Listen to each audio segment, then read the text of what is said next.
Because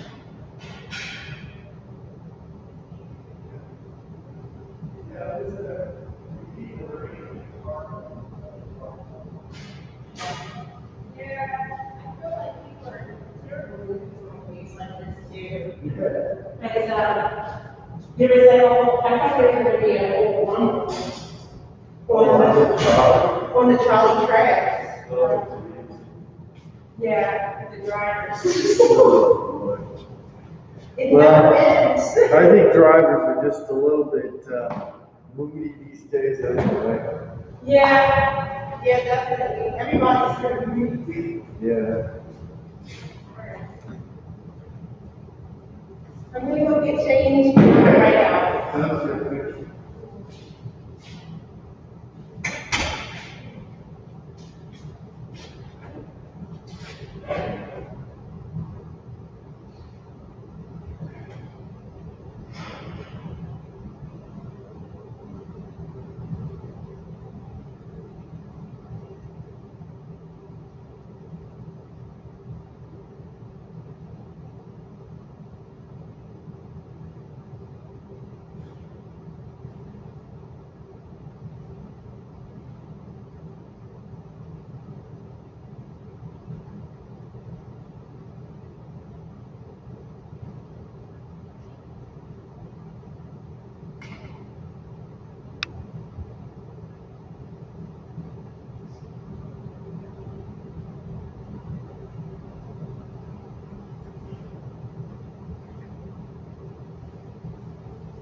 So I got these overhead lights to work, and that one above your setup is there, so that might work. That's I'll have to excellent. try it out. I noticed something was a little different. Yeah, it's a little dark in here, so I don't know. We'll see. We'll see how it goes. I don't know if it's going to lighten up much either.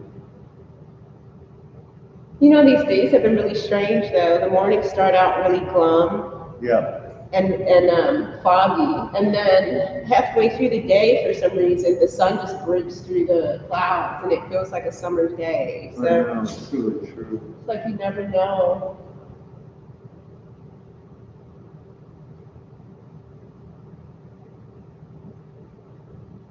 Good.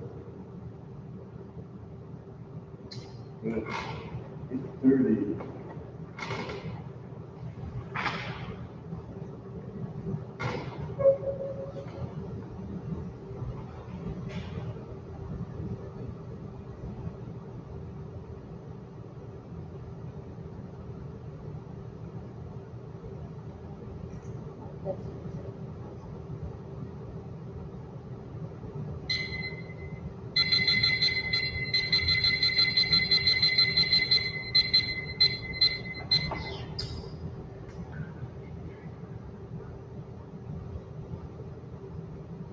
And actually, I'm gonna look at the poses real quick since you sent them to me. Yeah, I got things there.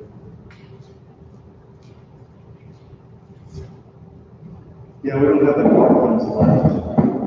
Sorry. The marked ones are left. Oh, the markings are still there. Oh, a little bit. For the arm, next to the pillow. Oh, good, okay. I don't think the legs would be too hard to position. No, I don't think really. Cool. Let's see what this light does.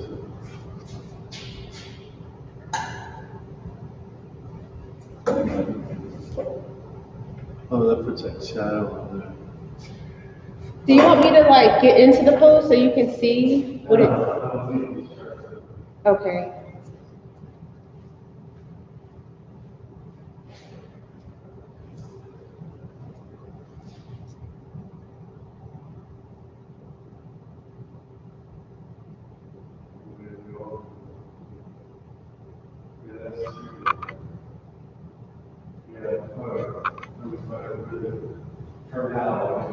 Yeah.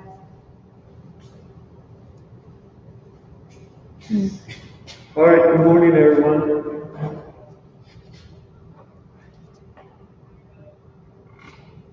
It's a certainly gloomy Monday, that's for sure. But it's pretty out there. So it's a little dark in here. We're just working the lights a little bit. They seem to have turned on a little bit, which is good. So come on so I can see you.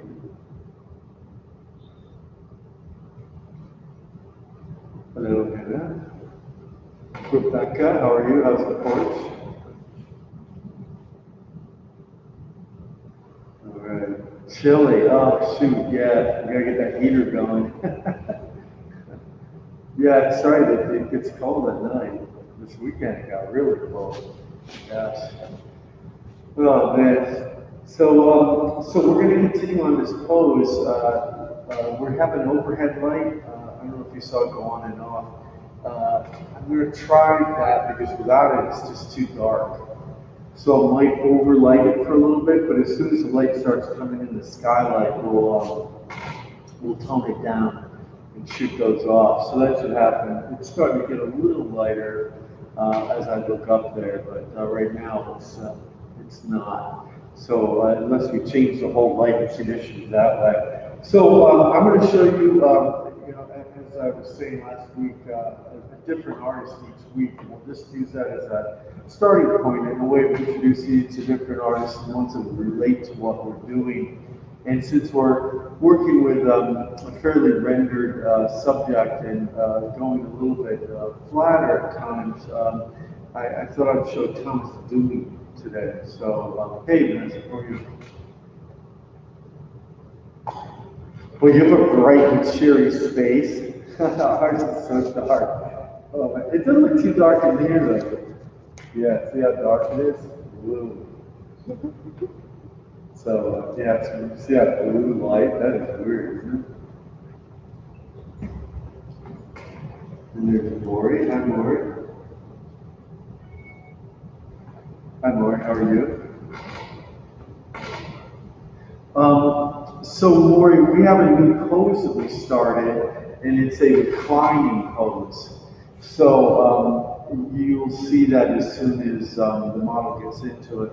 But we also have the camera facing down in that downward trajectory so that we get this great view from above of the model. And we'll be doing this pose for 2 more times, and then we'll have another 3-week pose going until the end of the semester, which is right before Thanksgiving, for in-Zooming class and YouTubing. But after that, we have 2 more classes. One will be a continuation of this pose using the images we have, and then we'll have the final credits. All right? So that's the trajectory of the rest of the semester. So I'm going to go on screen share and show you these Thomas Dewey's, and then we'll get started.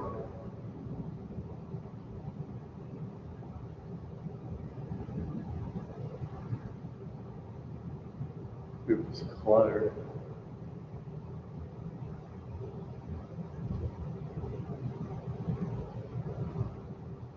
So Thomas Wilmer Dewey was a Boston artist. I didn't put the last name on because I forgot. It's a D-E-W-I-N-G. And he was born in 1851 and died in 1938. So he was kind of in the important time of art and painting in particular, where things were very highly influenced by what was going on in the world, the wars, what was going on with the economies that were growing, what was happening with power structures going away from monarchies into different forms of democracies. He was also really active and very much aware, of course, of the Civil War. So, because that started in 1864, I think it was, but it was somewhere around there.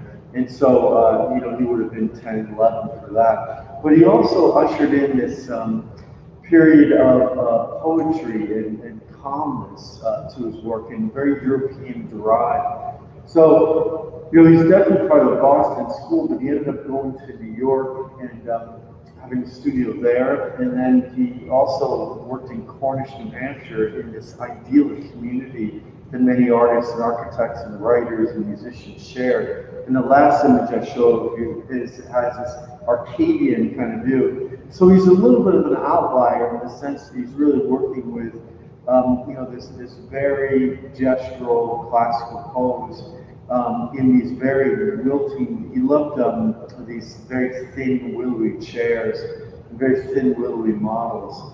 But there's a great attention to detail and poise, especially in these more mature works. But this is where he started. This is his early work. So you can see this is coming right out of the French traditions.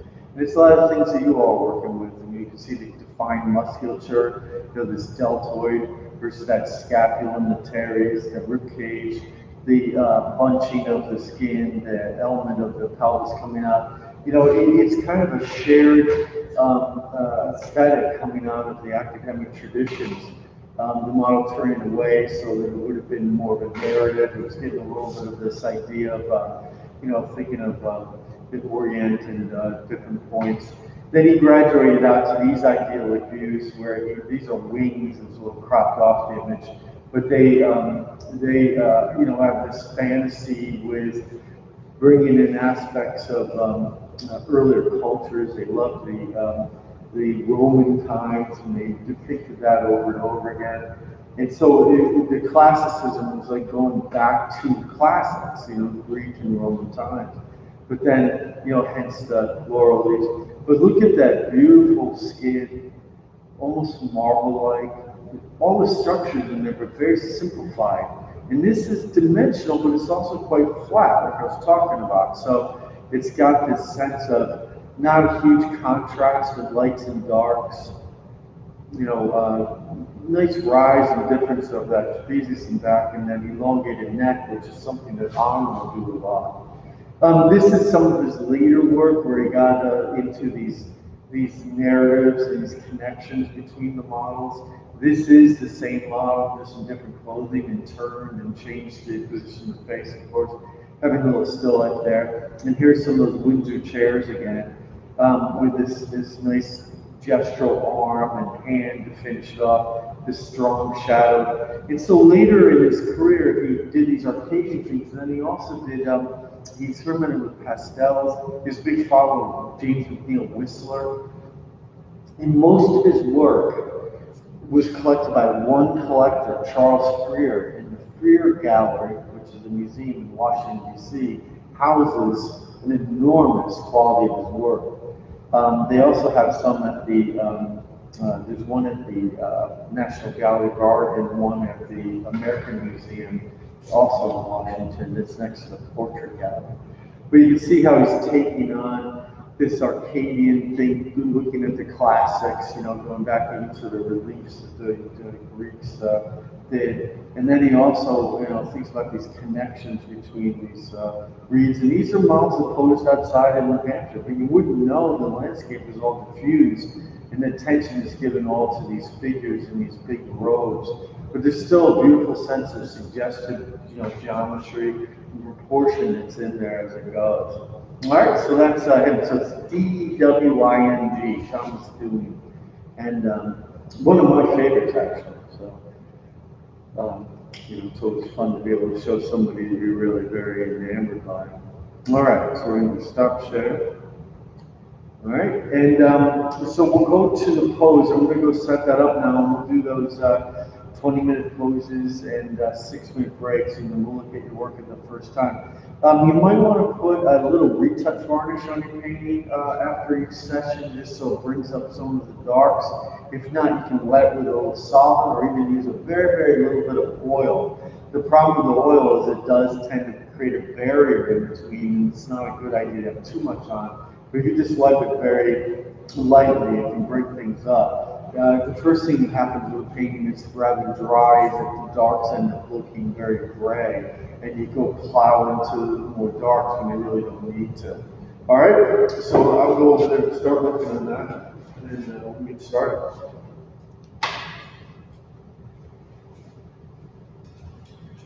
All right, so let's see what we got here. I'm going to look at my piece first to get you in, and then I'm going to look at the video to see. Actually, that light looks pretty good. Yeah, that light looks pretty good. Let's see what it looks like on there. Yeah, it's not bad at all. Yeah, I like that. The light's a little bright on the light side, but I think it's going to be okay. And it's better than the darkness of it. So let's see. Pose, put. And let's see. Yep, looks good. Boy, you're good, I'll tell you. Boy. Well, Medusa gets right into that pose. That was pretty perfect. Okay, let's go. We will start. I'm gonna move this heater bit just. Yeah. Want to move back here? Yeah. Thank you so much. Where's the other one? I'm not sure. I thought it was behind the chair. You okay with this one for now? Yeah, this is okay. fine. If we've lost it, I can get the lockers there. I actually have one in mine. Oh no, I can take a cord for it. Just got covered. Okay. Okay, good. We're all set. All right.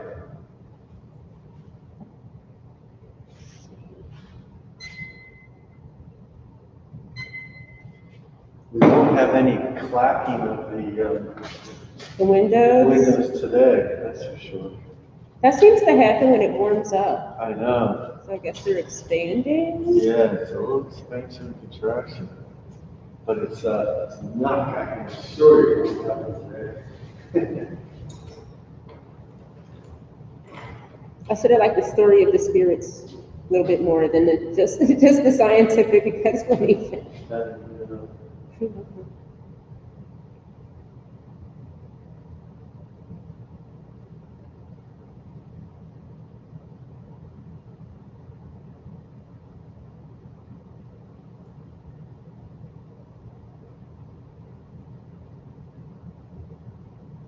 So it was, that is one nice thing about having everybody at home.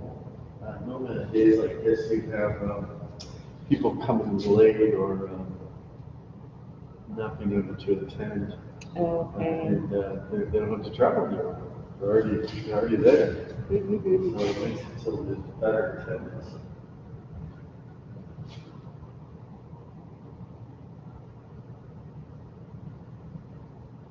Unlike us, we have to travel. It somehow works out. Mhm.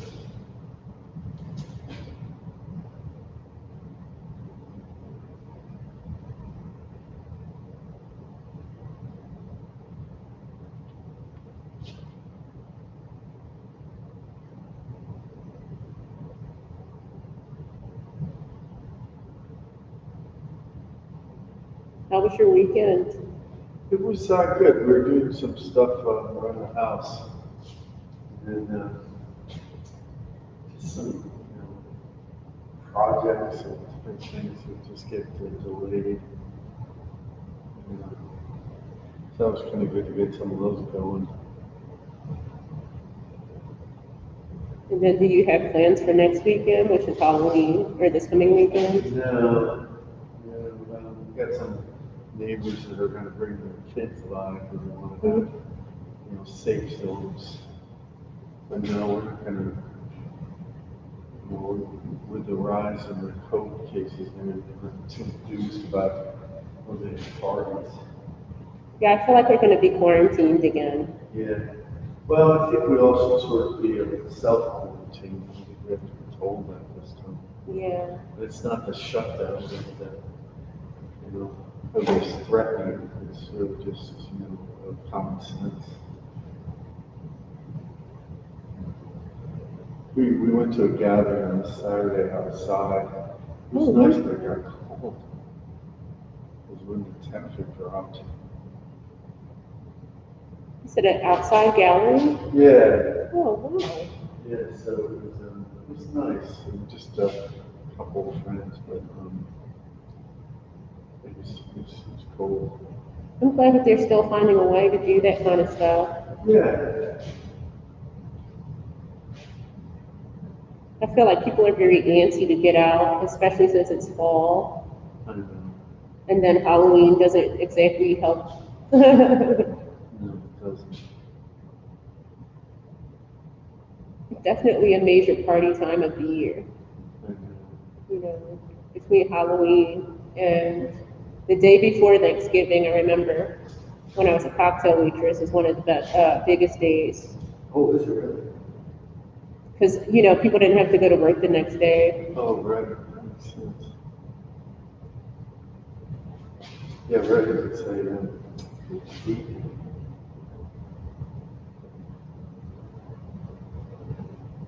Well, I think we just have to have our new normal,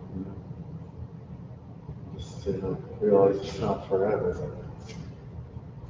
Yeah, we just need self-control for now. Mm. I think everybody's a little antsy about the next week.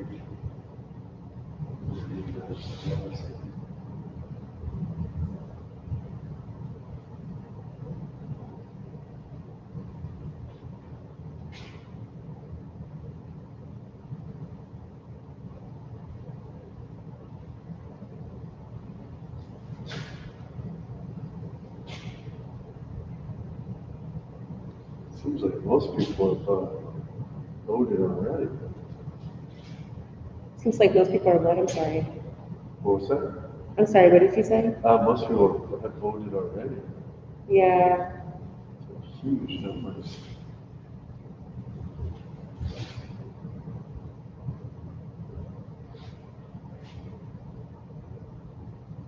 I just wonder what Thanksgiving is going to look like for a lot of people. It's gonna work. What did you say? What did you say? I'm sorry? I didn't hear that. No, I was saying I don't know what Thanksgiving's going to look like No, I think it's just for most folks. very compromised.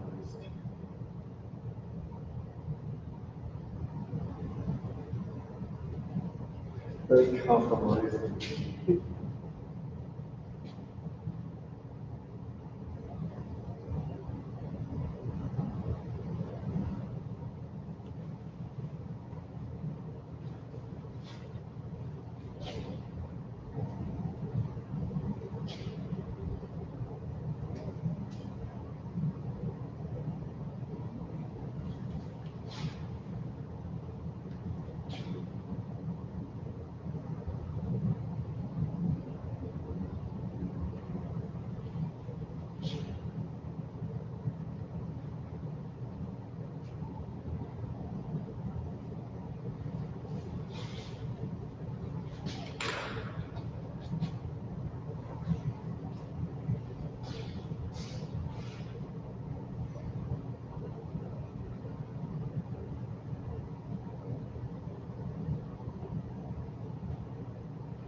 team wants to meet some point, so we have to jump out to, take a phone call. Okay. But you can just stay on schedule if that doesn't.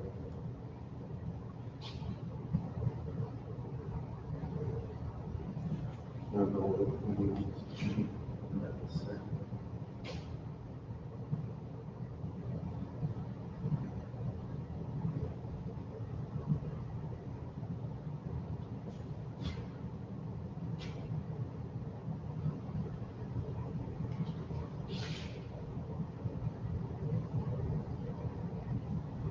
Always makes you a little jumpy when the dean wants to meet, even though that's part of my position as a chairman of the faculty committee. Oh, He still okay. wants to, but it still makes me think I've done something wrong. You're juggling a lot.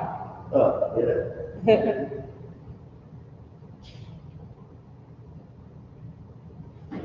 Crazy.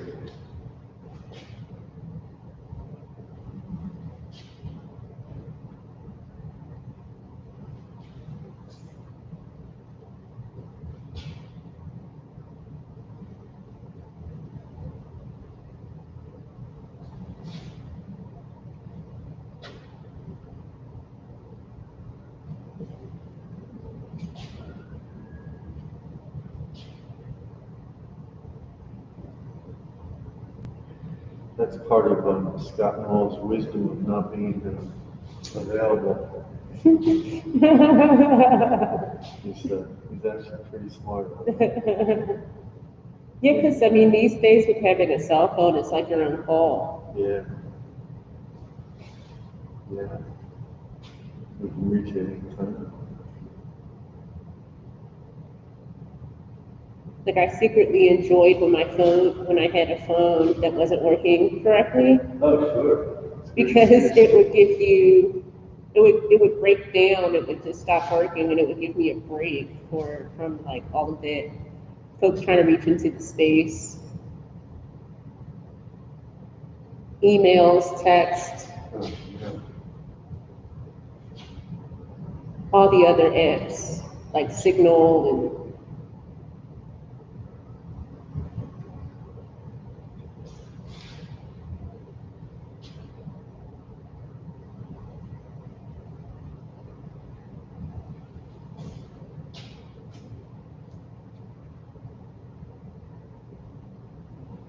I kind of miss the old days when you had to call someone on the phone and catch them And, or just leave a message. yeah, it freaks everybody out when they can call directly. You have to make an appointment to have a call. I'll be mindful, let's say.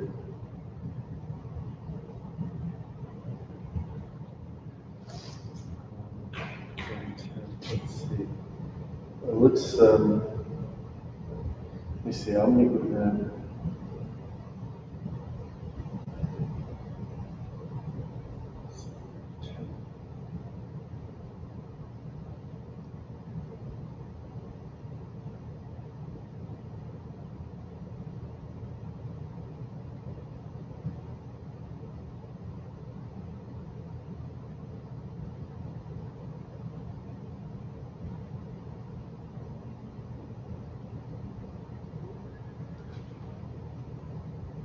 I have to look at my watch twice.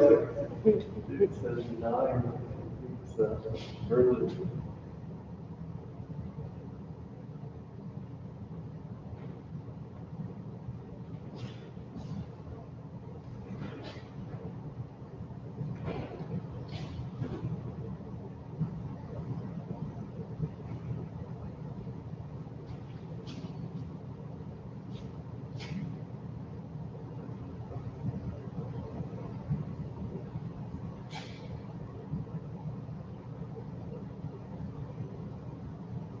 So what that'll be is right in between a pose. But if I don't get back, just, stay in your schedule, just do the break and Okay. come back.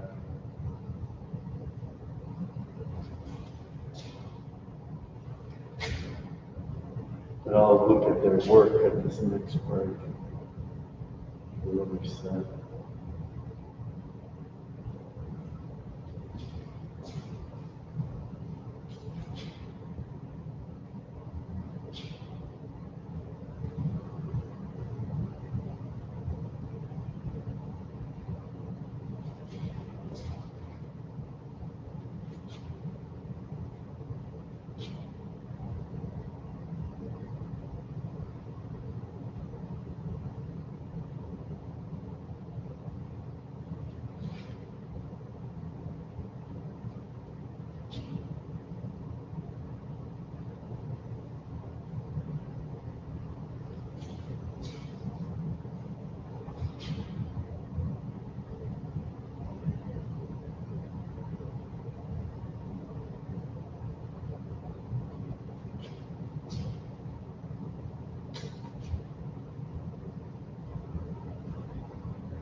Yeah, it's funny how that, you know, that worry that you're either going to call into the principal's office or something never really leads you.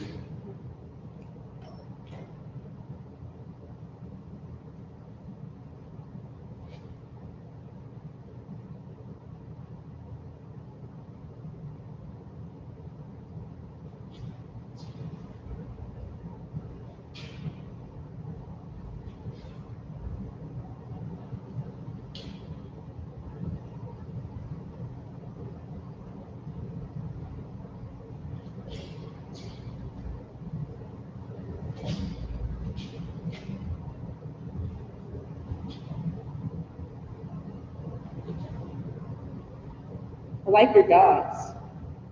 Was it? They look like dots. Your Oh, shoes. yeah. Yeah, they're pretty sharp. I'm on, I think it's on my rain shoes.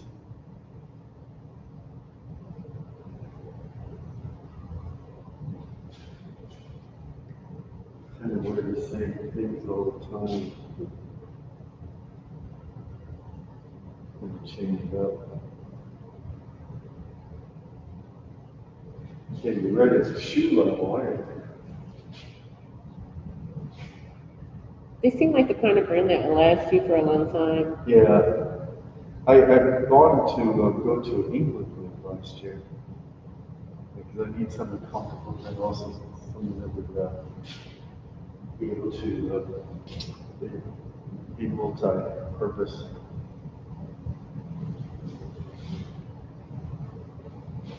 How are they in the rain? That's why I wear them great.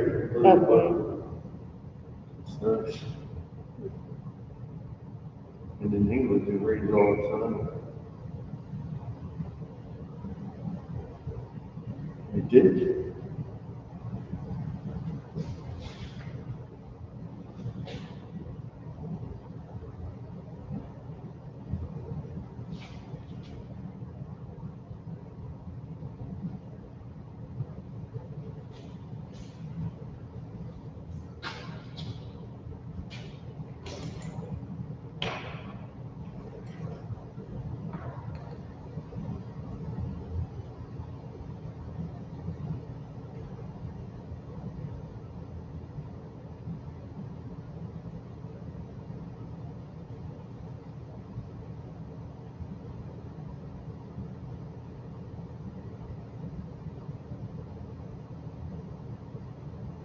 Have you been to London? I'm sorry? Have you been to London? No, I have not. I've been to Italy, Oh, nice. but I've never been. I was in Heathrow Airport, Right. but I was just passing through, you know. Sure. That's a big airport. You have to take trains to get to different locations. How long did you stay in London for? We were in London for a week and a half. Oh, that's nice. So it's a nice long trip. London at that time was crazy. You couldn't get across the city. Oh, what? Yeah, it's just traffic was just a gridlock everywhere.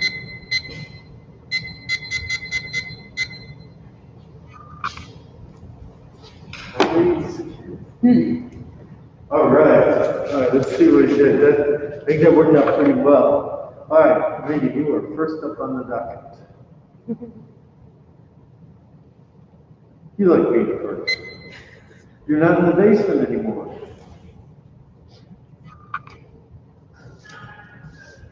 Moved upstairs, oh good, you're upstairs.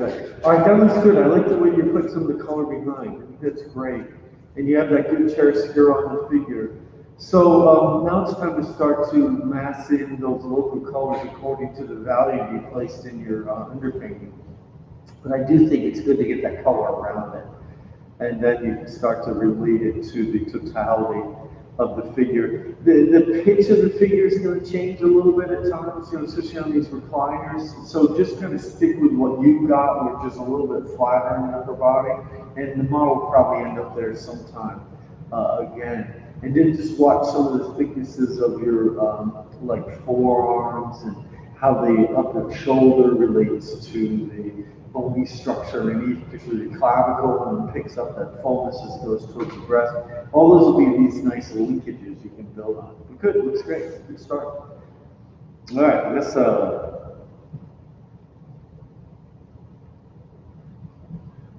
wait, you have your dog with you. What's your dog's name? Oh, baby, So, this goes into some of the issues we talked about, with the videos. It will lighten it, and I do have an overhead light now on there, which is going to lighten it even a little bit more. But I did look at my monitor, so it's not that light. It is towards the light side, but definitely not towards the shadows. So when you're going into the shadow parts of the figure, that's funny. There's two Baileys. Did you see that? Megan said that. That's pretty funny. What are the chances? So you're building up some beautiful forms. They look great. But let's just add a little more color. Understanding that in the light side will be a little whiter. I got that. But as you get to that middle and that shadow, particularly up around the upper chest, then watch the forms like going from the fullness of the breast to the shoulder. Make sure there's enough room for the pectoralis muscle, the clavicle, the upper shoulder, and then going into trapezius. So there's all those forms in there. And that trapezius makes that nice angle there. And then on the other side of the arm, as it goes from the rib cage to the pelvis, there's a flatness of the rib cage, and then it lifts the pelvis right before that underwear area at the top. So, there's some good elements to get in there. But it's great. And I would also get rid of all the white at this point. Make it a little more yellow underneath. All right, good. All right, Rebecca.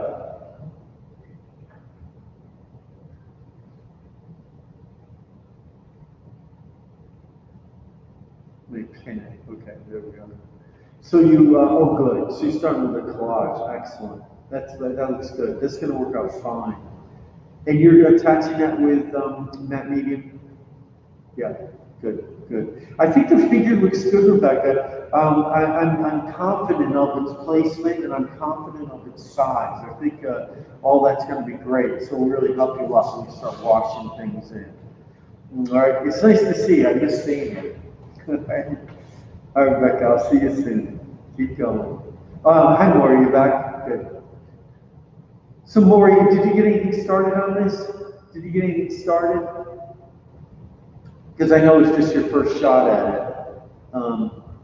what we're suggesting with this one is to maybe use your underpainting technique again versus the massing in the overall color notes.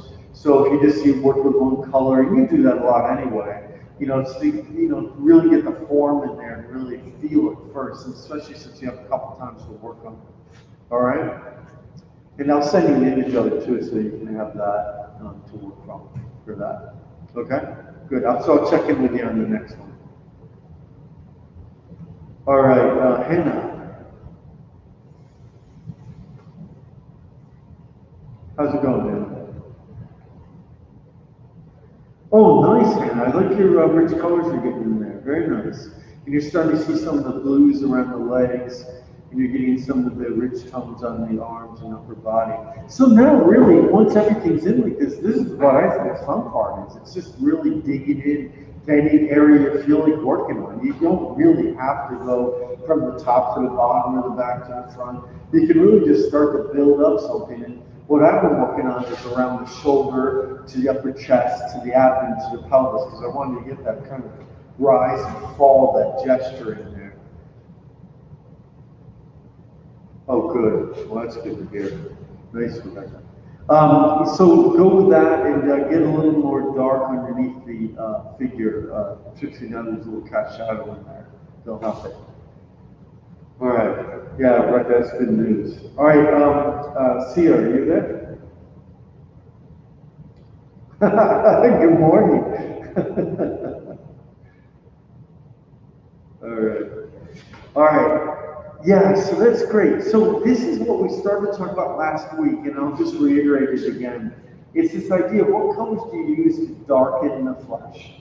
And you can go into the browns. You can, just make a blackish kind of color in places, but really you can start to use the greens because it's a complement of the prevailing red-brown colors you have. And then you can use the blues for sure. And that can start to manage those areas and get a lot of form there. And then the lights go for the purer yellows, the brighter blues, like a pale blue, and then start to render up some of the form. But looking at the shadow underneath and how it's building around. It looks good. Nice clear image. Really good. Great. Okay. All right, we got through everybody. So next time I won't look at the work next break, and then the break after that I'll look at it. So it'll be every other one.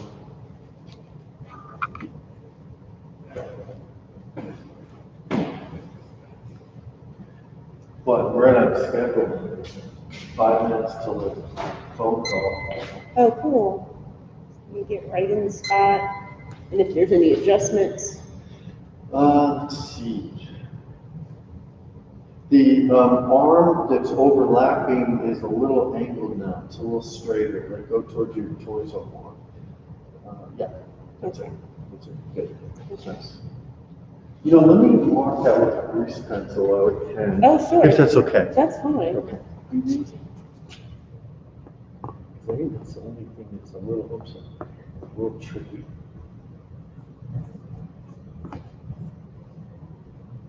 I'll help a little bit and then this leg. So you can do that. Okay, good. Thank you. Thank you. It makes it so much easier. Yeah, this looks good. I like the light on it today. I think that looks good.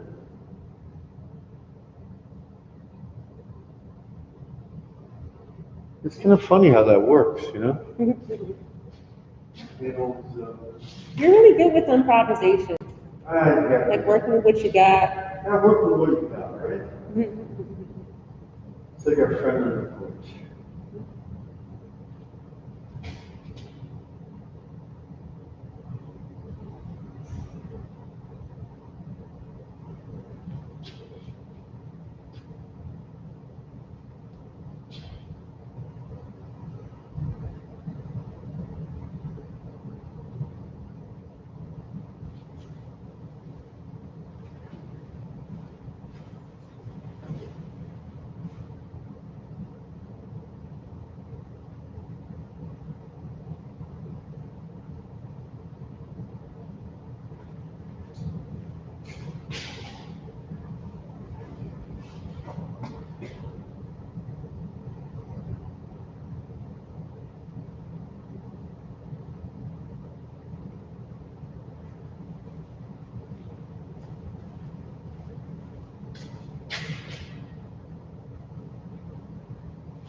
Oh, that arm that's below your face, Yes. that goes towards your hand a little bit more.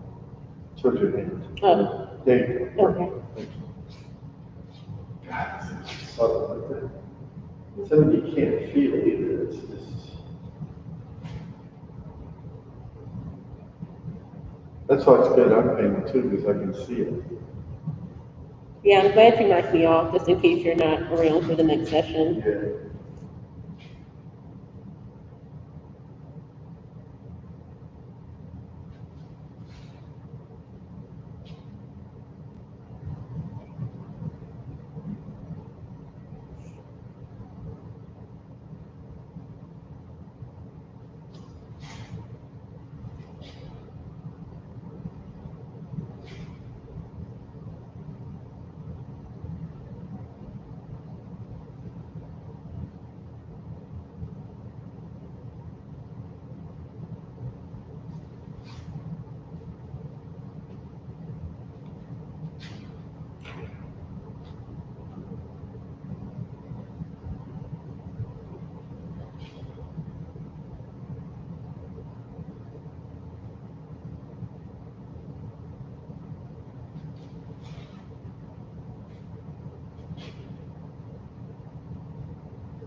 Cool.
Do you just go back to the? Yeah, I Okay. just got off from break.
It was hard to find a place that was quiet. Oh, I really? used Brian Apple's office, which is over here. It was a easy place to go where you can not be heard. Is that the space around the corner? It's the office, it's actually right through there. Okay. The props closet and joins it. If you knocked over to that props closet, you reach his office.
What do you do if you're running late or something happens? You know, with Scott's class, do you have this graduate assistance number or?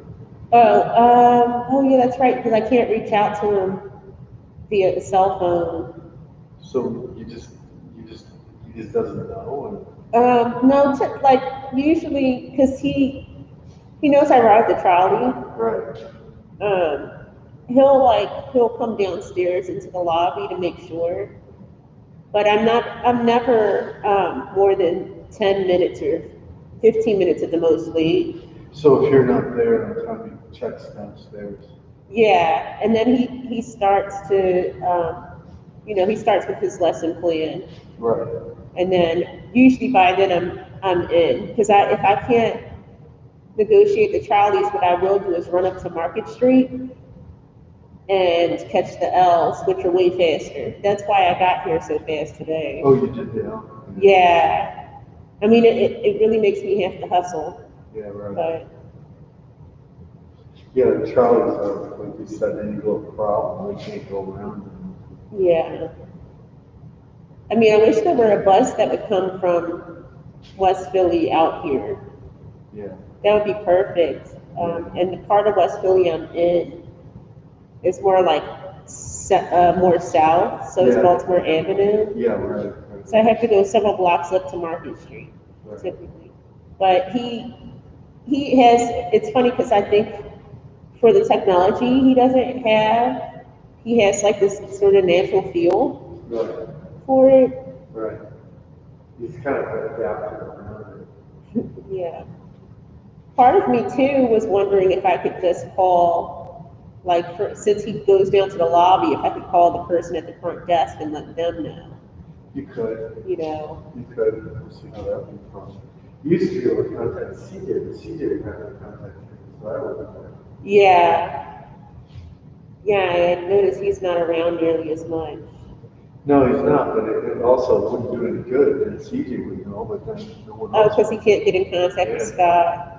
Well, I mean, I guess if they were both in the building, that would Oh, be a yeah, and possibility. CJ could run over to the classroom. Yeah. That's it. Yeah. But in the worst case scenario, I think I would call downstairs Yeah.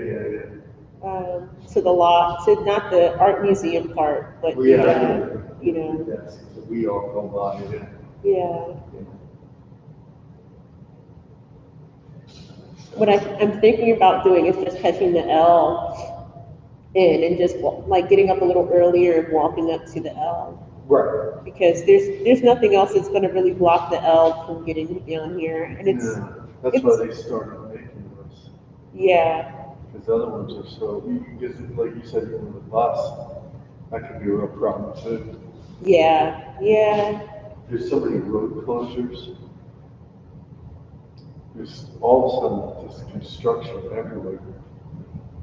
Yeah, and it seems like it stays there for way longer than it It should. does. I know I've got some things going on in South Philadelphia that have been going on for the last 2 months. I mean, it's big infrastructure projects, replacing the water mains, but still, man, it's really a hassle. Yeah. You have to work way around it. Well, then that's when you have to flex your improvisation skills again. Yeah. You know. Yeah, you have to roll with the punches. Yeah. You just can't expect to proceed. Proceed with caution, more like it.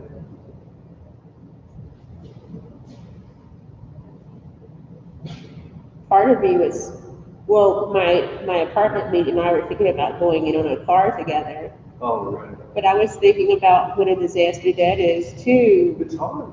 As far as parking downtown, Yeah, it's expensive. yeah. Expensive, and then you got to think about where it is. Yeah, it's nothing to clear fantasy, that's for sure. One of my friends suggested I bike down, but I'm not really into that. And that's a long ride for you. That'd be a long ride. It's that the drivers are really, they're really off the wall. a lot of the drivers around there in West Philly. Yeah, yeah. It's dangerous, I'll be worried about it. I'd like to get here in one piece, you know? You don't want to hear, do so, she's dead.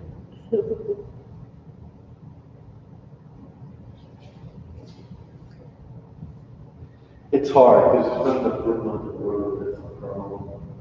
The bikers blame the drivers, and the drivers blame the bikers. It's Right. But the truth of the matter is, there's just not enough room. So they try to make those bike lanes where it can, but then that shortens Yeah. the road, so then it bogs all that up. It really gets you when you're waiting in this line of traffic and one bicyclist is using the lanes.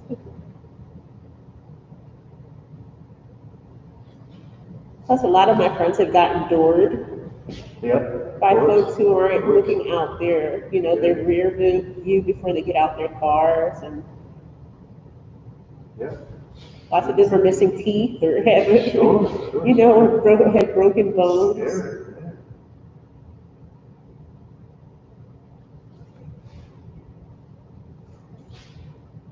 But we also get situations where bicyclists won't yield. Yeah. They go along the road and, bicyclists even at a fast rate of speed can't go more than 15 miles an hour, maybe 20. And, that can really impediment to travel.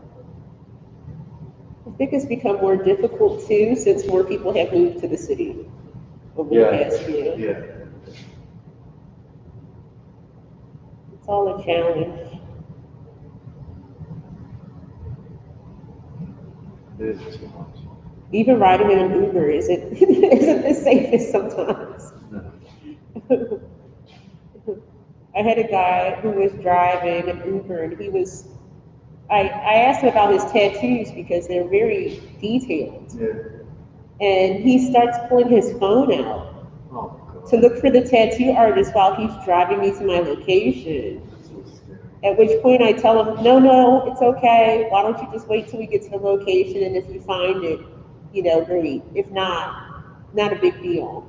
But he was doing like U-turns in the street, in the middle of the street, because he almost missed my street That's so scary. while he was on his phone. That's scary. Very scary.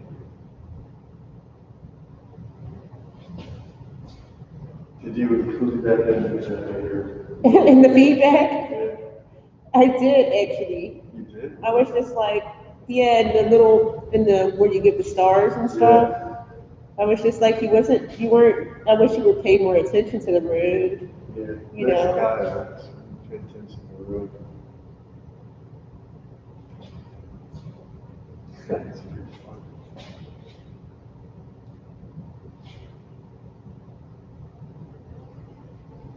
Deep fun.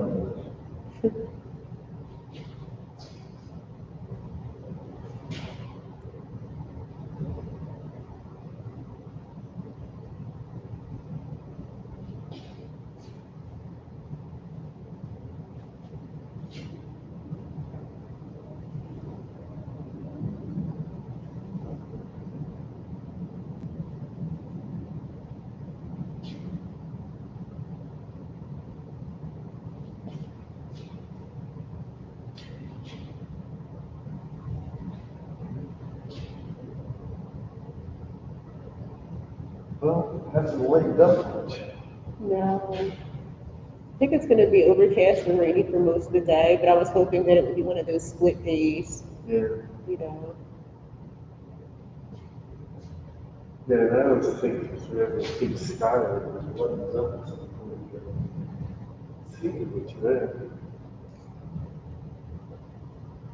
So I asked Scott about the rooms he's going to use next semester. Yeah. He's going to stay on the floor. Oh, he's going to what? I'm sorry. He's going to stay on the floor. Okay. They haven't listed that he'll use this, but he's not. He likes those windows. Yeah, no, it's funny because the way the windows are set up, it works for the lighting situation. Yeah. Yeah. So, either like that incorporation or you really did it. No, I don't want it. I don't like the low ceilings and all that. So it kind of works out. So, okay. Do you know if any other instructors are going to be coming back to the location? There is no others because Whoa. they really don't even want Scott. Oh my goodness. Well, you know the reason why it's dangerous. Yeah. We don't have students on campus, so it's a little bit hard to ask them to come in for one class. I remember you were telling me that Renee had a class. Yeah, but she's doing what I'm doing, except that she's having the model thing over the YouTube feed. Okay. Did that end up working out? Because I know the lighting was kind of. It is working out, but only because they've made it work out. Okay. It hasn't changed the lighting situation. It's still Oh. problematic. They just decided to adapt to it. Yeah, if you have a couple students that are nearby or, living on, the student housing anyway, it's fine. But if you don't, which most of them are, then you got a problem. So, and we're facing greater and greater outbreak numbers right now. So we might even be sent home as of now. You just don't know. So it remains to be seen what's going to happen in the spring. I mean, I guess in the beginning of the year, rather. Yeah. Okay. Yeah. Yeah, they're assuming that, they'll level off again by January, but they don't know. Even the President of the United States doesn't know. We're playing it by ear. Okay, let's see what you guys have been up to. Maury, do you want to start off? Are you there?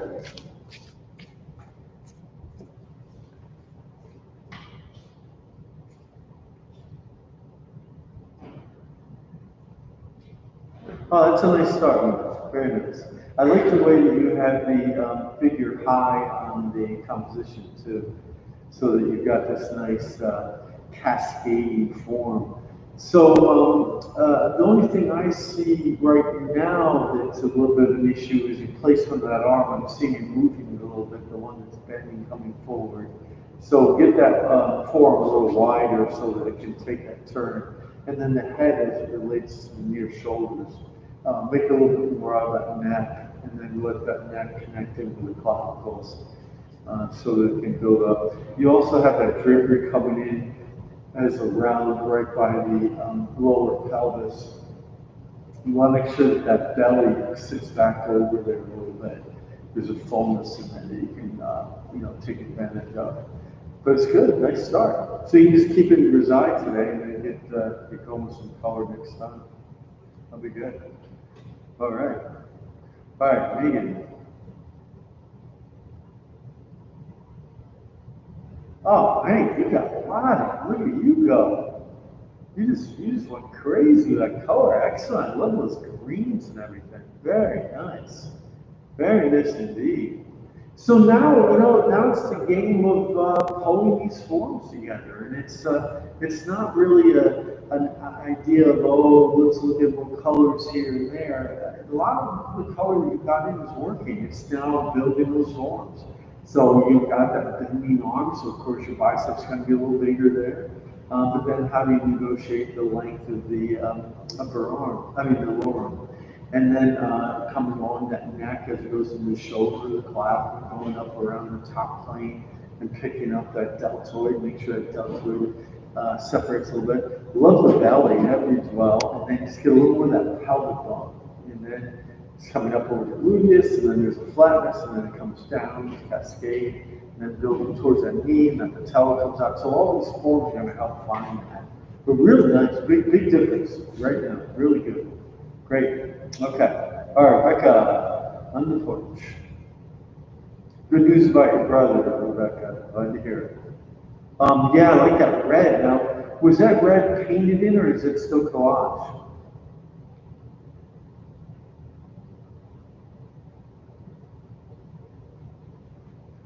Okay, cool. Very nice. Great, great. So you can start building that in then, building around. Very nice. Yeah, yeah, I see it now. Very clear. Yeah, it's working really well. All right, good. So keep doing it. You know, more of the same. It's gonna be good. And then you build right. Now, are you thinking of putting any collage as it goes into the figure, or the figure will be strictly painted?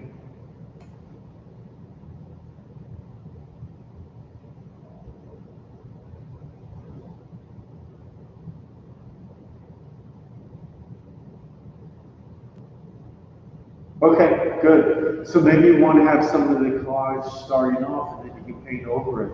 Yeah, yeah, that'd be great. Do you ever look at Matisse's collage? He did a lot of collage work, especially late in life. Yeah, that's what's starting to remind me of. You know, he'd just sit there with scissors and cut these things out as he was finding the form. And it looks like that's what you're doing. Are you using scissors, or are you using exactly? Yeah, nice, nice. Yeah, so scissors might be a nice thing to add into it though, Rebecca, because that could actually help you find the form as you're looking at it. The X-Acto is a little bit, it needs to have a hard surface. But good, is it warmed up at all? Good, because it's dark, it's dark. It's dark in here too, it hasn't lightened up at all. It's still pretty dark. All right, well, take care. I'll see you in a little bit. All right. Let's see. Let's see. Hannah. No. Yeah, Hannah.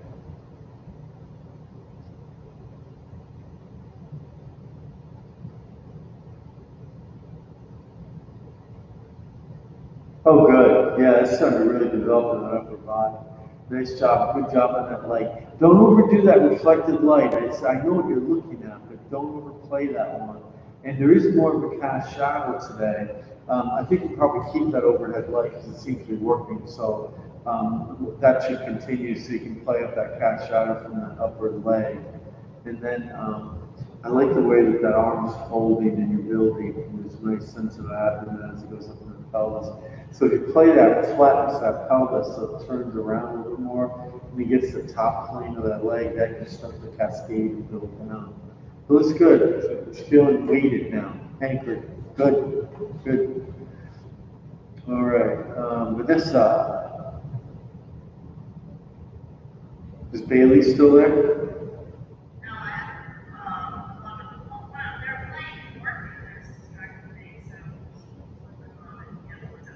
Okay, good. Well, good. Much better recolored, Vanessa. That looks good. It's coming together nicely. So just watch some of your propensity to put a brushstroke on it and not necessarily have it, you know, bring out the convex or concave situation you're in. Like, you know, you got that whole upper leg that would get a little bit more of a roundness that's coming towards the middle of the body. And then any arm that's bent is going to be a little more flexed. And, you know, the breasts want to get a little lower. They're a little high right now because you want to have that pectoral muscle in there as it goes. And then, as I was saying to Hannah, the cast shadow coming from the upper leg that's there now that wasn't there last week, that should stay because that's to do with the overhead light. And I think we'll probably have that continue. So you can feel confident putting that in. But it's good, it's nice, it's really come together. Really nice, rich, really rich. Good. Okay, see ya.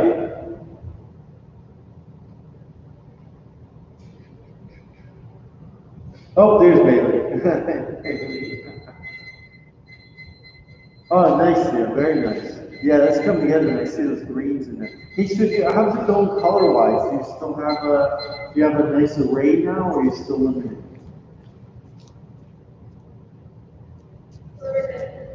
So what don't you have?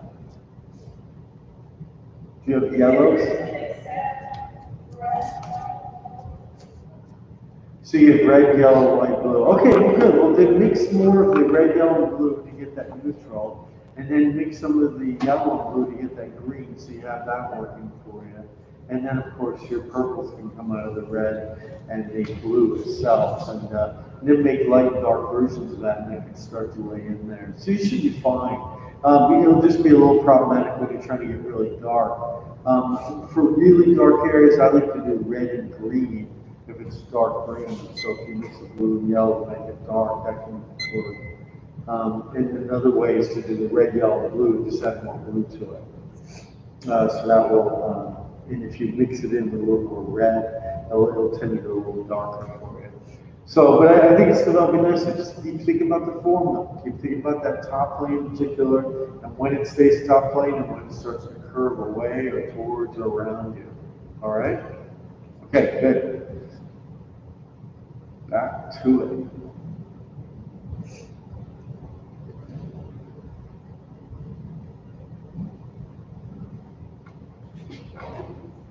The dogs were barking so much they couldn't concentrate.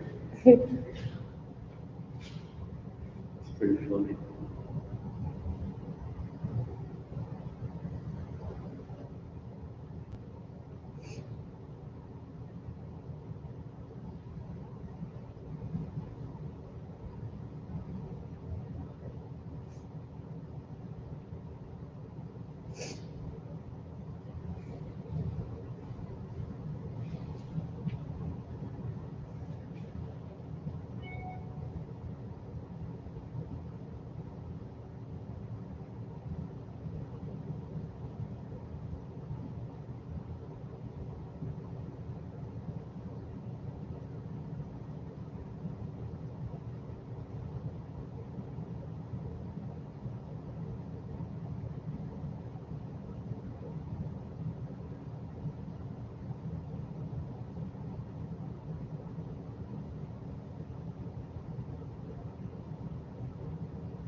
Do you do that online clearing before you leave, or do you do it when you get in?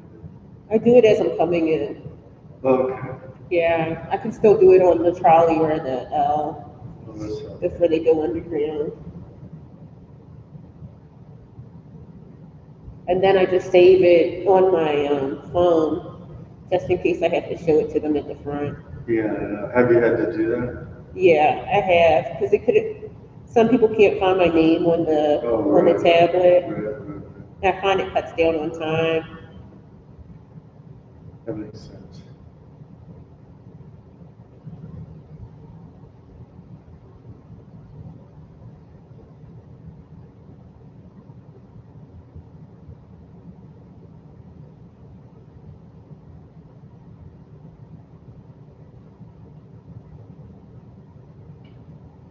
Although it has been kind of challenging lately to fill that out because I have fall allergies. Oh, yeah, sure. So there's times when you have a runny nose. Yeah, and it's like I get tested for COVID every week, and I've been negative. So sometimes I just go right around. I have to put no, even though my allergies are acting up. Yeah, exactly. So did you click that in there? Yeah. Oh, and then do they still say? No, I click no because Oh, you did? I know what the runny nose is attributed to. And then I got tested and I got my results back and I don't have COVID. Okay. So Yeah, because I was wondering about that. If you were honest and you said, oh, yeah, we have a runny nose or something, I'm sure you'd be flagged. well, yeah, I mean I have it sometimes, but it's like I said, I'm getting tested every week. Oh, are you really? Yeah, religiously. So Oh, all right. Well, that's pretty good then. That's better than us. yeah, I Really figured. good. Well, I figured I might as well because I noticed on the trolley for some reason, they'll wear their mask when they're waiting for the trolley. But then take it off. Yeah, and I don't understand that because it's an enclosed space. It's not like we're outside. Yeah, so that's dangerous. So I just want to make sure because I know I come in contact with you, I come in contact with Scott, And then I'm coming in contact with my grandma on a weekly basis too. Yeah.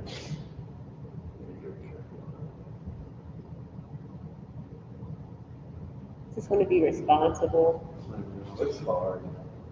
It's a lot of extra thought. I went bounding out of the house this morning and didn't have my mask on. Oh yeah. I had to go back for it. I've walked out of the house and walked almost to the corner Yeah. of my street Yeah. and realized I didn't have a mask on. Yeah. But then I just I just turned right around and ran into the house and got it. But I think that our bodies and our minds are kind of getting tired of having to do this with the mask. Yeah. Well, it's not time to get tired of it. It's Yeah. just going right back into it again. Yeah. And it's not over. That's the thing. Everybody wants it to be, but just because you want it, it doesn't mean it's going to be. And It's a challenge. I mean, it's really testing people and their level of self-discipline. yeah. And we really haven't had that much to worry about. That's sort of what's coming through here. So, we're getting spoiled.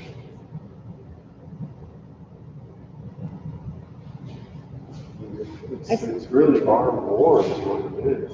Yeah. I seem to think also when people get into social gatherings where some people don't have masks or their mask all the way on, it gets really bad. Because then everybody thinks that they can just sort of, let loose.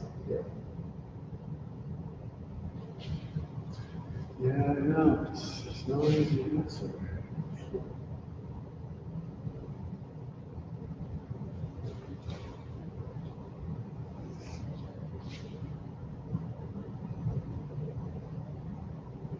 Then how do you control it? I was thinking to myself, how do you control other people? You can't really. You can't.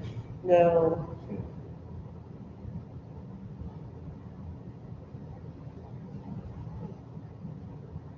You see people trying in stores, you just feel so badly.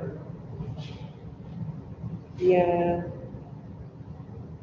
I feel bad for people who are essential workers. Yeah, One of my friends works at ShopRite yeah, up on Fox Street, and he was telling me that people will darn near get right in your face and whisper to you without a mask on yeah. to ask you where things are in the aisle.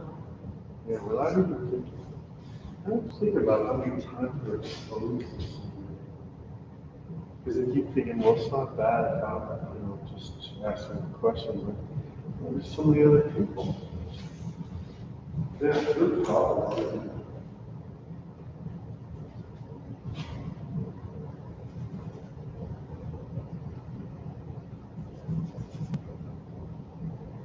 Yeah, I'm glad we have this. This is the situation for this class because you don't have to worry about a random customer coming up to your face and No.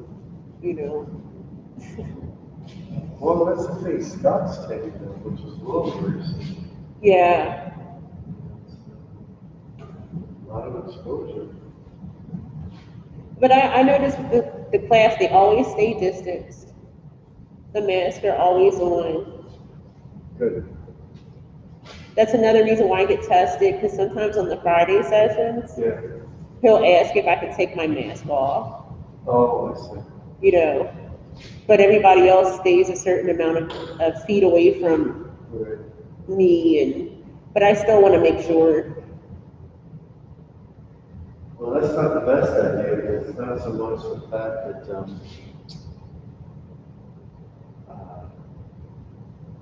But up until, like I said, my you've been test have tested, not. but still, Yeah. droplets are there.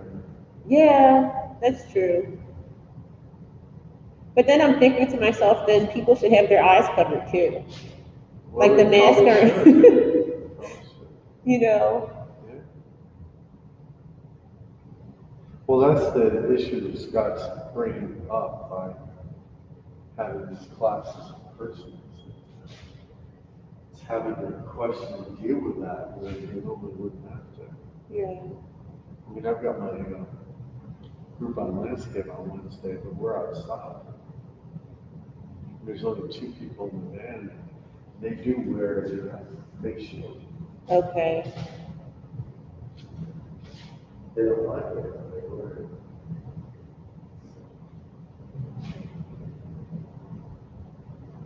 But it's also the whole thing too of once you're doing something for a while, you get used to it, and then that's when you start to, oh, we'll probably be okay. Right, because you get in that comfort zone. Well, that's what I noticed with the social contact is that some people look around and say, if he doesn't have a mask on, then I'm okay to pull my mask off, and Right. Yeah, I agree. so on and so on. Yeah, I've been, in some of these small gatherings, that people don't want to wear masks. Okay, well, masks is all right, but it's a little scary. I saw that, I think it's somewhere in Southern Asia, these folks who have, ownership of this airline, Yeah. they decided to have a restaurant setting on Oh, their yeah, I airline. saw it too. That's right. They can serve, go and make an airline food. But then I was asking, like, what happens when you pull your mask off and you're in the enclosed space, Well, it's not good. That's what happens. It's not good. There's no there's no mask where you can, like, make your food incorporeal and pass through the mask, like, No, no, it's not good. It's what we call high-risk behavior.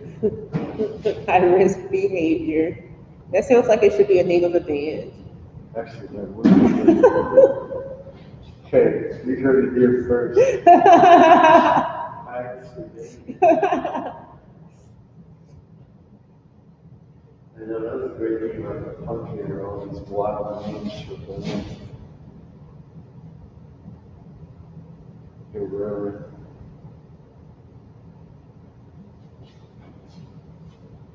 It'll be like a Spinal Tap band,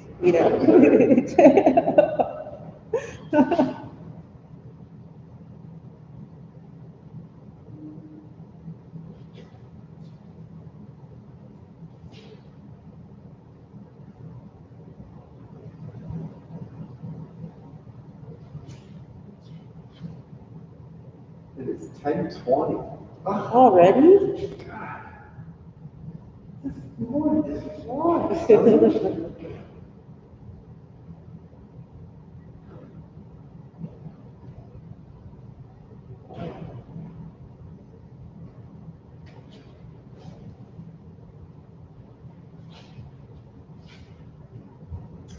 Well, I feel very lucky that we can do this stuff, to be honest with you.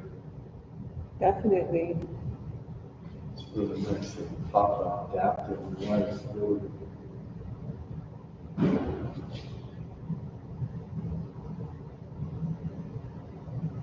I don't know why more aren't doing it.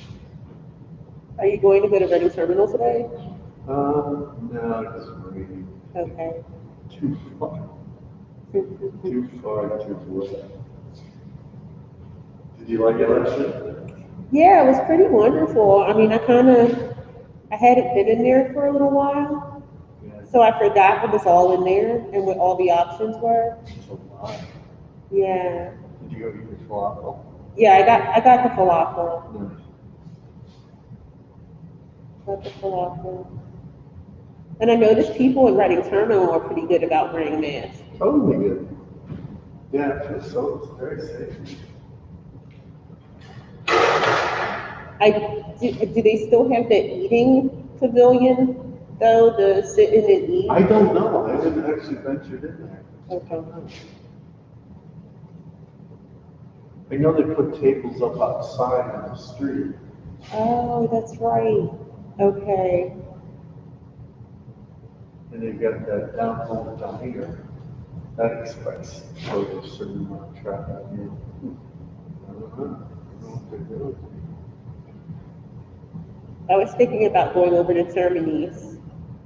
Yeah. and like seeing if they had any. I told my grandmama I would get her tiramisu. Sure. Yeah, that's good there. I like- Spoil it.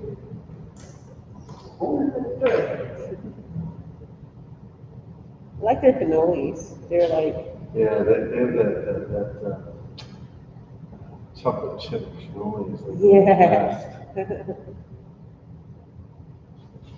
It's like one of the best right now. Have you ever been to Isgro's down in South Philly? Yeah. Yeah. That's my favorite place. Yeah. I picked them over Termini's. Yeah. Yeah. Yeah, I agree. Terminus is a little corporate. Yeah, yeah. They remind me of sort of the Bruno brothers in that way. Yeah. But I feel like whenever I go to Isgro's, you can tell that it's still family owned. Yeah.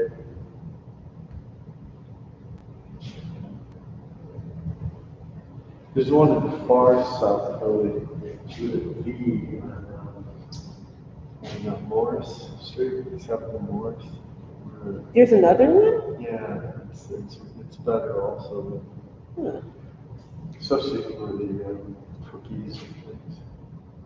Does it have that family feel to It it? does. But nothing beats the Italian bakeries in Brooklyn. Yeah. Those are insane.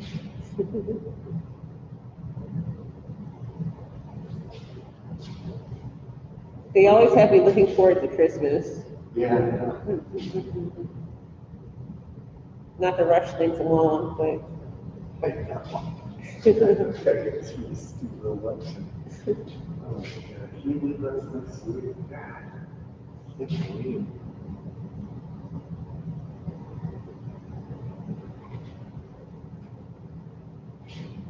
Yeah, next week's gonna be November.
It's different.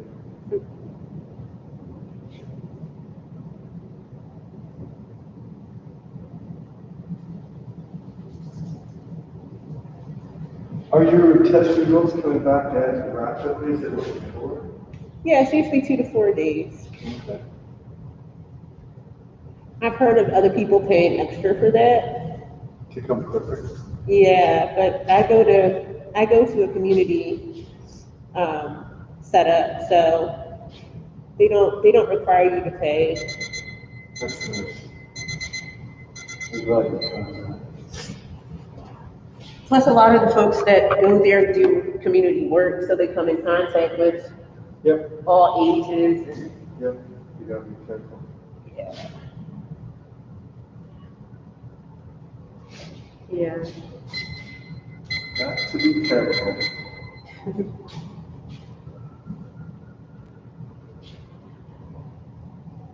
Right. I shall return. Let me see if I can go to the restroom real quick.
All right, so we have, two poses. Yes. Looks like it's almost gonna be, yeah, that's only 15. Okay.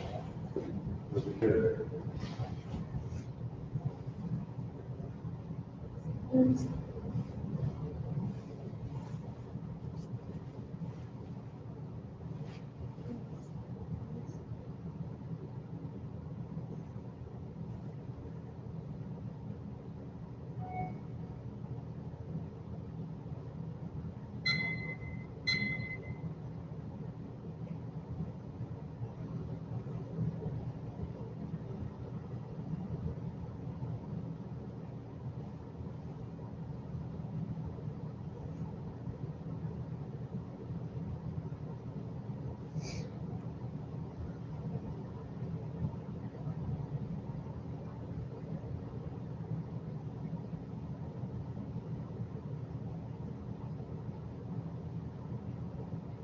So it says just cloudy. It's not raining. Oh, cool. It does look like it got a little lighter out.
It's a little lighter. It's like, you know, it's foggy.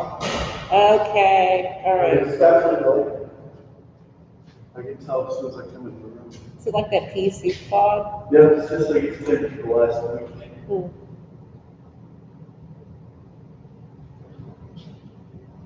God's crying. Because it's Amy Coney Barrett thing.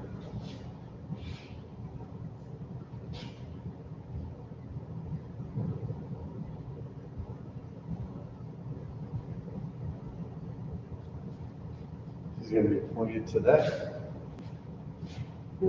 I'm sorry, what did you say? Amy Coney Barrett's appointment's coming through today.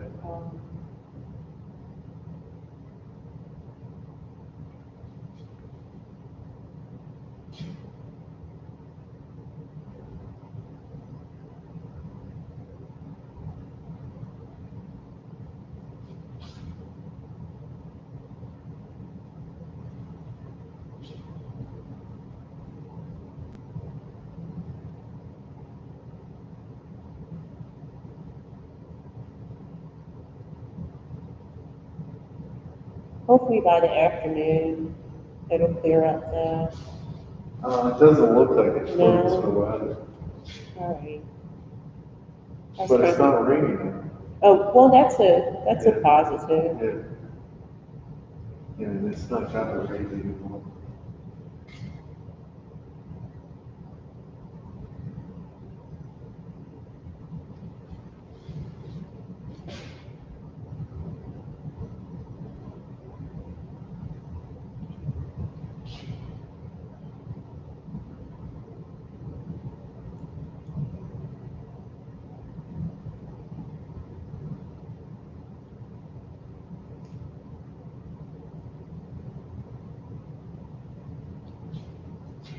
You know, you really shouldn't let Scott have a basketball.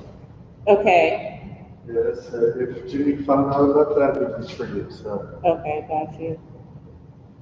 I mean, we all lived it down for a minute and stuff. Yeah. But he just that whole time.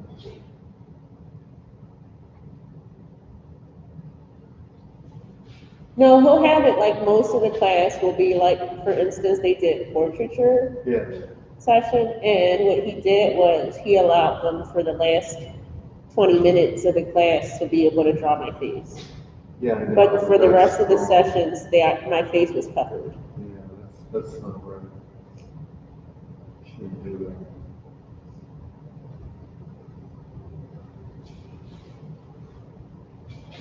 Yeah, Jimmy was shut him down if he was that. What'd you say? Jimmy was shut him down. Okay. You don't want to. I don't want you to get in trouble. No, I mean, I figured also since I was getting tested every week and I knew my status, that it wouldn't be such a big deal for like the last 20-minute session to just pull my mask off. Right. But No, it's not. It's not.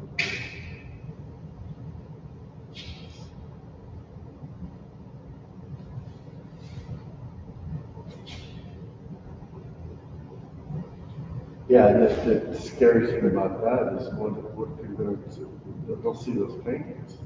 what'd you say? I'm sorry. They'll see those paintings. Oh, yeah. Won't even be that, you know, they heard. They'll see the paintings. And,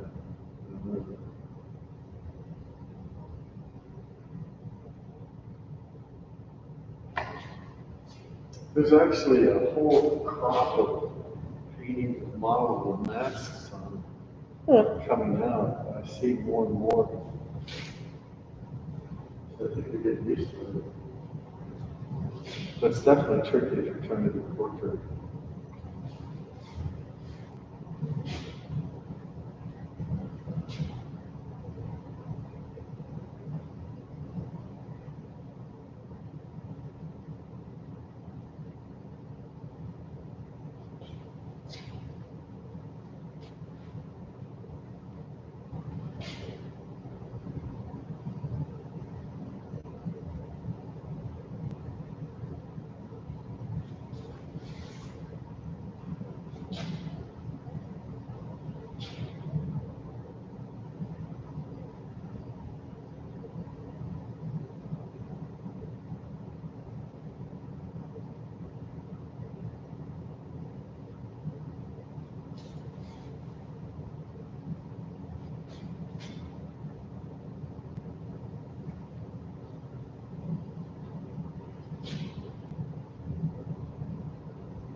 Are you warm up?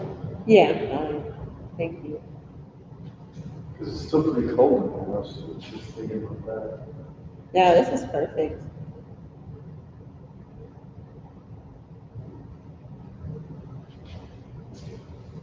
I guess that heat reduced this, people aren't here.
Do you know how many models are modeling remotely? I think there's just one. Okay. Oh, that's a shame. Yeah, it is.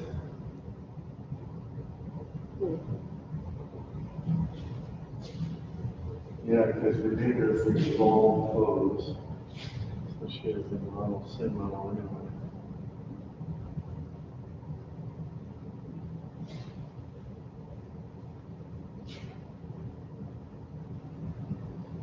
Yeah, I think there's a huge difference between getting reference from the internet and Yeah. having a live model. Yeah, there is. Definitely. Again, you can make it work, but it's just different. Yeah. One is like flat, it's flat image.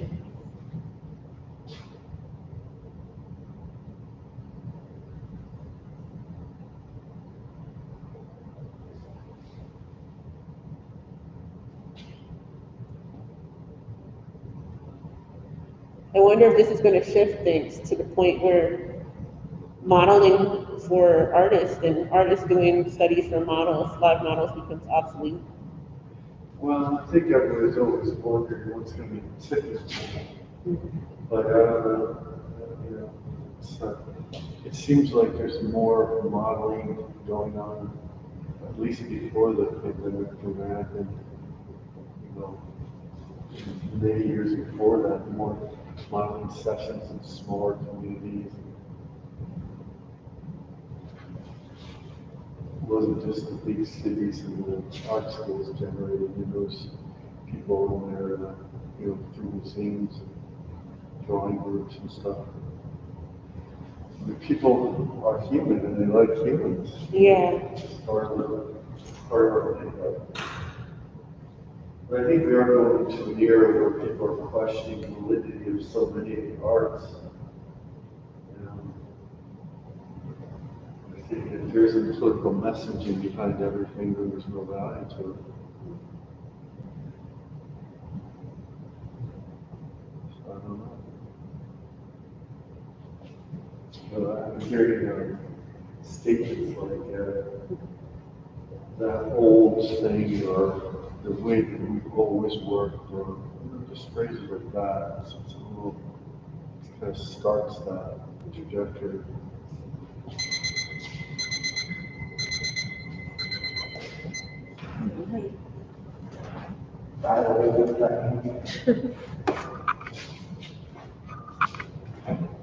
All right.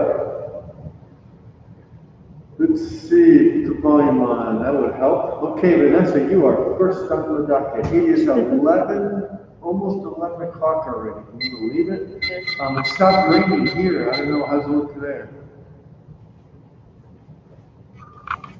You don't have the volume on because of when you leave. Yeah, now you got it. I can hear now. Does it stop raining?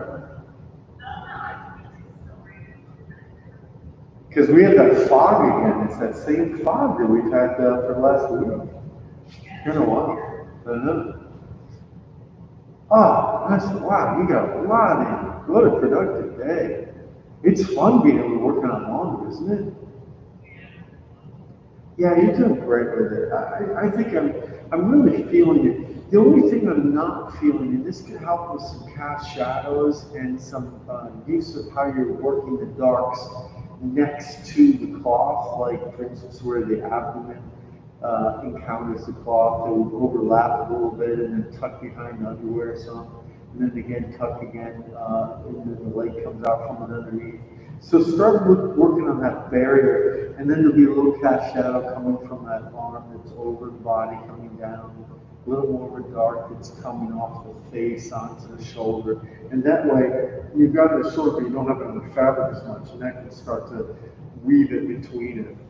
And the structure's looking good. You're a little small around the shoulder. Let that deltoid get a little larger and then come around the top. But it's come together nicely, very good. And we still have another week, so that'd be great. We can really get something done here.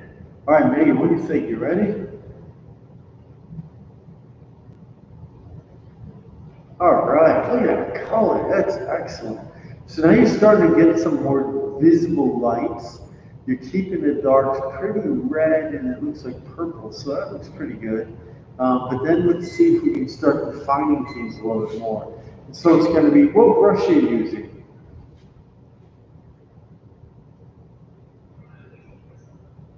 Are you? And are you using like number 4s, number 6s?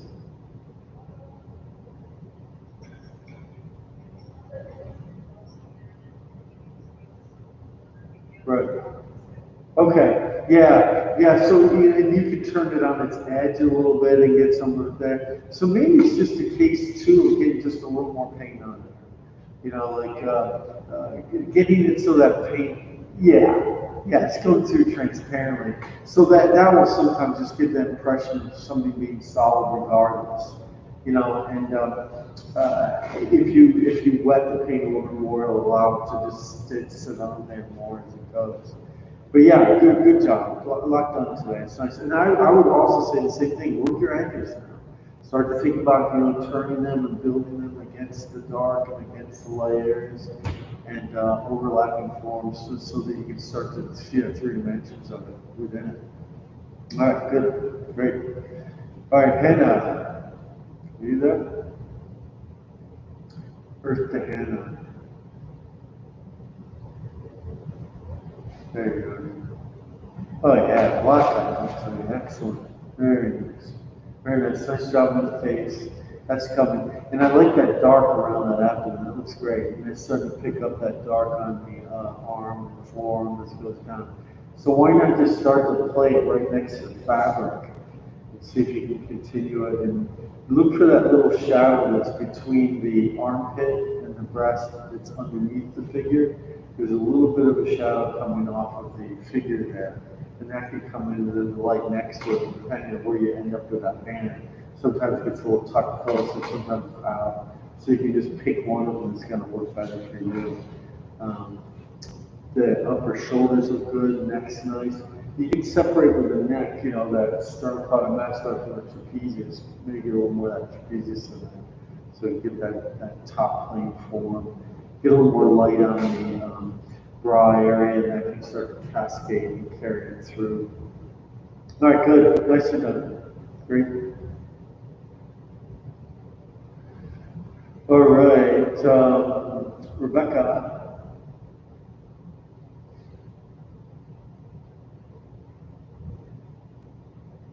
Oh, nice. Yeah, you really get some depth in there now. That's good. Very nice. So, Rebecca, any thoughts then about having some of those areas collaged on there and painting on that instead of separate? Or is that what you're doing? Are you painting on the collaged area or now, or are you still putting in some different tones of it?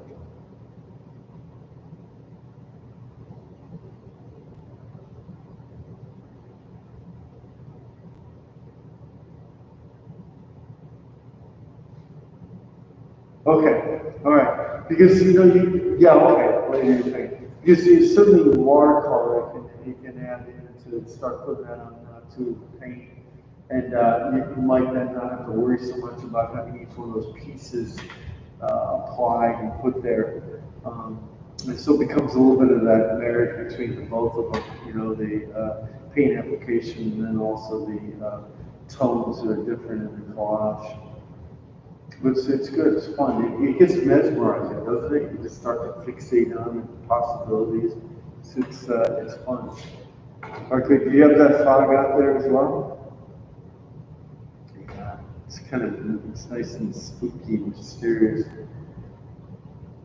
It's like just hang in there. All right, good. All right, see ya.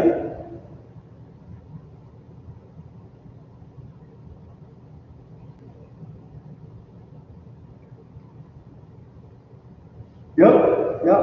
Each time it's further along, it's good. So I think it's really time to start zeroing in on a part of it. Like maybe you zero in on the arm and it's overlapping the body and start to get that rounding that's going to happen at the edge and letting it turn from, like that conda that goes over that elbow. And then, excuse me, it's the unknown, you know what that is. Did you stay in your balance? And then with the lower arm, that would help too if you bring some of that yellow back in for that. And then get a little shadow underneath. But yeah, I would just start to pick that area apart, like right around that area where you built the upper bra and then next to it with the shoulder. And then go back to that knee and bring that knee out a little bit more. Just so you can feel it.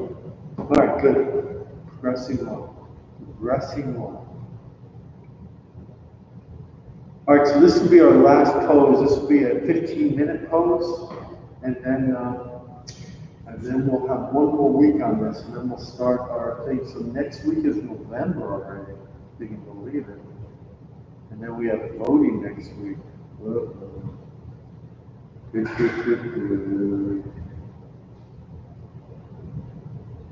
What would Bailey say?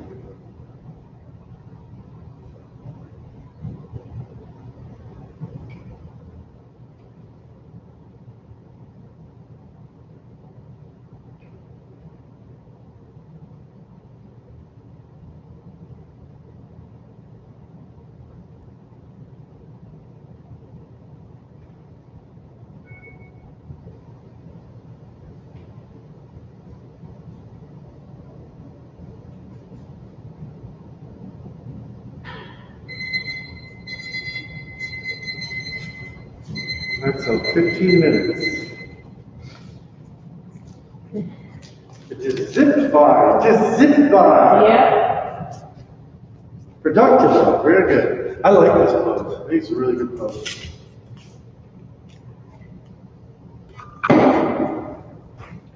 It's one that doesn't hurt you, and it's nice. Yeah, it's pretty chill.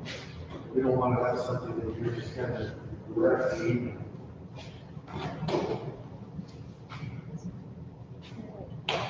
It always makes you feel bad. What'd you say? It always makes you feel bad.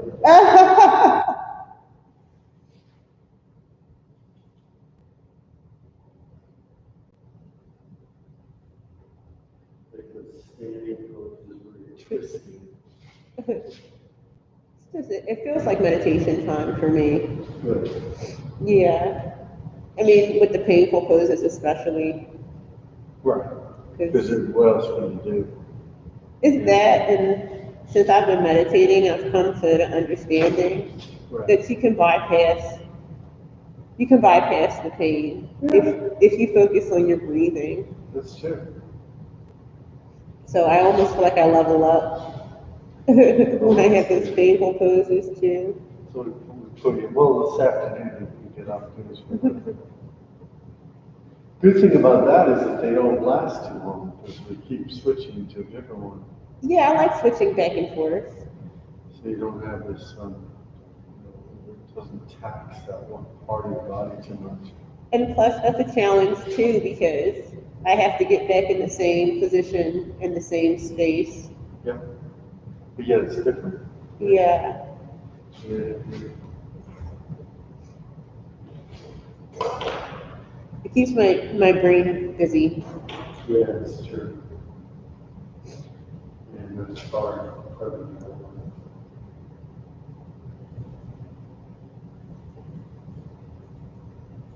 It's almost like doing a dance, really. Yeah.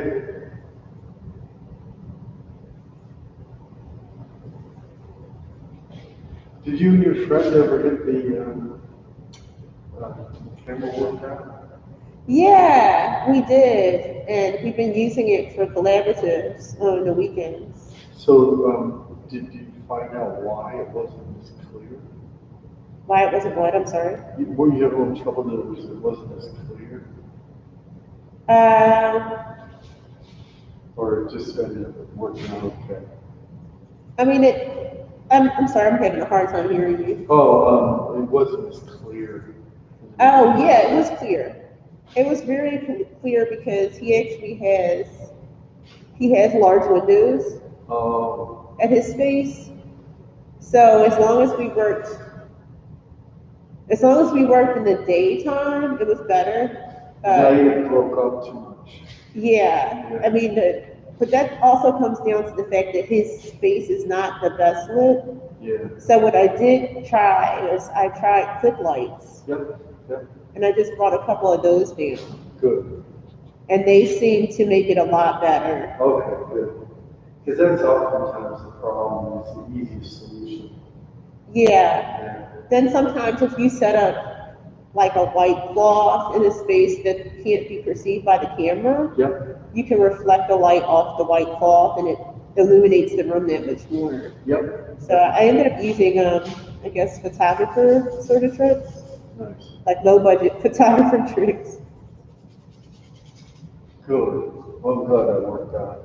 Yeah. Yeah, that's what we're trying to do with the problem. It was the light, but it turns out it wasn't. It was the camera. I mean, you worked it out this morning with this setup, Yeah. even though it was really, dark in here. I know, you got it done, right? You never know what you're going to be breathing every day. And then the meeting, you prompt your meeting with the dean. And it all worked out.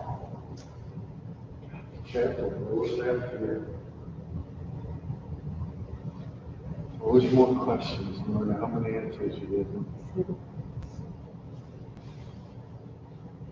Yeah, it's funny, a lot of this stuff is trial by error, Yeah, yeah. and a heck of a lot of like problem solving and not giving up. You just can't give up.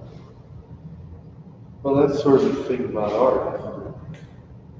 Yeah, definitely. You know.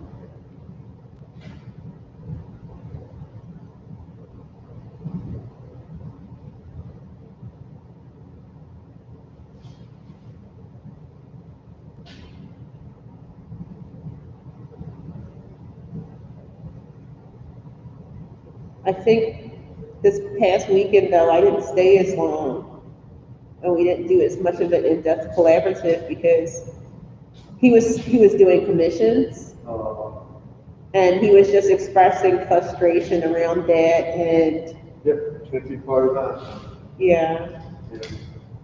just him dealing with certain clients, um, And I told him, I said, it might be time for him to rewrite his contract, Yep. you know, if it's that much of an issue and it's causing him that much pain and suffering. Yep. Yeah, that was good advice.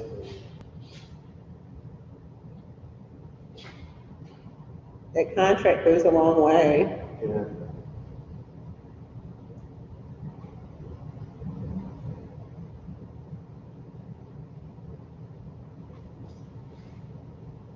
So his mind was on other things, Yes. unfortunately. No mindfulness meditation there.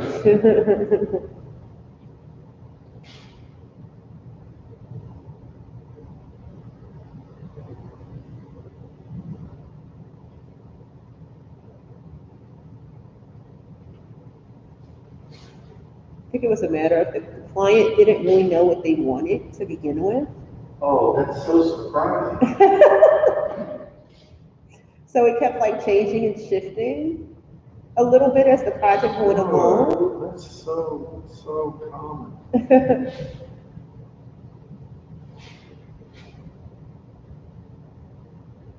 The best clients are the ones that aren't involved. Yeah, yeah. I mean, the reason why they're hiring you is to be an expert at something. They should just step away. Right.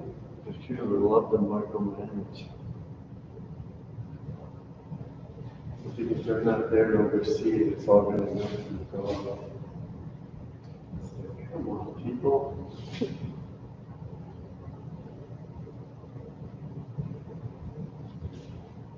Yeah, I think that that's the major issue is that he kind of needs a buffer between him and some of his clients, Sure. you know, because his clients have a direct avenue to him. They feel like at 2 o'clock in the morning, because they're up, Oh, nice. and they see, you know, they'll see on Facebook Instant Messenger that he has a little activity dot, that it's the best time to reach out to him and, you know, ask him about the direction of the project.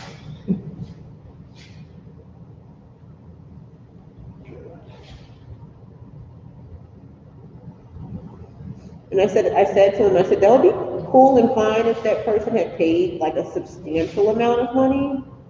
You know, maybe you would take some time more to talk to them. Like, you know, outside of, like maybe even outside of the project, just check in and say how you doing. But for the amount that this person paid, I don't really think they should get that kind of treatment, you know. And it was causing him so much frustration and anguish that I was just like, is the juice worth the squeeze, dude? Like, you got to put boundaries there, so the person knows they're your client, but they're not like your homie from school, you know, or you're like your best buddy kind of person. It's true. We call it boundaries. Because time is money.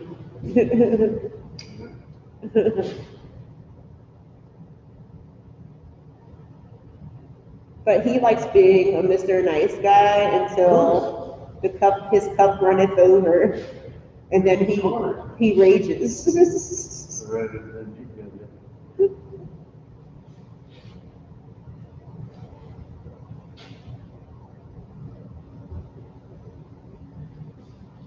I'm always looking for solutions. Good. Like once I've had that one client that gives me a run for my money, I rewrite my rule book, you know, Right. or I rewrite the contract so Yeah. that way I don't get taken advantage of again. That's right. But he has so much faith in people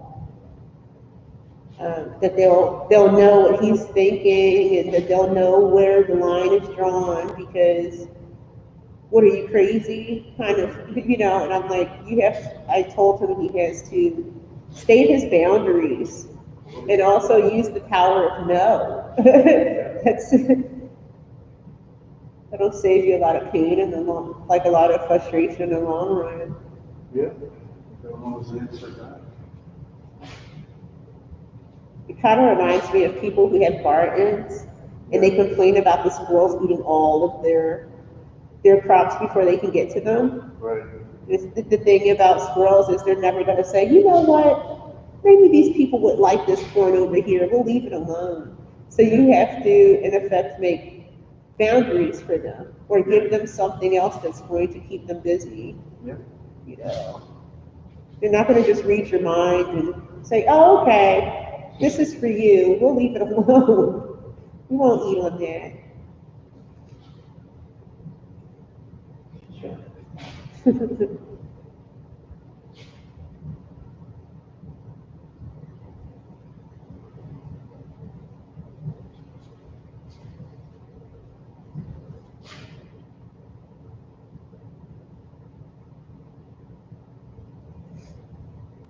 So he's working through it, Oh, that's good. but I had to kind of leave early because he was obsessing on it so much that it, Good. It's spiral. Yeah. yeah.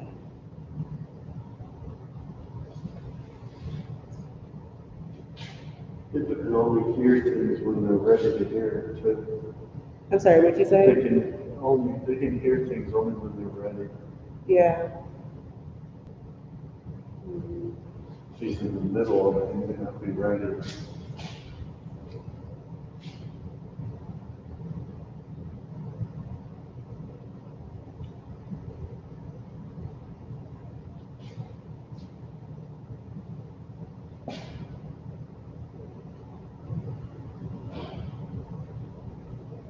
So you might, in fact, go out to Reading Terminal because it stopped raining. No, I have to be Okay. up with these. Time for that. Not much time.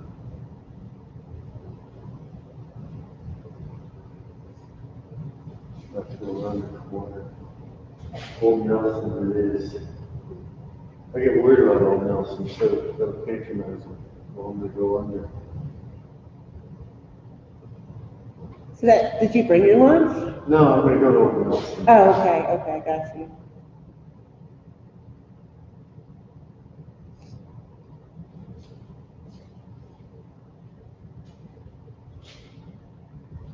Patronize others.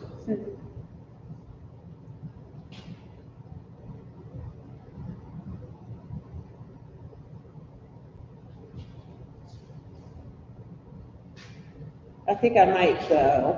Yeah. Yeah, get that tiramisu for my grandma and put it in the fridge here.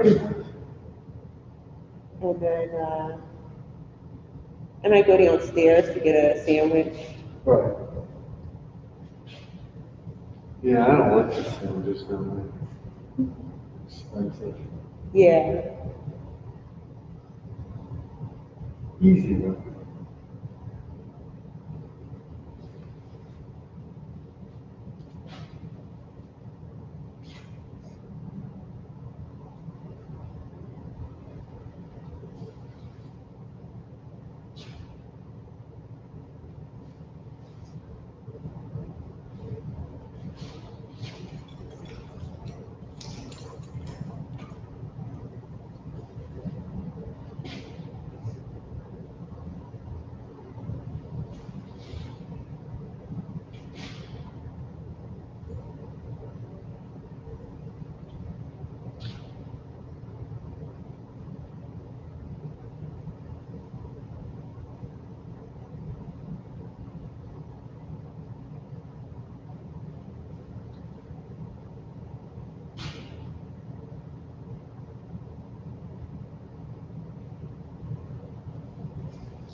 Oh, yeah, 1 minute.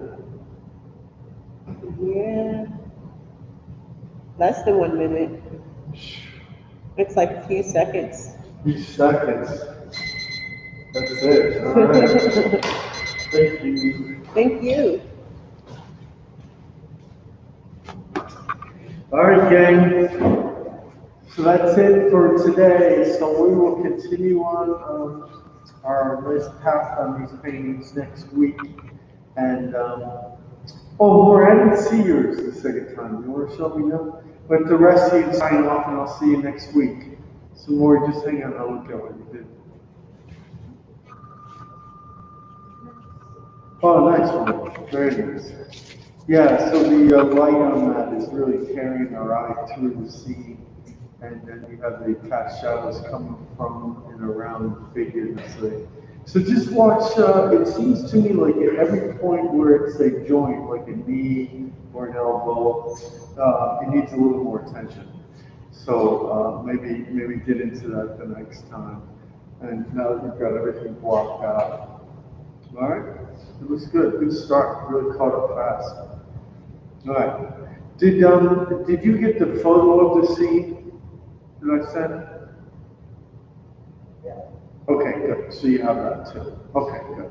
All right, Maury, I'll see you next time. And your homework was good. It looked really nice. Nice job. Okay, good. All right, see you later.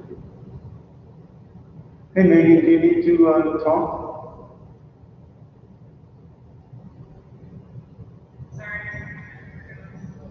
It's all right. How you doing? Good. Good. Good. I'm glad. It seems like there's so much, doesn't it? Yeah. Yeah. Yeah. But I think the nice thing is when you can concentrate on things like having to get classwork done or doing something like that, it can feel very productive and you feel accomplished from it. And the accomplishment is the thing that really helps all of us for that. But it's true, I've never seen so many people not sleeping well at night. And I was with a group of my friends over the weekend, and every one of us has been waking up at 3 in the morning. Every one of us. And that's never happened before. I know. It's true. Exactly. And sometimes it's nice and quiet, right? People going around, so it helps. All right, well, sounds good. Have a good week, and I'll see you next week. Okay, bye.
I finally showed up.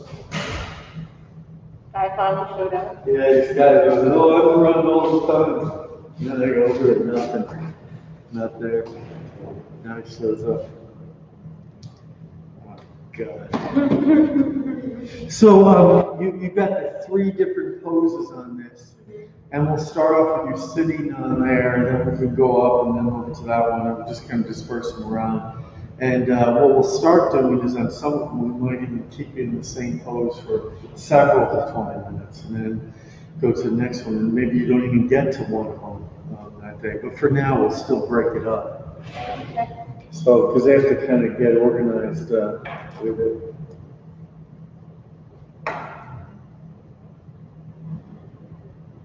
All right, let's see.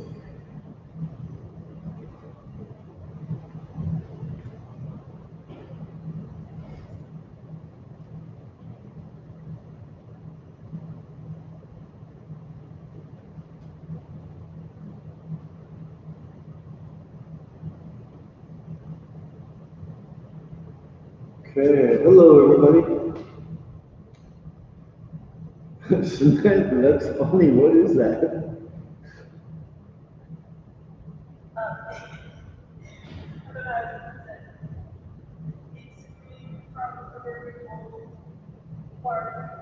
Is it from a... That's funny.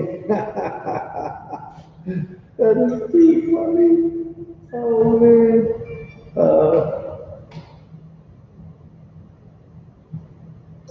Oh, that is too funny. Okay. All right, Abby, can't use mic or camera. Okay, that's fine. You can probably hear me though, because you're on there. Let's see. I'll send this back chat.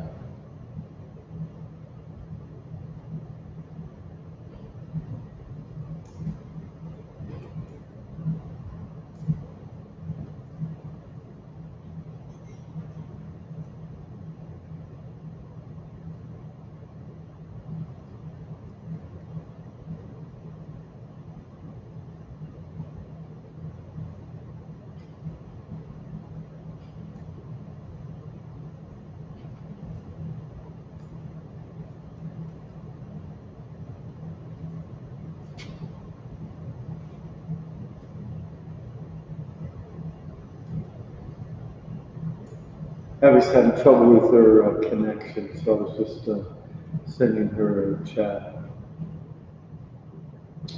Hi, Gina, how are you? Good. Did it stop raining out there?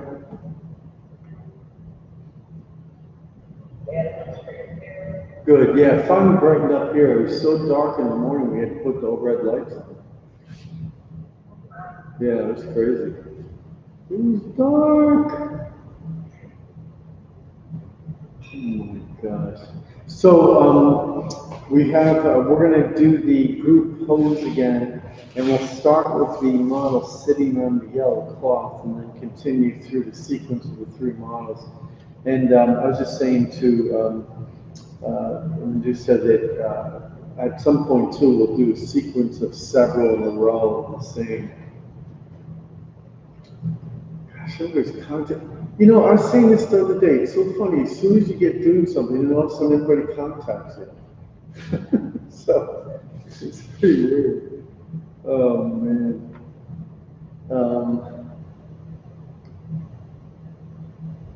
And it brightened up a little bit. It's nice. Oh, is it raining there? Yeah, it's not raining here, but it definitely brightened up. So you can probably see in the studio it's a lot brighter. I don't have to have those overheads on now. Do you see Samantha's figurine there? She says from a Barbie movie. Lean from a Barbie movie. That's pretty good. All right, we're going to look at an artist today, and then we'll get started. Give it a minute to see. We still don't have Aerosmith and we don't have Tara. Okay, so let's see what she said. Yes, I can. Never mind, I can't access YouTube. Can you record it? Let's send it. Okay. Yes. Yes, I'll send it to, I'll send an image. Hey, so, I think I photographed him separate. Didn't I photograph him separately? Because I sent him to you. Didn't I? Yeah, you did. Yeah.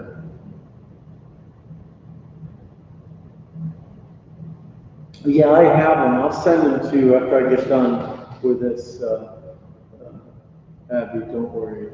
I've got them from last week. Okay. Okay, good. So, what I'm gonna do then is go on, the shared space, and then I'll go over this artist, Daniel Bouveret. His name's actually Jules Pascal Daniel Bouveret. So, as you can imagine, the artist is French. But his good one, I'm going to end with the one I'll talk about for composition. He's got this really wild scene he calls The Accident. And it's such a great example of what happened in 19th century figurative art that it became so theatrical. It was almost like a stage set from a play or something. Julia, what are you wearing a hat? Oh my God, is it cold in there? Oh my God, what is the temperature there? Oh my God, that's horrible.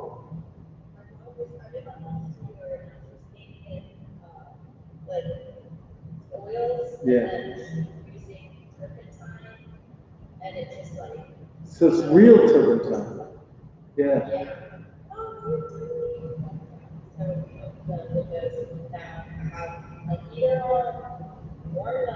Oh, good. Okay. Good. But that's pretty funny. Oh man, I thought maybe you changed your hair or something. Okay. Sounds good. I'm going to go to share and we'll look at Daniel Bouveret.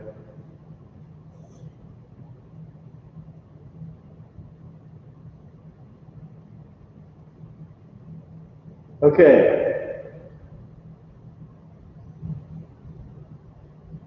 Jules Pascal and Daniel Bouveret. So Bouveret is known as a French academic artist. And so this is one of his paintings, and it's startlingly real. You know, it's of his wife, and it's against a tree, and it's at the Philadelphia Museum actually. So that's why I wanted to start with this, because this is one that you actually can see. But what's so indicative of this artist's work is this kind of precision and softness of detail that makes you think that it's quite photographic.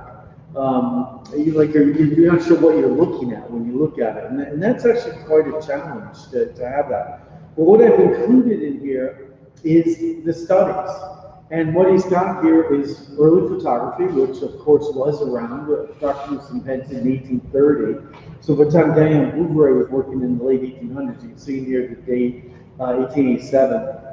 It was quite present, and they were actually working outside a lot. And so this is his wife, and this is in her getting not that same pose, but getting near to that. And then here's the drawing that he did in preparation of it. And so you can see how strong the contour is and how dark it is, because that would have been transferred right to the panel or a piece of linen that he was working on. I can't remember if it was panel or linen. But this is, of course, several tones, a little bit of coloration, and areas like that. But he freely used photography. Here's another one of, they loved working with the Breton, believers, and they loved this idea of the mixture between beliefs and actuality. And so I wanted to start showing you groups of figures together. So pay attention to this, look up. You can see that how the change of position with the standing figure, the sitting, crouching, the hand raised, and then the groupings. So you've got one grouping, two groupings, with this one overlapping, this with it overlapping, and so your eye moves back in this S curve, which is nice movement going back, but it starts off with this element of just a line of figures. But it's in no way just a line, it really builds on it. And here's the studies for it. So this is him working outside, this is Daniel Blueberry working outside on the Breton figure posing. Here's one of the photographs. You can see, you can remember this is the photograph of the woman in front here. That's the same one. So he took that and used that as a guide. He even gridded it off. And then here's a oil study of the figures where he's starting to work out some of the compositional decisions. So there's a lot of things that are going around in there. So this is the one I was talking about, the accent. Now this is in black and white. This is the reproduction I could get of it. It's actually a painting in full color. But this is what happened to, particularly in France, the figurative works that were starting to develop here. So they love the idea of the peasant, the rogue peasant. And then we've got the doctor that comes in this fine gear down to even his spats on his shoe. But how do we know that the central focus of this is the accident that the little boy had? How do we know?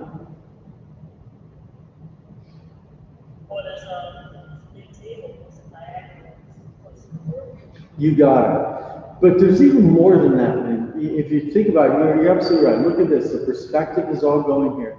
But if you know how I'm always telling you to do your cross sections, we do our cross sections. That bandage rolling is exactly dead center. So it's about as obvious as you can get that way. But to reinforce it, and this is going to get humorous, you've got every single person in the room staring at this bandage, down to even the cat that's under the bed. You see that? The cat?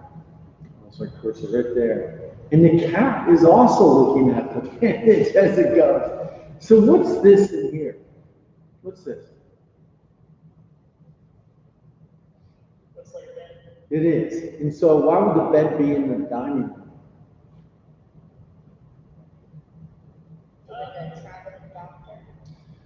Well, that's a thought. That's thought, but they're actually, the doctor came, yeah, right. The doctors came into the home of these peasants, and they have the finery over here, but they had very few rooms, and so they would have to have double occupancy.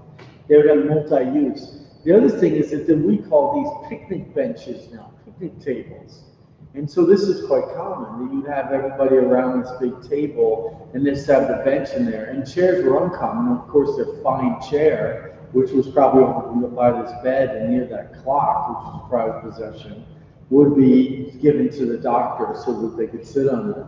And then this is a very blackened in, well-used fireplace as it's built in there. But another couple of things I want to point out is the perspective of this and the way that builds back. This window that allows you a little avenue out, and then this big fireplace hearth that gives you both a narrative context, but also this idea of how we can see these groupings of objects again that now echo the groupings of the figures, the 3, the 2, the 2, the 1 off the side, and this negative space becomes really varied.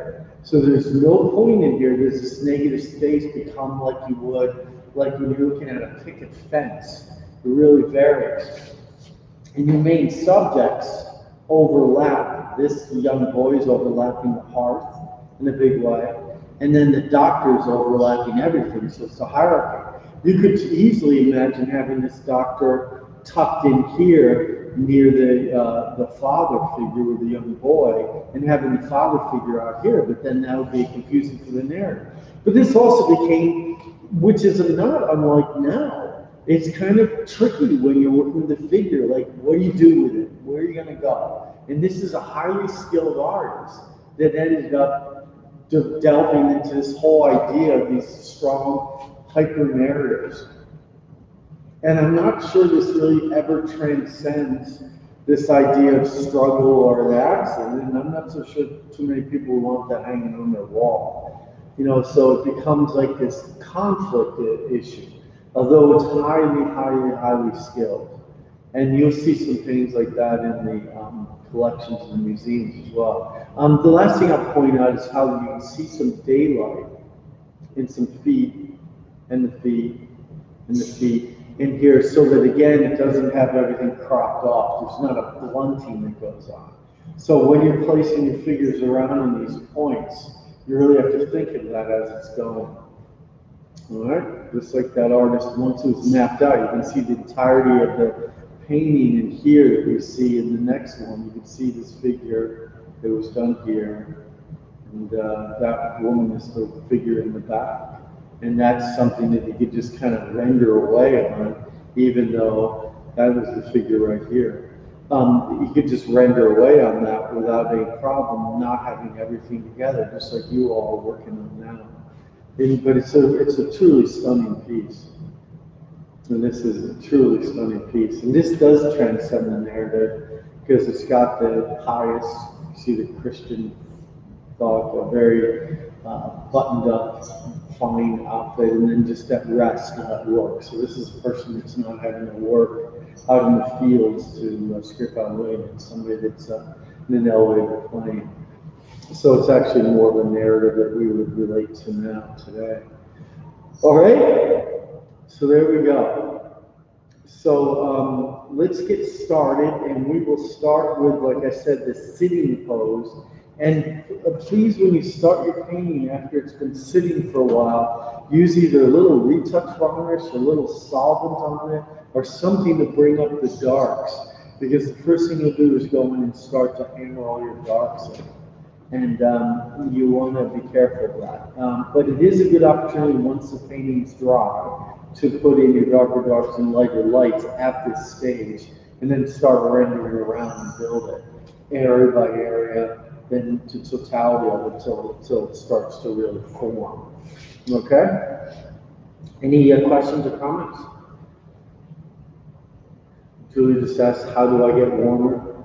You have to start wearing coats. It's so awful. I've got a down vest I wear in the studio because it's always cold, so I have one that's designed just for the studio. Yeah, I have a winter jacket on just a little bit ago. Yeah, it's cold. It's time to go, Julie. It's time to go. All right, let me see. Let's see the pose. Can you still find the marks? No, because some of the marks are from this morning. All right, so yeah, that leg is tucked under, the other one's extended and the arms back. That's right. Yep. And you're leaning. Yep. And their hair is a little behind the, yeah, there you go. Okay, good. Okay, we're good. Okay, so this is going to be the pose now for the first 20, and we'll get moving. And I'll send images up to Abby.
Okay. All right, I just sent those to us. You should get them.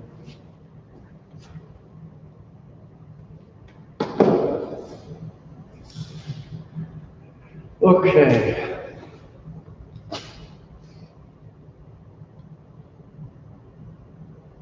So you're not quite lean as much as that. There you go, that's it. Perfect. And rotate your upper body toward me just slightly. There you go. Perfect.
Okay.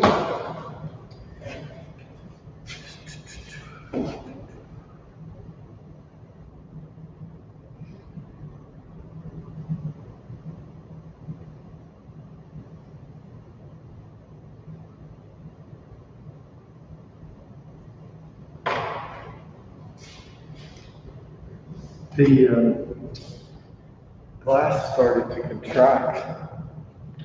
So you can hear it. Yeah. It's pretty funny, we didn't think it was going to today. There you go, you never know. I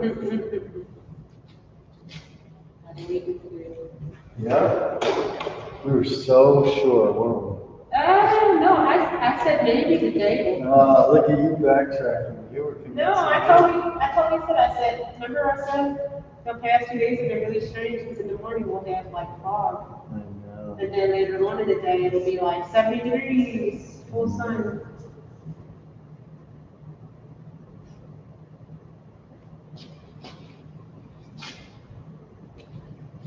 Like 2 days in one. You should get backtracking.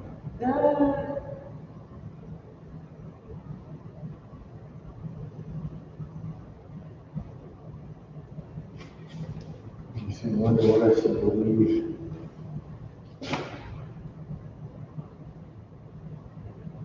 You're right, you did say that.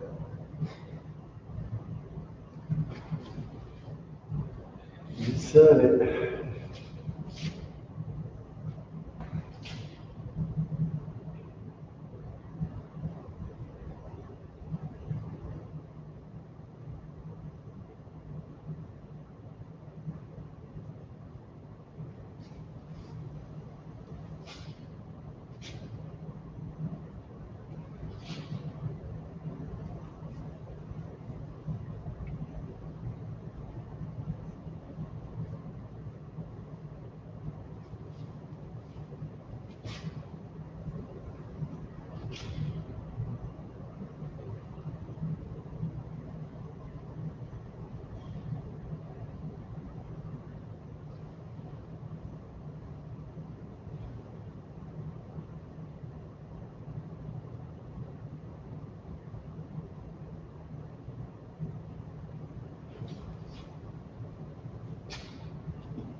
You walked in several? Yeah, I did. Oh, nice.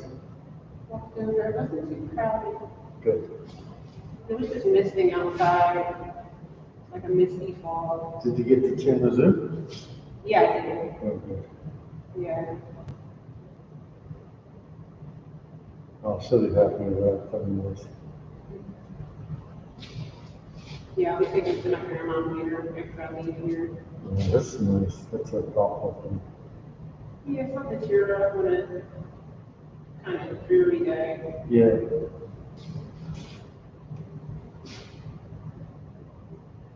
Yeah, that kind of dessert is a true indulgence. Yes. I'm glad they make the moment so big. Oh, yeah.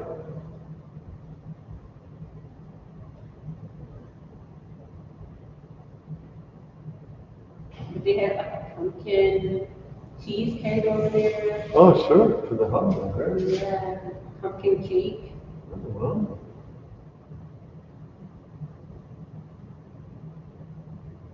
So maybe you can get the next time in there. Yeah, it's funny because I'd only buy it for other people Yeah. over there. Truth be told, I'm not sure it's sweets. Yeah. If I had anything from there, it'd be like a canoli or pizzelles. Right, those are good. The end set. Yeah, but that's it.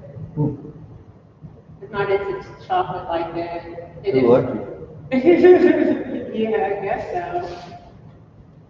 I mean, my apartment bakes all the time, so Oh, and she's always baking like brownies and apple crisp. okay. Oh, gosh. She always asks me, she says, why don't I eat any? And I tell her, I said, I'm not that into sweets. I think she's trying to convert me though. She'll find something.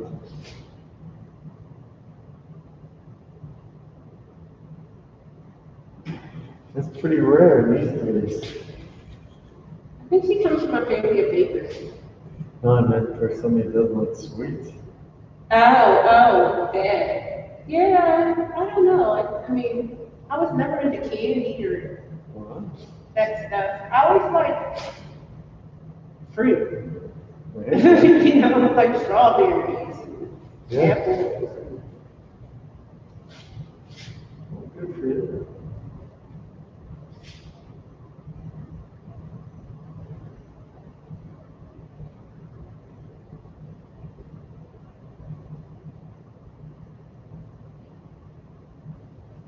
I will indulge in dark chocolate, See, there you got something. but it has to be like a candy, like a bar, you Yeah, know. right.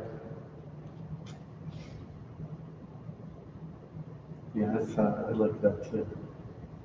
Plus, it's really good for you. Yeah. There's a lot of antioxidants in it.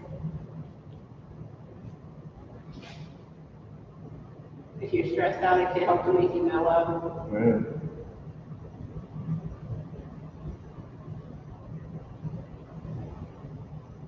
And you oftentimes don't have to eat it all in one sitting. No. I No. thought that was the whole fun of it. No, I know. I don't know. I've seen people do that. It's like, wow, where did that thing go? No, you just get a couple little chunks from it.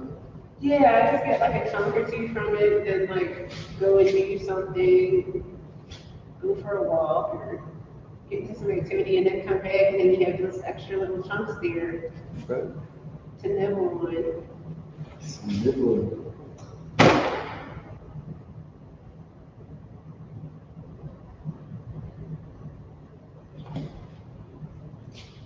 She made a carrot cake last week. Oh, that's a good one. Yeah, it was a carrot cake with cream cheese icing. Yep. More carrots. That's a hard thing to make too. It's a lot of effort. Yeah. Andrea is, she does it, I think she does it because it's a part of her family tradition. Right. Like I think that someone in her, I think someone close to her, her family actually owns a bakery. Oh, there you But I think for her, it's always a personal challenge. So recently she made vegan carrot cake go. with vegan cream cheese icing. Huh? Yeah, yeah, she can't just do the regular one. She has to go and see if she can figure out how to make it as many ways possible. Good.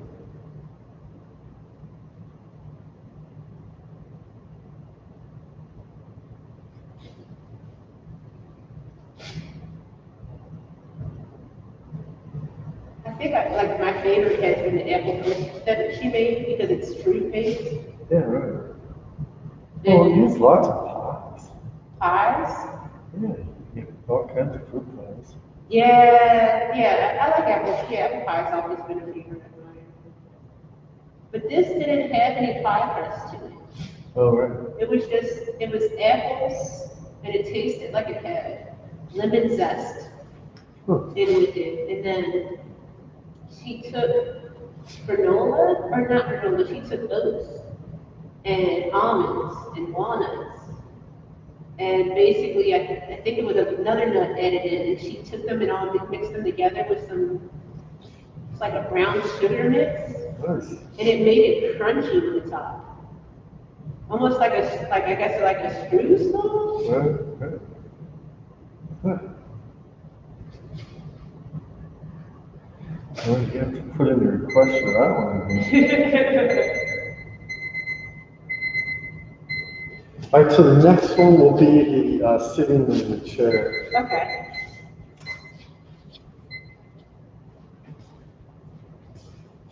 All right, let's see what people have got here. Let me get that started. Gina, you are first.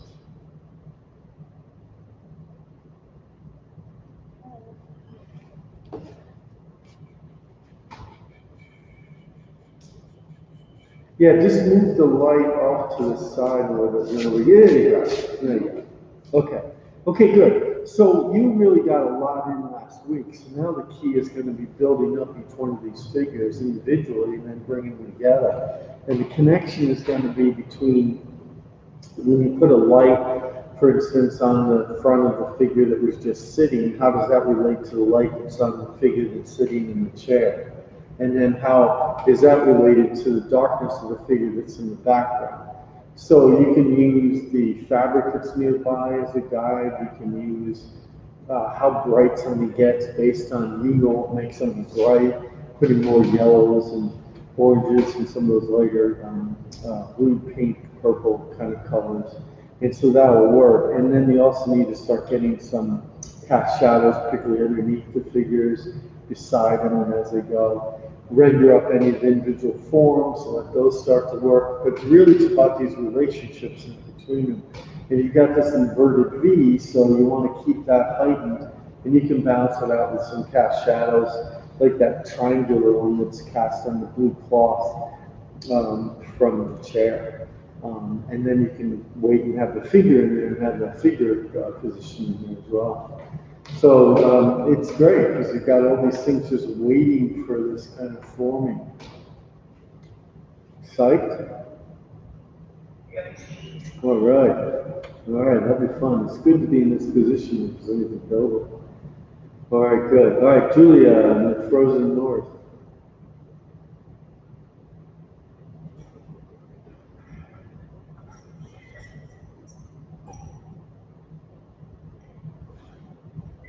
So good. So you got a lot of light in there, and you see you have that good big base of dark to build it. So now, just like I said to Gina, you want to relate those lights to each other. So when you start putting the lights on the sitting on the chair one, you can relate that to the figure you just did, as well as the light that's on the chair, as well as the light that's going to be on the cloth behind it. So the red is going to be less lit, and the blue will be a little bit more, and you can play with that shadow too that's cast there. But instead of just blocking in too such a brutal way, you can start to lay it in like 3 different color tones as it relates to the given areas. And make sure that they relate not just to a color you think you're perceiving at the time, But an area you want to start to express, like the light area, the medium area, the dark area. All right? Nanook. Nanook to the north. That was a movie. Oh my God. That is so cold. We got cold here this weekend. It was cold on Saturday. It went from like 70 down to 40 or something. That's the coldest it's been since March. I know, it's just an hour. All right, Samantha.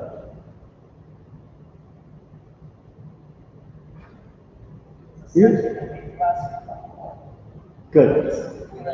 Oh, absolutely, absolutely. Yes, now you've got it all formed. You understand it from the sketch. You understand what you want out of it. And then you can just build each one of those figures. And once each one of them's in, then you can start to relate them to their near element and their near partners of the other figure. But you will also have that triangulation in reverse. So it makes a nice balance in your composition. And so you want to think about what's going to arc it from the back.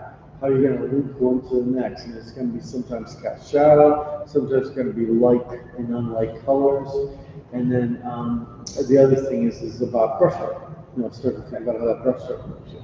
All right, so it's good. It's right at the right point. Good. All right, henna.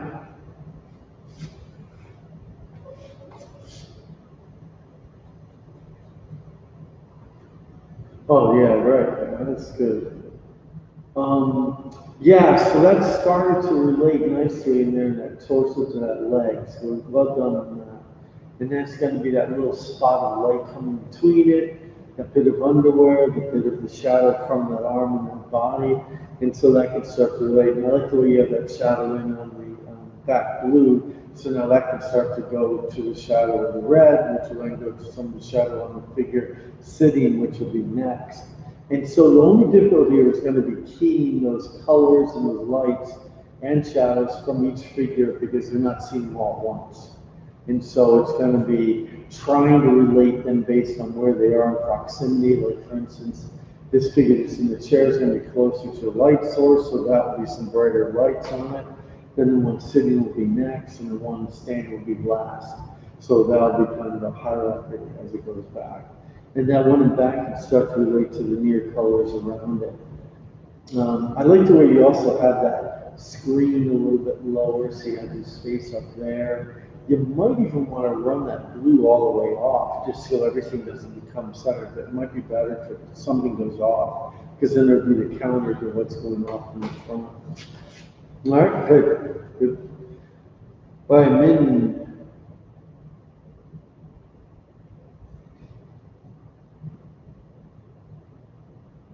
It's not there. Min's phone. Min's phone and Min's computer. Let's see if we heard from Abby.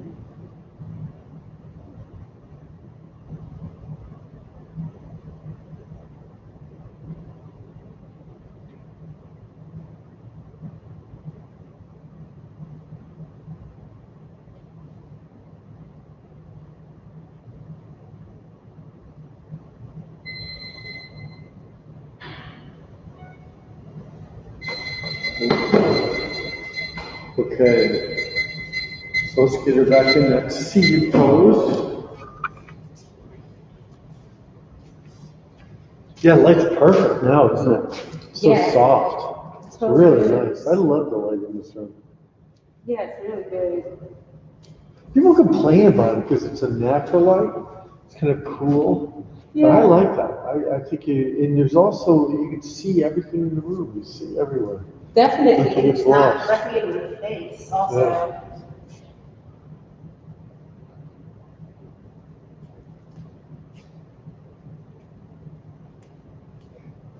And you can crank that heater on back there. Yeah, put it on the break.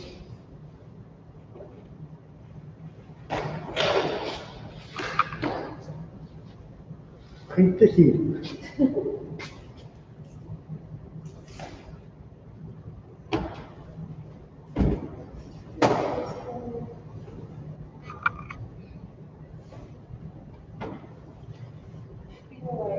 So you know the direction. Oh, this direction? Mm-hmm. That's right. A little bit more. Right. And then, right. Good. And then you've got the one arm up, right? And the other one straight over your body. Okay. that Right. way. Got it. This way, like this? Yeah, might even be a little further over. Yeah, that's it. Yep. You see, it looks like when you feed it there. Yep, that's it. That looks good. It's really cool in there. It's like a little mini painting. It's like your thumbnail sketch. Yeah.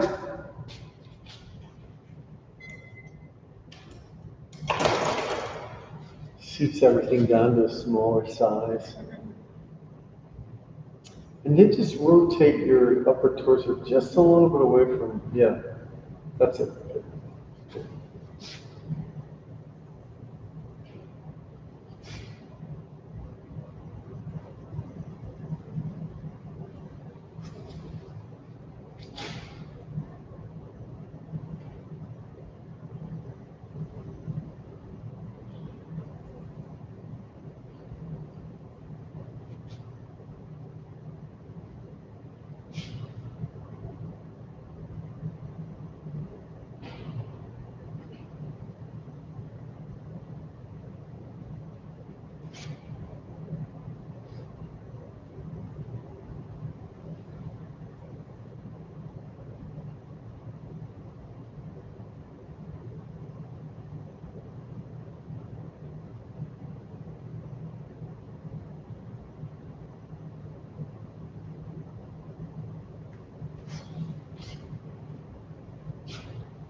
hear the clacking?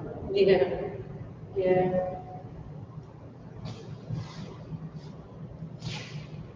I guess that means it's warming up a little bit. Yeah, it's going on. Every little bit.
Sort of life of the studio.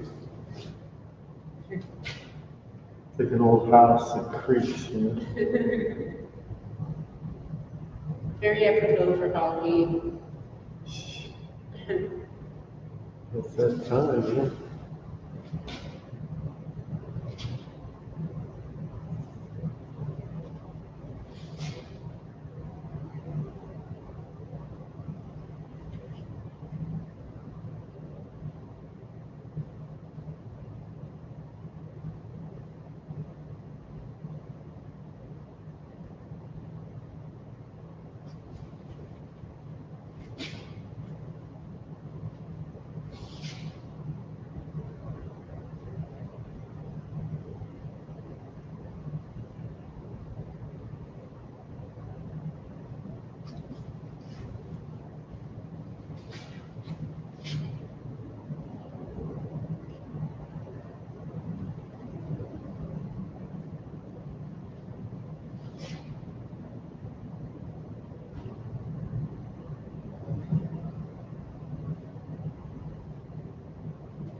Do you know if that bookstore downstairs is ever gonna open again? It will not. Oh, it's discontinued. It, Okay. they ended up getting a lot of things stolen, and Okay.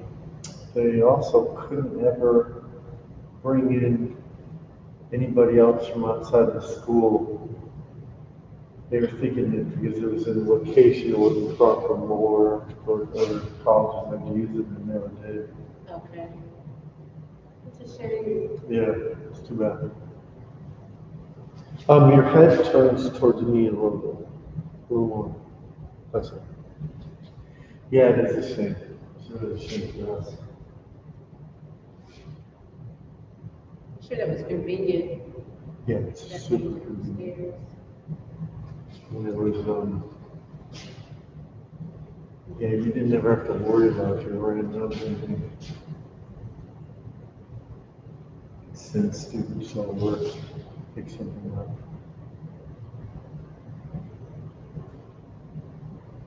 What they might end up doing, which is what they did before blood cleaning, is just have a small store that has some items, not as much as I would have, but just something. So wait, that small store be inside the school? Yeah. Okay.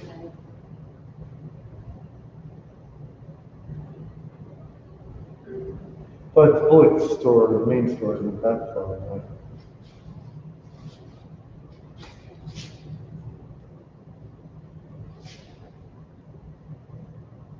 There's not really any other art supply store in the city now.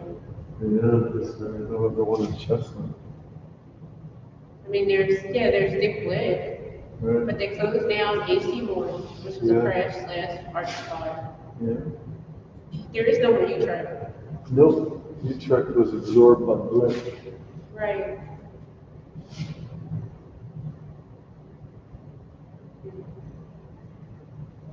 And now it's just Dick Blick. Yeah.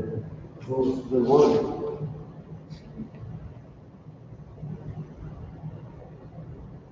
But the strange thing is, whenever I go in there looking for supplies that I'm looking for, they say to me, "Oh, we don't have it. Why don't you go to the internet store, the Yeah, online yeah. store?" That's what they want to do. They get everybody doing that because the store costs too much money to keep open. Yeah. And they also have flooding. They have major flooding issues over there. They do. Yep. Yeah, you have to keep it staffed. You have to pay to stock it. If you're selling online, all you have to do is warehouse and ship it out when people order it. Right. Yeah. You don't have brick and mortar worries.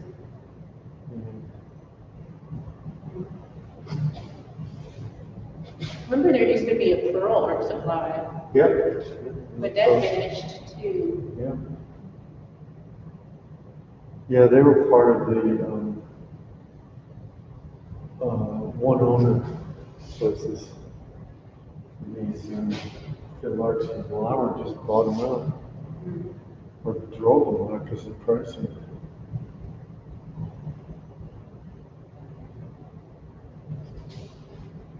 Nobody wants to pay retail. Yeah, but I almost feel like there's some supplies that it's nice to see in person. It's almost all of them. You know? Yeah, I hate getting much buzz online. I mean, I could see if you lived in a small town away from everything, you Right. can't expect it, but geez. Just like, let's say you buy a yellow that you think is a particular kind of yellow, Right. and then you get it home, it gets delivered, and it's totally not the yellow that's advertised. Oh, the brushes too. You need to kind of see. Oh, yeah, that's right. You do need to see the quality of them in person. And then the papers, all the stuff. No, it's just a losing battle because, like, you know, like I said, it costs so much money to keep the stores open. Well, I think COVID made it worse. Yep. Yep. Because it slowed down the traffic that was there.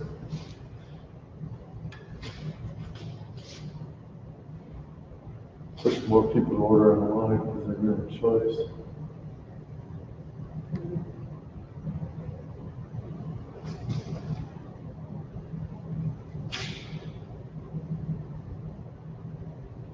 The thing that amazed me about the beginning of COVID, the middle of it, well, when it was its worst, or when it first kicked up, is the fact that everybody was ordering from the internet, Yep. but deliveries were really off. Deliveries were like 10 days off from the original delivery date. Yeah.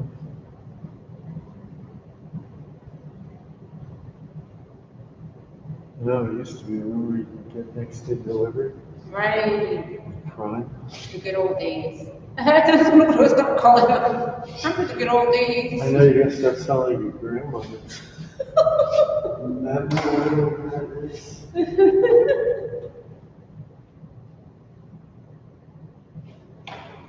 Oh, well, you can get used to it.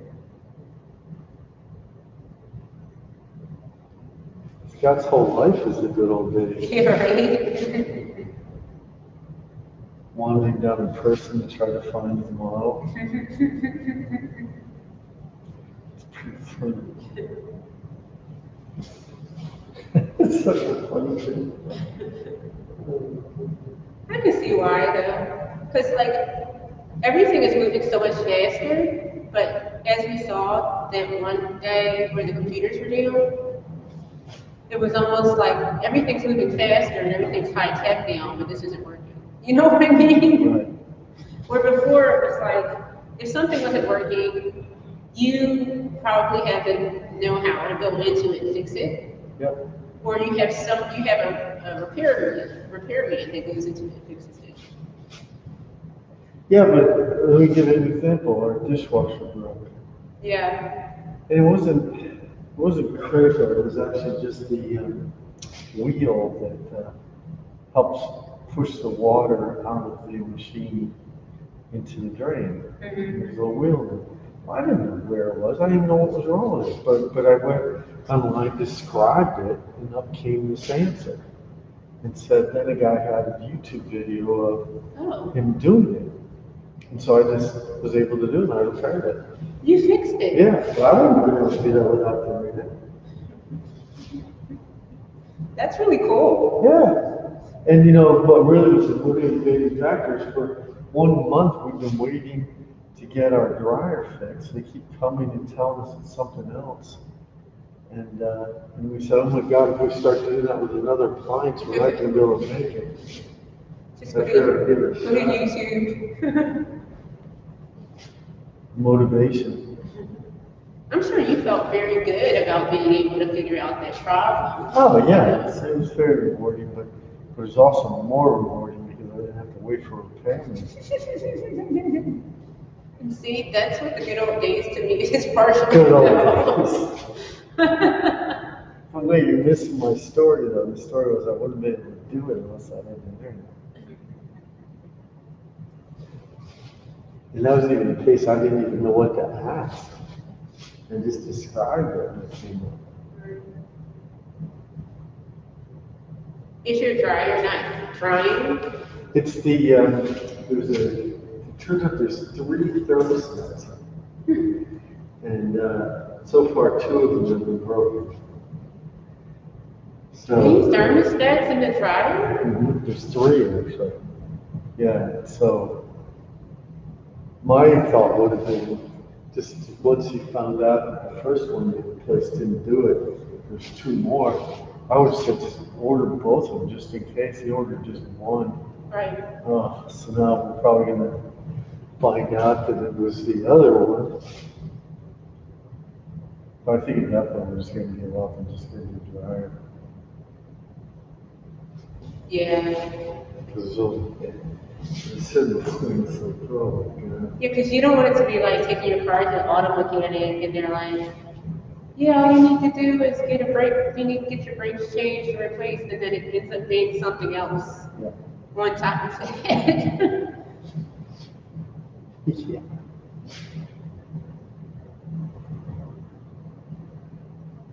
I don't know that companies make things anymore that you can actually go in and fix yourself. Not too much. No. Not too much. And I feel like they make things to break down within a few years. Well, this one we've had for 6 years. Oh, so my I can't goodness. complain. Can't complain. So if we have to get a new one at this point, you know, it's fine. Okay. Yeah, 6 years is pretty good. You could be sending it to kindergarten about now. I know.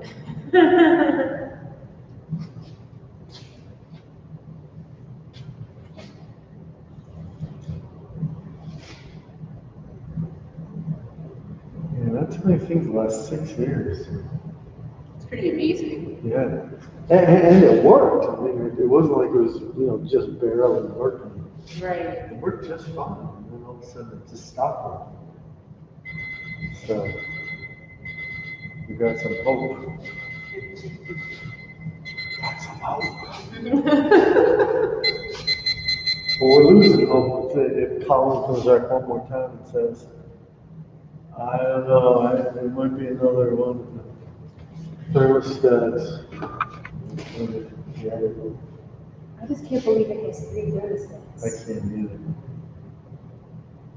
And they're way in the back, you have to pull out the drum parts. He's got the whole thing disassembled and he's taking his lyrics. Fuck this kid. Talk about surgery.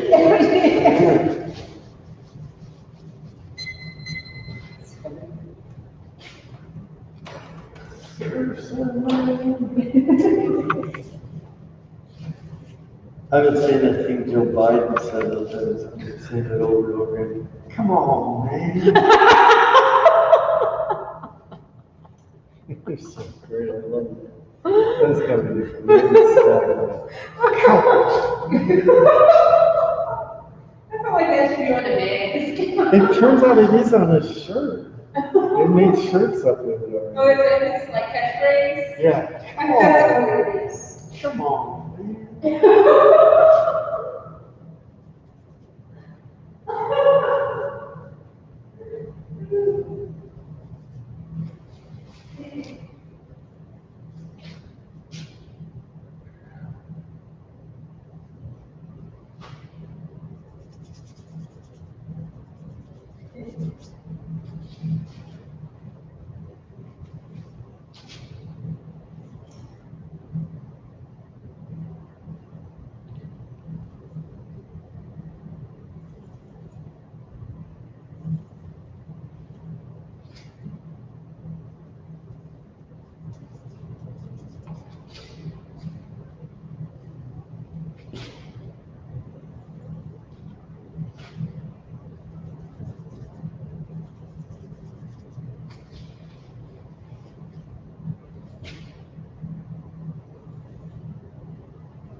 What's your outfit now? This, gray white thing. Red and white thing.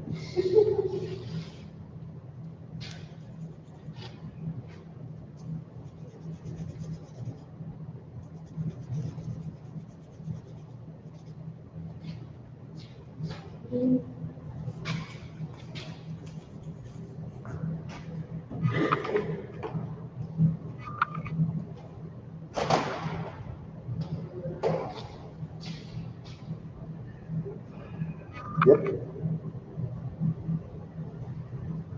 That's turned, yep. Good, wow, got right into that one.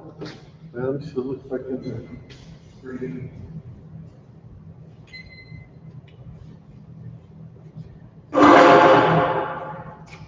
Yep. Okay.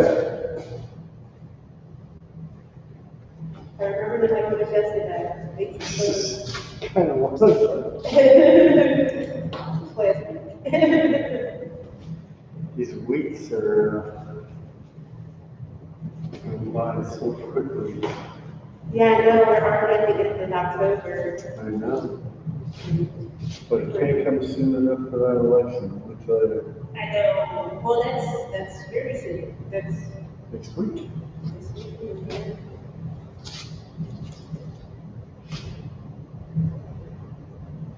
I wonder if there'll be a lot less stress. We can hope. And after the post-election.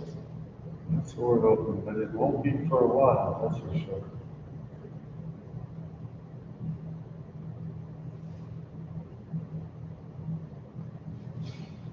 For a while.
You like your guy on the porch. You go quickly. Yeah. That's it.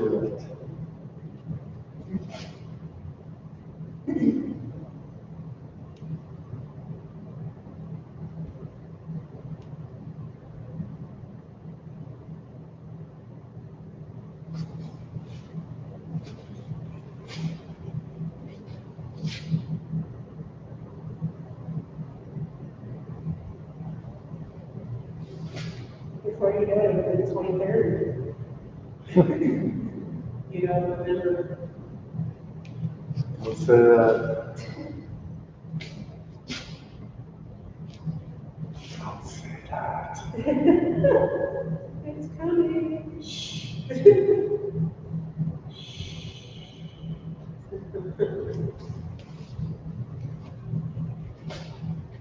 Everything has to have its time.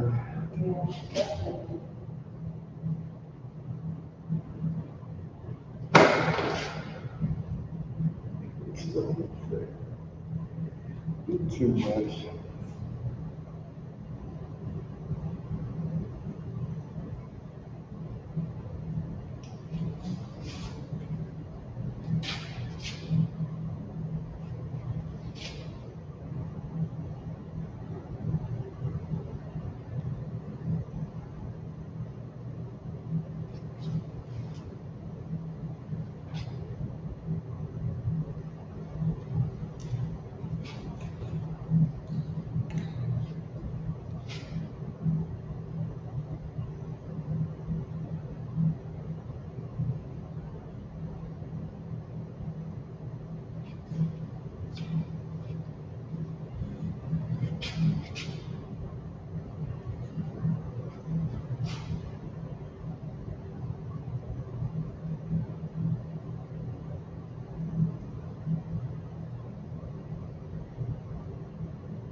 wearing right outside. Yep.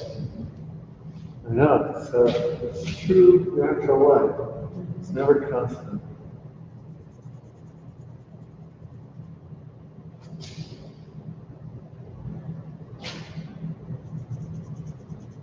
And then pretty soon it's gonna get darker. Yeah. By the time 3 o'clock comes around, it'll be dark in the studio.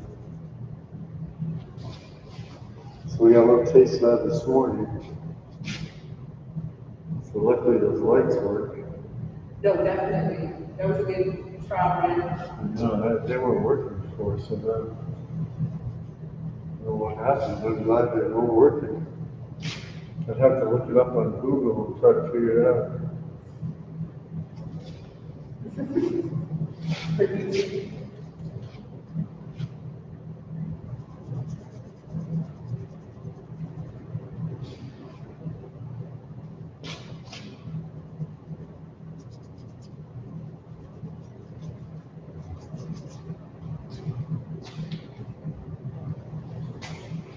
These other two boxes about your baby have light bulbs in them.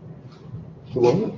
These, these boxes that are next to the light bulb, the light fixtures. Yeah, They like them too. yeah, they do. Oh. They're on cord. We have just two back here. We have them turned off near the milestone. So we can have our spotlight on it.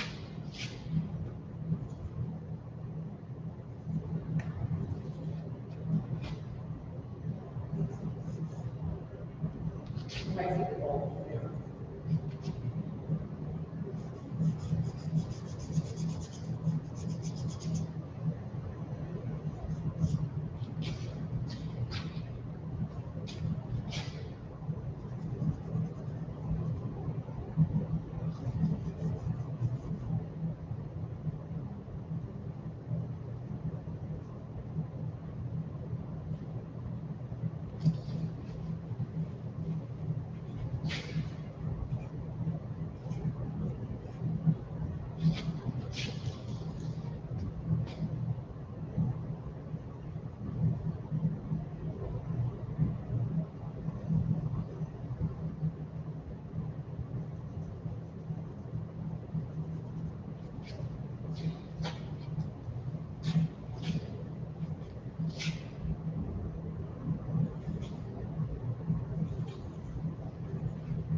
see a whole bunch of different things when you're standing. So definitely.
His light is really doing that. You called No. me. No, you called Oh, no, did I call? me. Yeah, no, you said that's what it was gonna be. Sun's gonna come down later. You're right. Oh, I called it, got you. Yeah. Yes, it's been strange, because I talked to my apartment mate, and I said to her, I said, imagine if you leave at 8 o'clock in the morning to go to work. I said, the difference between that and leaving at 8 o'clock in the morning and leaving in the afternoon, Yeah. it's like 2 different days. 2 different days. Yeah, you need a coat in the morning. Yeah, because that's what I came back to the house and I was way overdressed, and she Yeah. was in shorts and a t-shirt. Yeah. Saying, what is going on with you? Then you pull one of those, I've been working hard all day. What is this?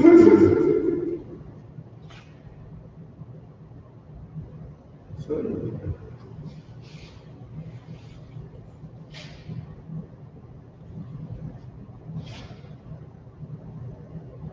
it's really true though. You have to just have layers.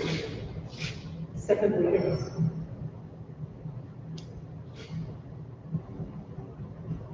I finally made that mac and cheese. Did you? Was it good? Yeah, I put like 6 cheeses in it. I couldn't help myself. I used Alfredo sauce instead of using the roux this time. Oh, yeah. And the Alfredo sauce had Parmesan cheese and lime. Wow. And then I added Gruyere. It was Gruyere, Swiss, provolone, cheddar, sharp cheddar. That's not even mac and cheese anymore. Was it cheese and mac? That's pretty good. Was it a big hit? Yeah, it was. It really was. Like, I think me and my friend ate more than half of the. Yeah? Yeah. Never get it done. And you're rolling around in pain. No, there was no pain involved though. I was surprised because I thought it was gonna catch us up, but no, it didn't. And then it goes really good with breakfast sausage. Of course. And then it goes really good with chicken, like. Hey, let's just face it, it goes good with everything.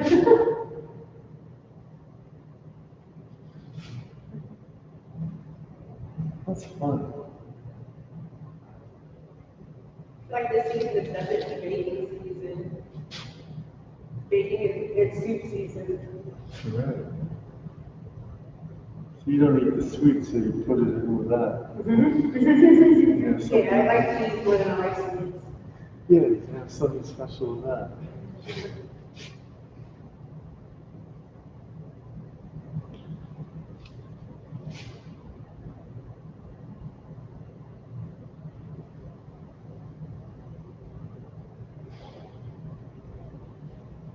Oh, I put broccoli in it too. So what is with cheese and noodles? Yeah, basically, noodles are an afterthought.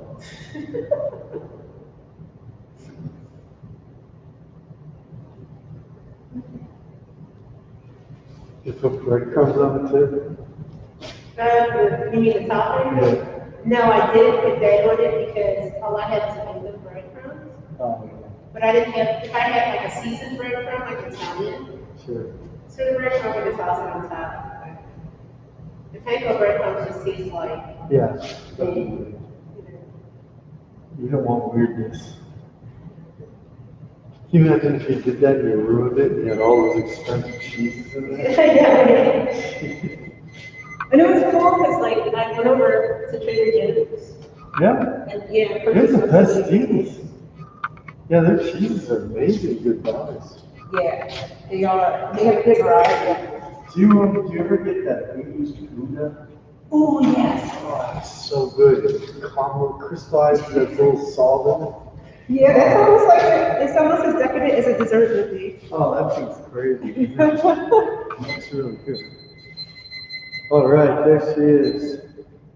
How's it going, Julia? Did you get the other figures in? Yeah, I'm having a hard time, but. It sounds to me, it looked to me from the last one that you're hammering in a local color in too similar fashion. I want you to think about the individual areas more. It's not like you're mapping it out like you would if it was a silk screen print or something.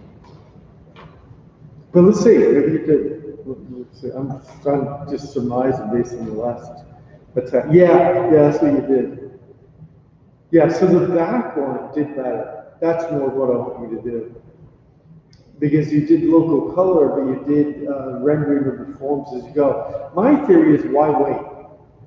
You know, start to put in that localized color, and then you can start to render the difference between the shoulder and the forearm and the leg, the fabric and the leg, those kinds of things. And the two on the right, the bottom right, they just have too much of that heavy blocking in, and it just ends up overpowering it. It kind of works in an upper body. So what I would do is here, look at it for a second. take a cotton knife and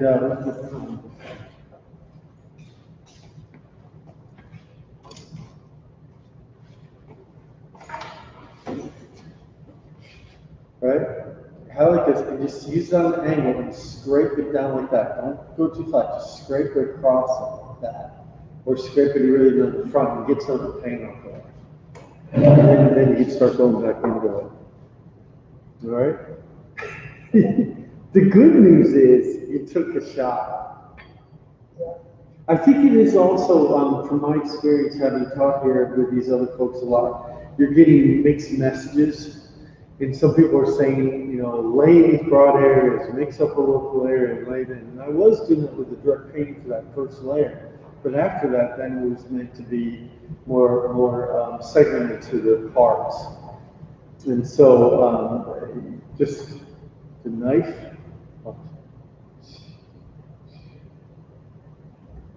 It's going to be good because you don't want to make a mess out of it. You just scrape it up like that. Right? It'll be fun. All right, Gina.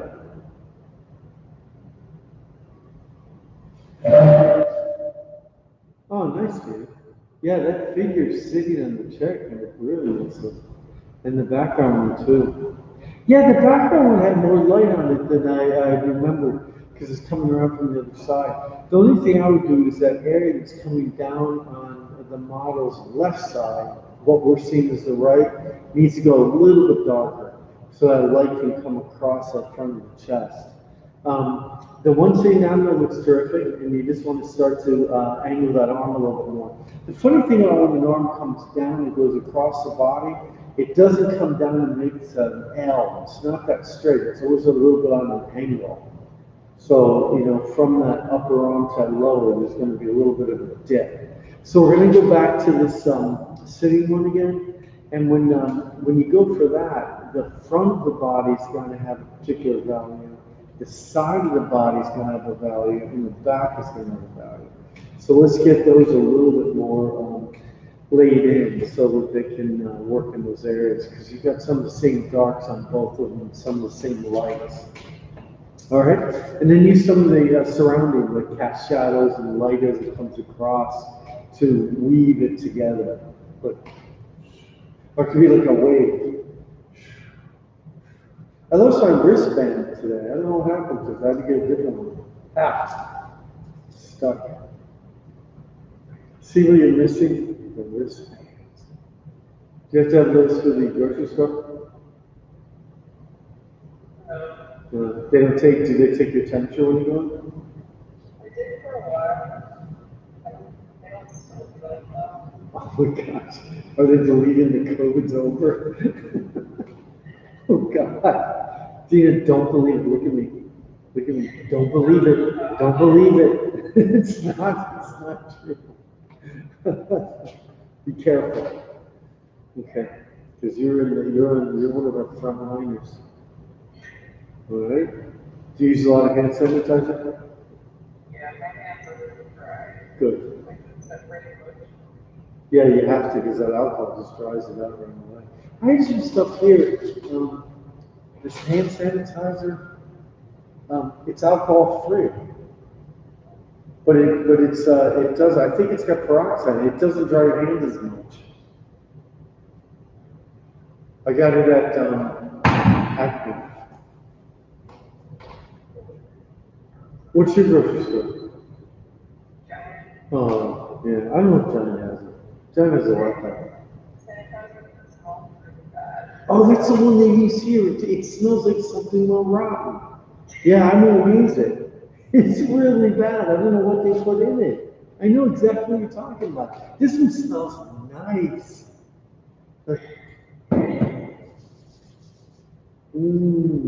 Smells nice. Alcohol free. Kills 99.9% of the germs. What is in here? It says it's poisonous.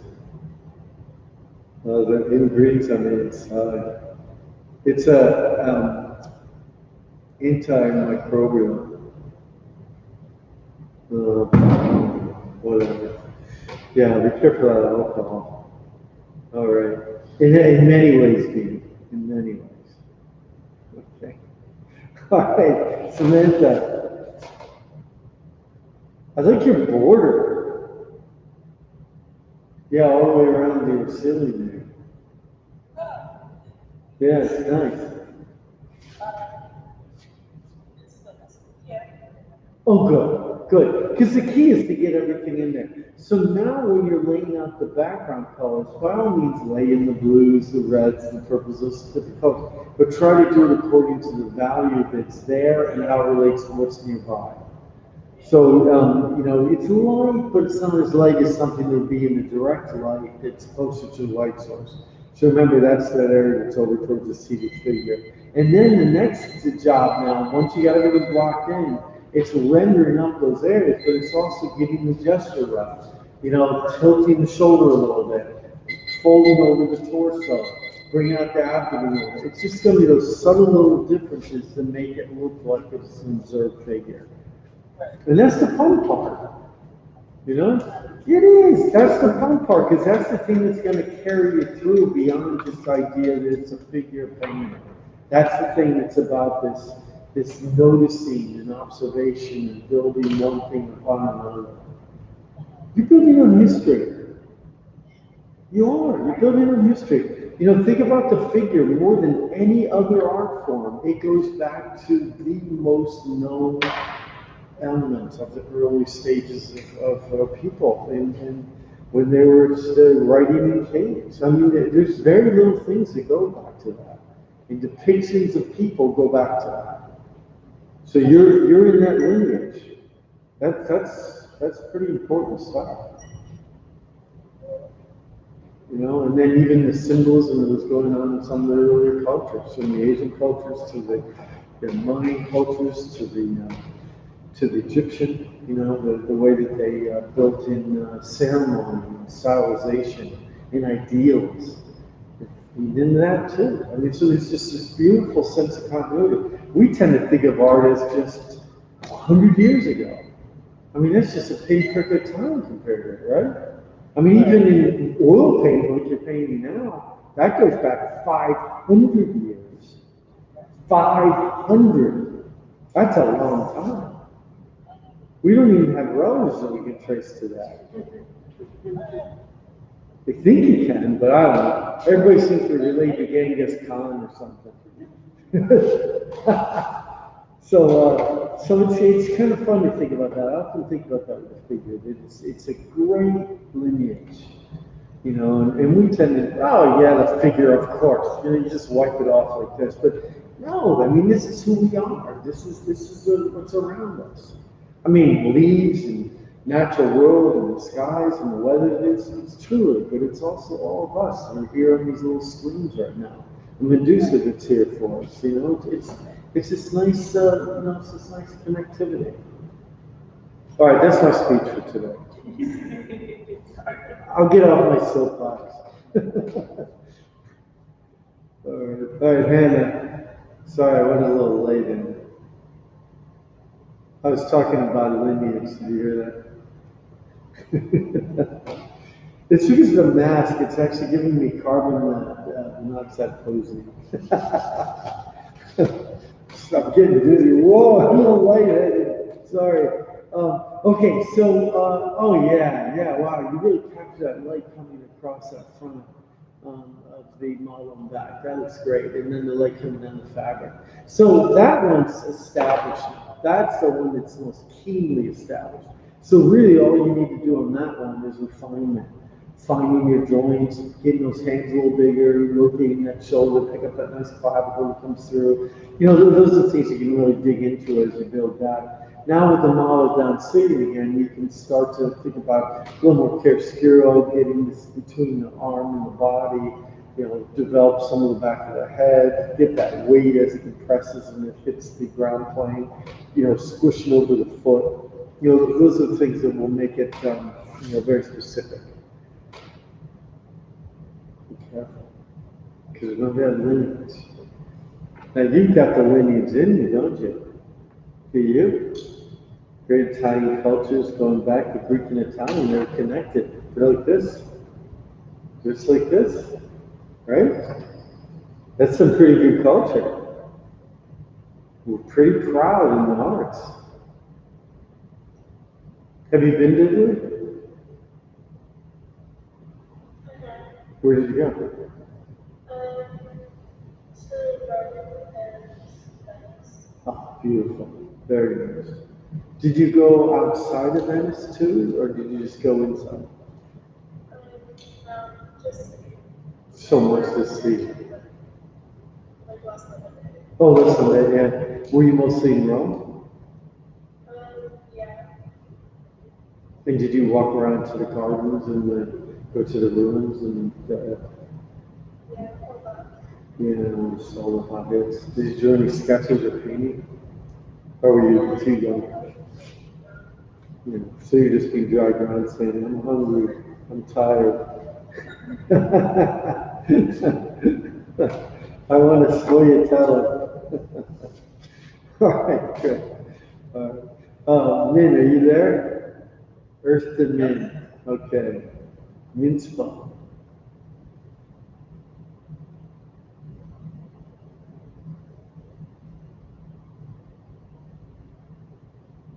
Oh, Min. Wow, that's got a lot of development to it. Very characterized.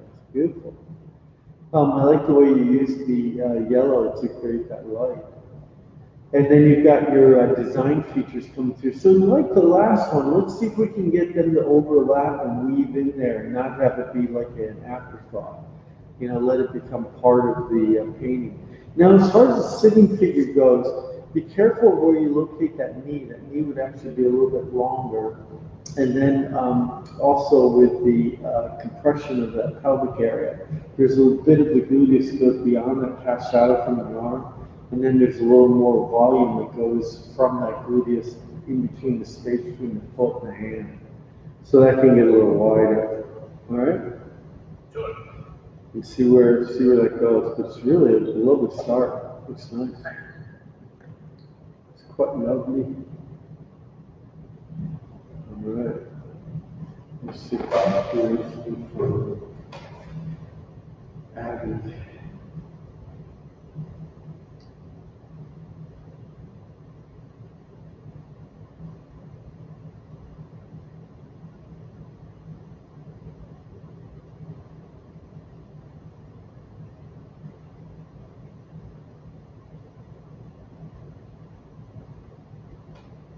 Keeps wanting to update the phone, but then it'll change everything.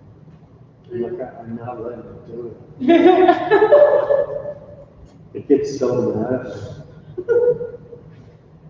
It's getting to the point where it like remind me like every day. I don't care enough for it. I wish you could kind of like opt out and just get the updates that you need to get that won't reconfigure your system. I know. You can actually opt out, but you have to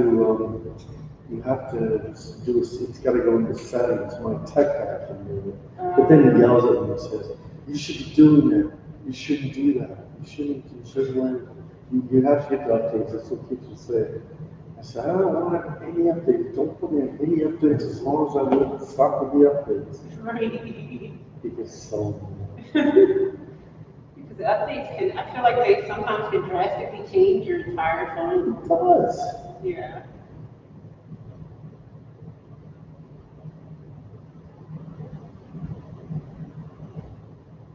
See, that didn't happen in the good old days. Boy, that is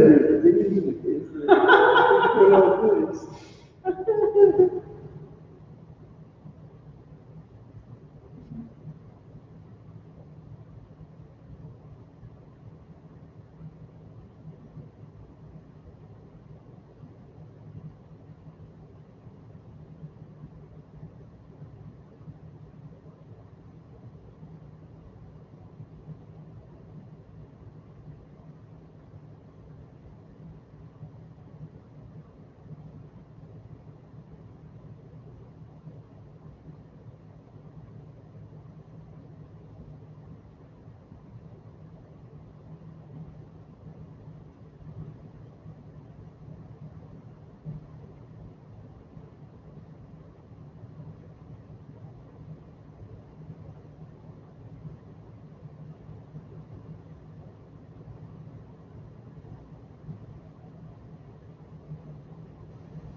It's 20 minutes. It's fun. It's 3 o'clock. Yes, it was bad. Come on, man. I'm telling you, I have to say that all the time. Come on, man. Just shut up. It sounds like a catchphrase from a sitcom Yeah, from back in the 70s. Yeah. It does. That's part of it. So right here. Come on, man. But it feels like you're having the best time saying it though. Oh, yeah. I'm gonna use that. I'm gonna put that in my back pocket for you.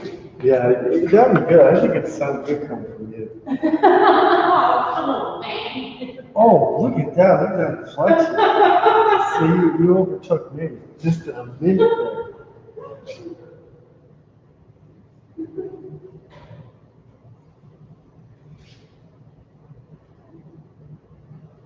You have to say that to Scott.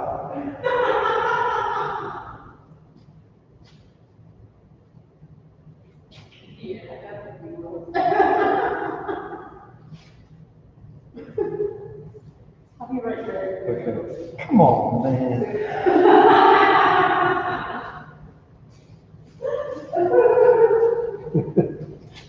This guy, what you talking about, was kind of. It probably is. That's probably.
So we've got one pose and then a piece. One post a piece?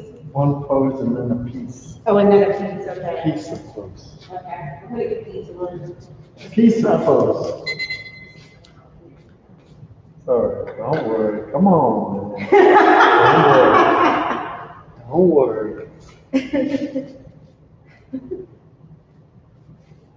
Everything takes time. Roll with the punches here.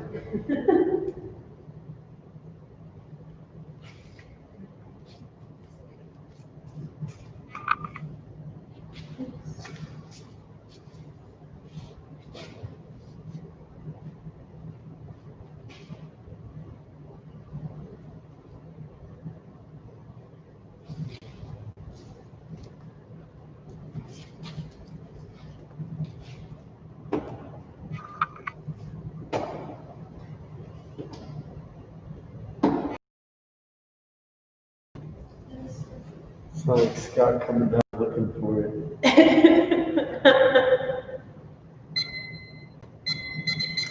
I love that image. You love it what? The image of him wandering around looking for you.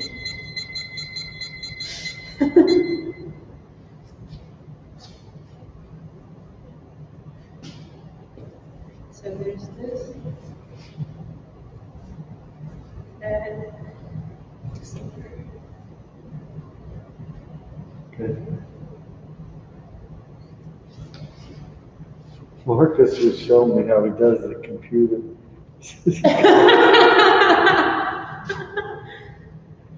Because I thought, like, God, what if she hadn't even typed on the keyboard before? What would we do?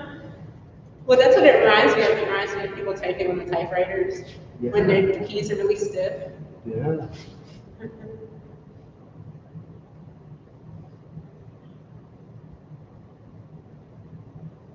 It's a lot to have to get used to, It is. It really you is. know. It is. The legs are open, right? And Okay. then that your right foot is back a little bit. Yep. Okay. Yeah. There's so much to take on. So much. Because you figure technology it moves so fast and it changes and updates every few months, it feels like. It does. Yeah, that's what we complain about. We don't want to update because then we'll change it from what we know. I feel like it's a little too fast though. Yep. And I feel like for the speed that it's changing, it's not necessarily getting better. This is different. Yeah. Yeah, I agree. Like what you were saying with the updates on your phone, you're trying to stave off the inevitable. Yeah, because what it does then is slows down the phone and then you need a new one. So I'm fighting it. So we all have our little battles. Yeah. I mean, I've even heard about the updates that are usually done around tax time, I guess in like April, February, April. And how some people's computers didn't work the same way after those updates. Yeah, so you have to file your taxes, I know. It's crazy.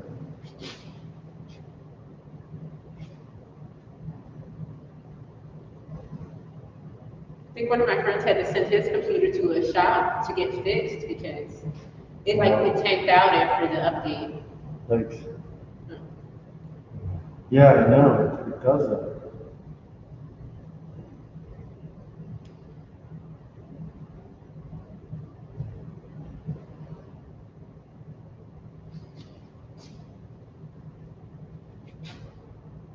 My computer's shorted out. Oh no, Yeah. I can't fix it. So, it's done. yeah, these are okay. These, but then my other one, I use more often. What about the files on your computer? The tech guy was able to retrieve them, so that's good. Okay. But yeah, it's kind of too bad because now I have to get another one. Big expense. I don't really want to do it. especially now, Yeah. trying to just get your, like after you paid for it, just trying to get your hands on it Yeah. is a task.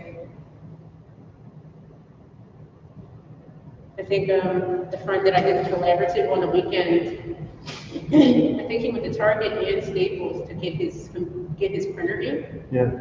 Neither one of them had it in store. Yeah, that's what's happening. Supply chain is completely broken. Yep.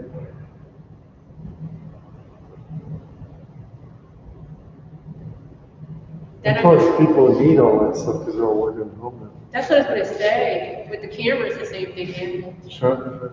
because almost all the students were purchasing them. Yeah, You yeah. know. Yeah, because some of the desktops or laptops didn't have a good camera on it, so they had to get it.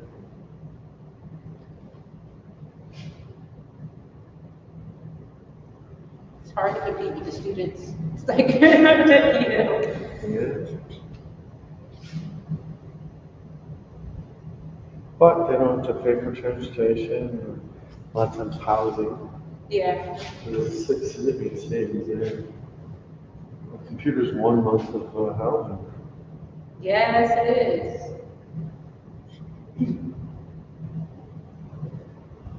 But I would say that almost a computer, low budget, is almost as much as a cell phone is. Yep. Or a cell phone is almost as much as a low budget computer, like laptop. Yeah, I is. agree.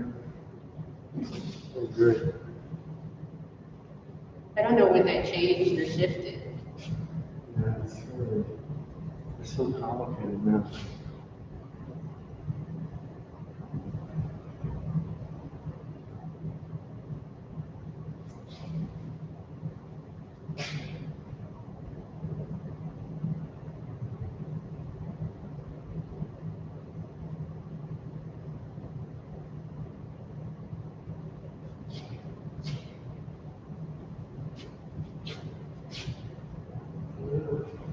Still can't. Yeah.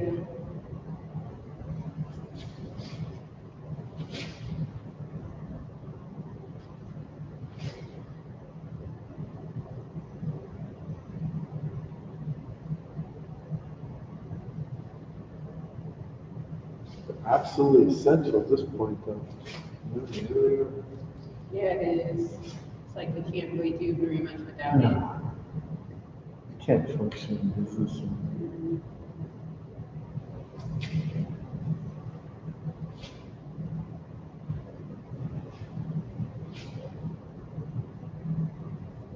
And then if we go back into quarantine, we'll definitely need access to a laptop or a computer. I don't see that happening. I think we'll just have reduced again. I don't think it'll be like what it was. I hope not. That would be pretty depressive in the winter time. Yeah. Yeah. Yeah, I don't see it. I just think they're gonna. Extra cautious. Oh, right. Close stores and stuff to certain degree. You're not have indoor dining.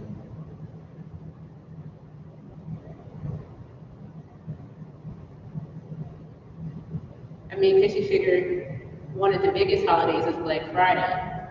Well, that's gone. That's totally gone. They're gonna try to do it online, but it's not gonna be the same. Yeah. But then there's Cyber Tuesday, the week after that. Right. And I think that's probably going to be nuts. Yeah.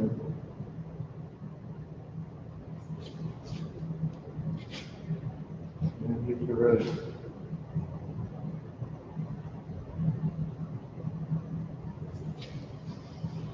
We just have to get used to things being a little different. Yeah.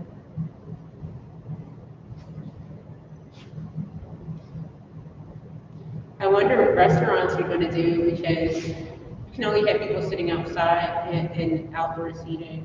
They have those really powerful heaters. They're Oh. so expensive. But they can seat people nearby those. They keep them pretty warm. Huh. And I think they'll have enclosures and fences. But yeah, it's gonna be a challenge. Some just opened up again for staff. Yeah. I feel bad for people who own their own businesses, who own small businesses. Because they're like flying by the seat of their pants, really. Well, the truth of the matter is everybody is. Everybody's even the potential presidents, everybody's flying by the seat of their pants.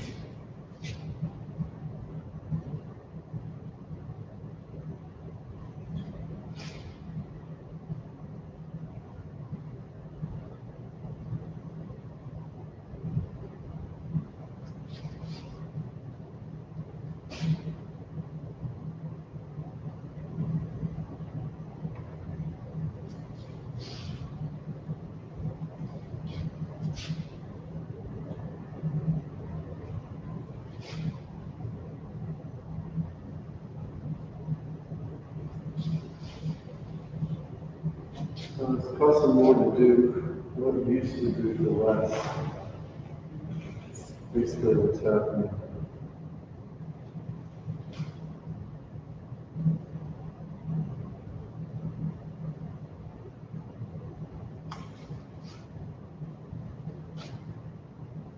Yeah, I miss, there's certain aspects I miss about going out and just bumping into people. Yeah.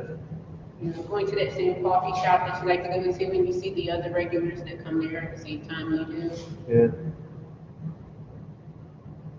Yeah, social things.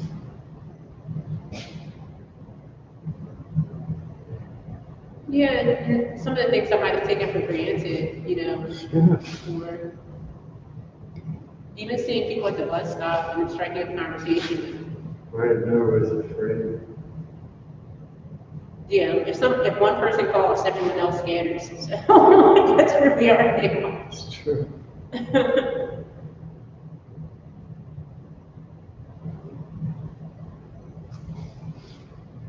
Panic ensues. Over roller skating rinks right now. No. Although I think they might be setting up the ice skating rink Oh, over, okay. over around City Hall. Oh, good.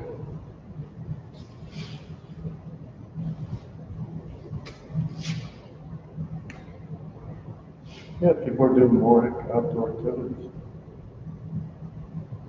Parks are jammed. Oh yeah. I don't know how good that is though. I'm thinking to myself, yeah, there's fresh air. But once you start to fill the parks with all these folks, doesn't it sort of negate the It does. It does. Out there huffing and puffing.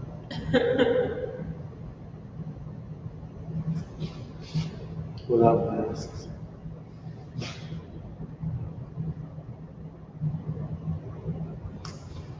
Have you seen David Byrne's new project by any chance? Okay. It's very interesting. It's on HBO. Oh, It looks like it takes place on the stage. oh, cool. Okay.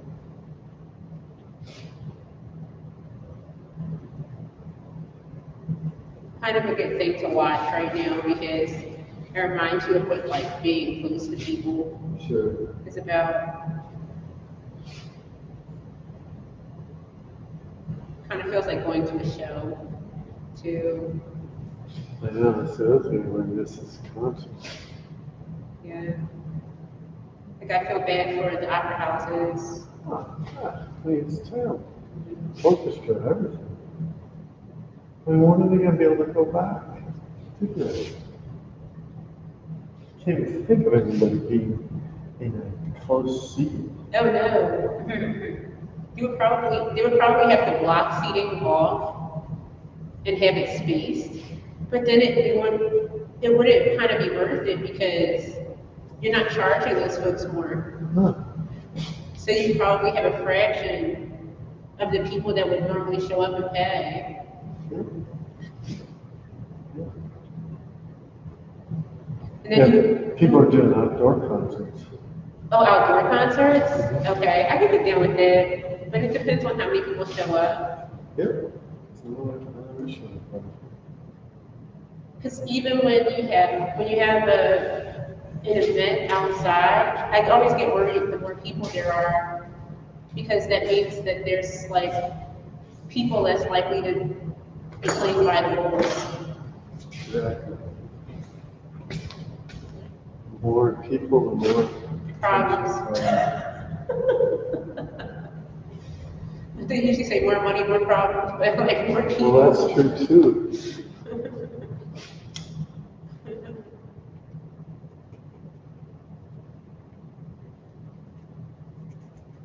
I mean, that's what art's kind of lucky. It's pretty solitary. Yeah. Yeah. And then you can show stuff online.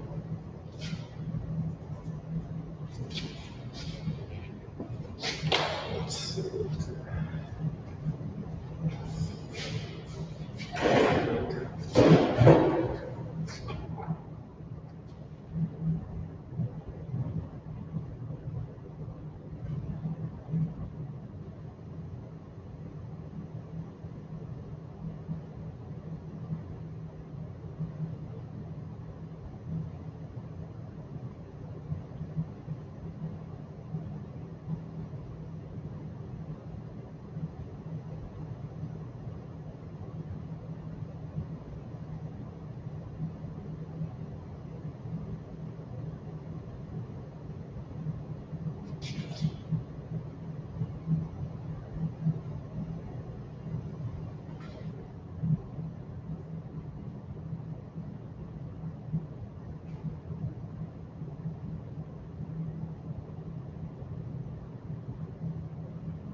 We have about 2 minutes. Yeah. 4 minutes. 4 minutes. Rushing them 4 minutes. I'll just go, we'll just do a 10-minute thing. Okay. Goes so fast. Oh, yeah.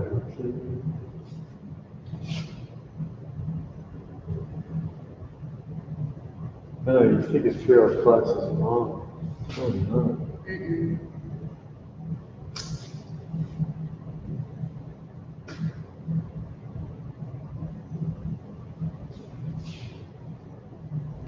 Something my mother-in-law used to say, are you kidding me? You could string that with "Come on, man." Come on, man. You kidding me? So funny.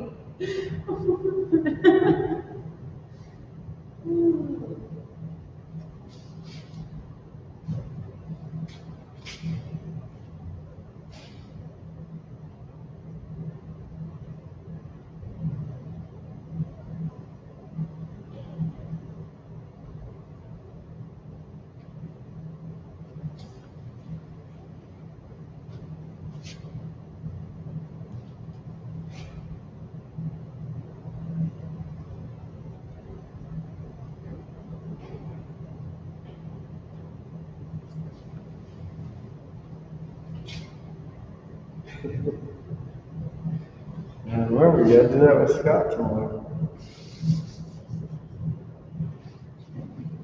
He comes down there looking for you. Come on, man. Are you kidding me?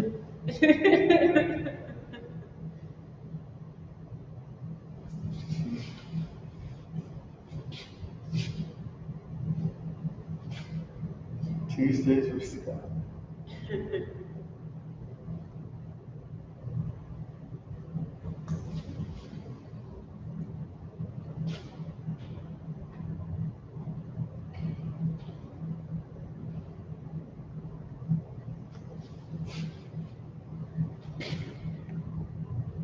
Got some funny stories. Some of them are really off the wall, but they're pretty hilarious. Yeah.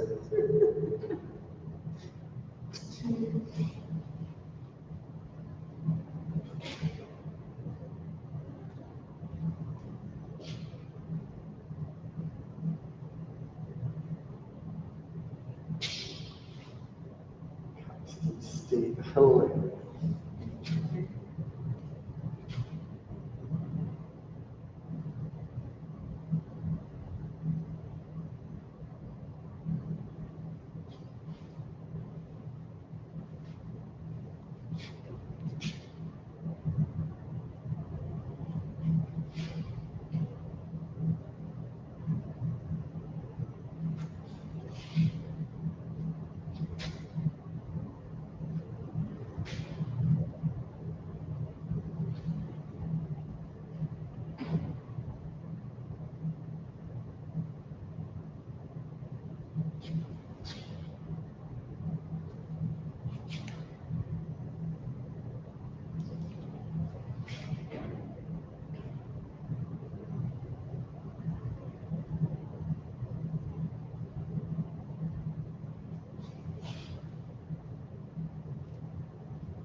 So, since it's only 10 minutes, just stay in that pose. I'm sorry? Since it's only 10 minutes. Oh, just stay in this pose? Just stay in that. But Okay. no, not now. Just take a break now, and then we'll go into it because I want to look at their work. Okay, sure. Mhm. Just gonna stay in the pose that they were just in. Okay. Because it'll just be 10 minutes at the end here. Oh, sure. Samantha, or Gina, you're first. There you go.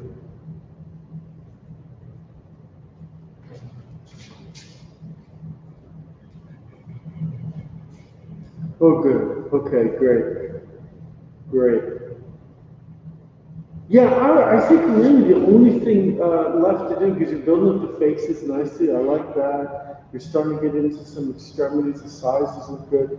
I would just start to weave it together through light and dark and near space, like the drapey underneath, the drapey around, and get to cast shadows, some of the texture, some of the pattern, and then build it as it goes in there. Just so you don't bring up the figures too far and then have to bring them back down again to make them relate to what's nearby. All right? And then start to think about where you want us to look first. So where do you think you look first when you're looking at the scene? Like right there? All right. So bring that up a little bit more and define it right around that midsection. And then you can bring it to that. The other thing that might be attracting some attention is the light as it's falling on that figure sitting in the chair. So, you can play with that one. So, all right, okay, great. All right, Julia. Hasn't warmed up at all? Good. Oh, there's Mom. Hi, Mom. Yep. Hi, Mom. Hi, nice to see you.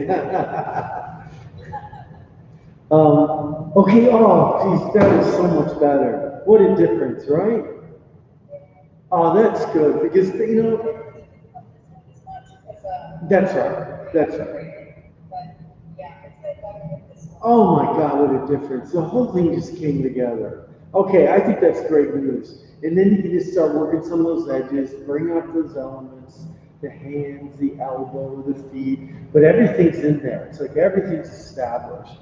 And I love the way that you have the figure in the back darker. So then you have this nice relationship to the dark fabric, and then what's going to happen in that middle area. Middle area is too light, of course, so just knock that back. Good. Yeah, that's good.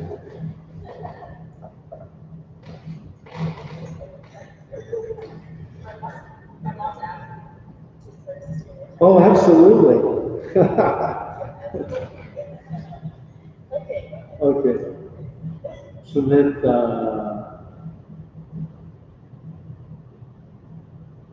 Oh, come on, Samantha, it's coming along. I love the way that I love the way that you're very focused on where it should be at the time. And it is very hard to have somebody looking at it periodically.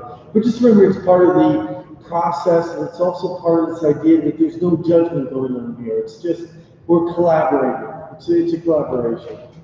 So, I know it does. I know it does. You know, I'll tell you something that shouldn't make him mad. I'm feeling like they belong in their spaces, and you don't even have any space in there. So that's actually pretty good. You know what I'm saying? I can really feel they occupy the spaces. So I think it's a good idea to put in some of that fabric, and it's a good idea to start to register some of the differences between the leg in the foreground, the leg in the middle, the leg in the back, the arm, the torso, and just start to relate it as in color bouncing around. So if you've got something that's further away and interacting with more colors that you both optically see and will reflect into it, they're not going to always just be a standard color, will they? So let's see if we can start to pull that through. Because, I think really what it is you've got to get rid of what vestige you have of the underpainting. You've got so much of that underpainting kind of driving it, and really it should be more of the blocks of color now. And then you can start to feel it. And then the other thing about in the painting process, which is so maddening, is that there's a point where the painting gets lost. It's almost like you can't even see it. It's like you're blinded, and then it starts to come back again. And sometimes you have to make big moves. Then you wipe out things, you scrape it, you put in a big area of color. You do something a little bit more challenging just to see if it'll come through, or you bring up an area just to see what happens. And those are in long-term paintings. That's what the whole game is. And that's why they stay fresh. If not, you're just going to dryly work on it until it's got a few layers on it, and then you say, okay, I'm done. That's the beauty of it that can get moving. All right, so soon again, so in this last 10 minutes, just hammer away and see what happens. You kind of fun. All right, Hannah.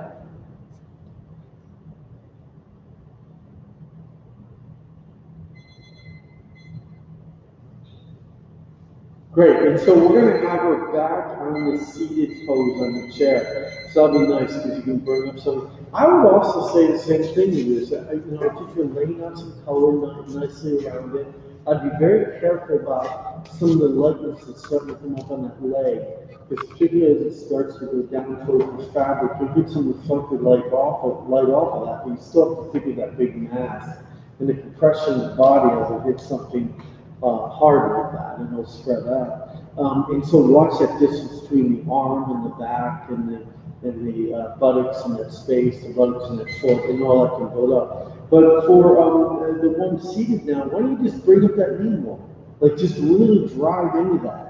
And pull out the patella and drop out the quadriceps and really get that sense of the fabric as it sits on the leg, but then has those uneven spots to it, because it doesn't just move around evenly. And look for that kind of like what you have around that shoulder up on top. Good stuff. All right, great. All right, Min, do you have some of the great graphics going on here? Ooh, you got two figures. Look at you go. Oh, nice. Very nice. Maybe in this one, Min, you want to keep some of that scratchy decorative element in the back and not overtake the figures because they're so nice. Maybe that's what you should do. Well, you feel the same way? I really like those figures. Yeah, I agree. To have that be almost like it's a ruin or a vestige of something, a true pedimenti kind of idea. So on the figure, the only thing I would caution you about is the reflected light. So when there's a light, particularly on that arm, on that figure that's seated, the light won't be as bright as the direct light on it. And you've got a difference between the incandescent, which is yellow, and then the light from the sky, which is blue. So just be careful that doesn't get too bright. But other than that, I think you're doing fine. And then watch your length of your brush stroke. That if you're trying to define more, break up that brush stroke more, and don't be afraid of a small brush. I bet you've never heard that before, have you? Instead of don't use small brushes, I'm saying don't be afraid of them. You gotta embrace them. All right, there you go. Okay, man. Good talking. Yeah, have fun with it. All right.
Lord.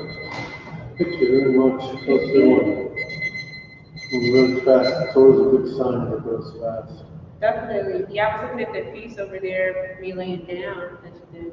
Looks like I'm flying. Like. You are. That's in your spirit. You got a great spirit. Thank you. It's not held down. Thank you. I It's tried. up here. I'm trying. You're doing a great job. With all this mass business, I'm trying. You're doing a great job. We're glad to have you. I'm so happy that you're able to do this for us. Yeah, most definitely. I'm glad to be here. Okay, folks, I think this went really well, so keep going. You all have images too to work on, but I think it's nice having this concentrated time and it'll develop nicely. Don't worry, because you have a lot more time on it. Next week, shockingly, is November, and it's the election. So just let's hold on to our seats and let's see what happens. Can't come soon enough for me. I'm sick of this whole thing.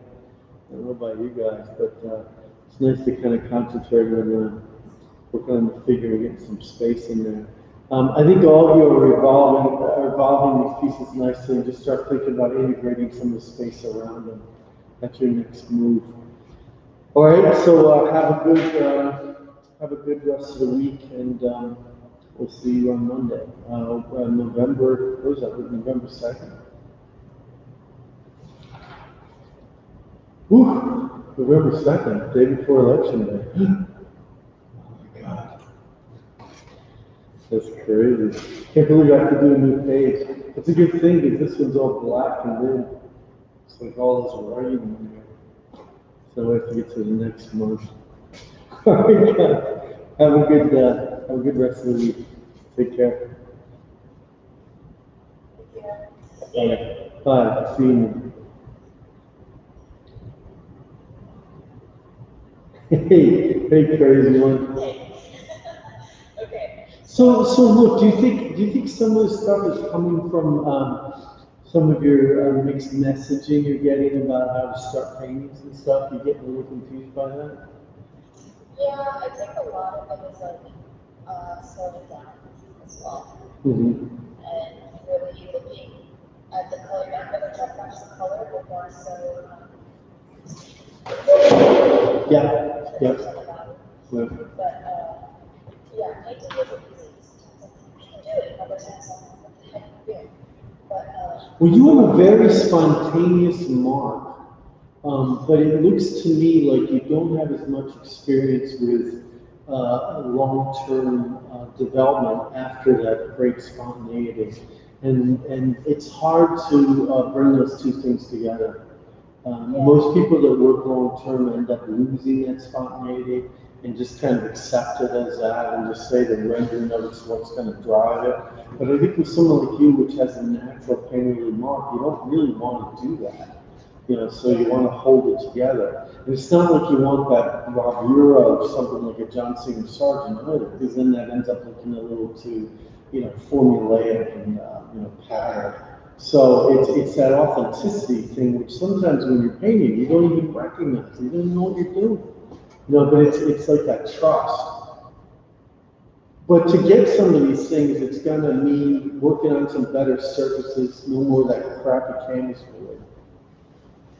yeah, I picked up some canvases and masonite, Good. which is really fun. Good. And then you have some nice gesso for it? Yeah, Good. which is great, but it's what I have at the moment. Order some gesso. Order some Liquitex. Even if it's matte medium, it's okay. It's you just have to have something that's gonna make that mark sing. Because if you're trying to hold on to it, you need something that's gonna hold on to it. I've been working on paper for probably the last 5 months, and I just started working on London again in the last weekend. Oh my God, I'm just thinking, what the fuck? Why am I working on this paper? It's yeah, but have you used oil primed linen? Have you used oil primed? Yes. You have? What kind? Well, it's not like it drills, faster. Yeah. Copy Yeah. classes back, and oh my god, it was just like, it just soaks up. No, you had the wrong thing then. You had the wrong thing. No, this stuff, when you put the brush stroke on, it just stays. It's just amazing. I would have to double check, because I was just struggling. Yeah, well, I'll give you a piece when I see you next. I'll give you a piece because it's pretty amazing. You're not going to believe it. It really. I'm not. It's just. It's like it's going across that surface, and it's just. I mean, I was stunned again. You know, so that's the kind of thing, and that's what Jill tries to get you to use some of that better material because you're going to copy something from that period. You can't really copy without replicating a lot of what's going on there. So little by little, I'm not saying just all hog, I'm just saying little by little, just start adding some of this stuff in. A little better paint, a little better brush, a little better, you know, and it can be just one. And, or when you're doing paper, you know, a nice paper, not you know, just some regular garden variety watercolor paper. You know, Fabriano. I feel like with oils, it's a learning process of building watercolor. Yep. You know, I find myself kind of taking a step, or like not getting the best quality of oil brushes or oil supplies, using watercolor Yeah, right. And it makes a difference. What are you working on paper-wise, using Arches? What week? Oh, nice. That is nice. Yeah, yeah, it's gorgeous. I'm just not really definitely sketching paper. No, you don't just sketch it. I don't really sketch it. I just think that's so tedious. I don't know. I mean, as far as I'm concerned, paper should have a little wobble to it. If it's too pristine, I think there's something wrong. And if you don't like that little inaccuracy, then you don't like paper. You know, I mean, it just, you know, quit being a baby and it's fun. Exactly. I mean, that's where they got into a horrible period where they used to mount it. And they destroyed so many pieces that way because they were just trying to make it go flat. And that's not what it's supposed to do. It's not designed like that.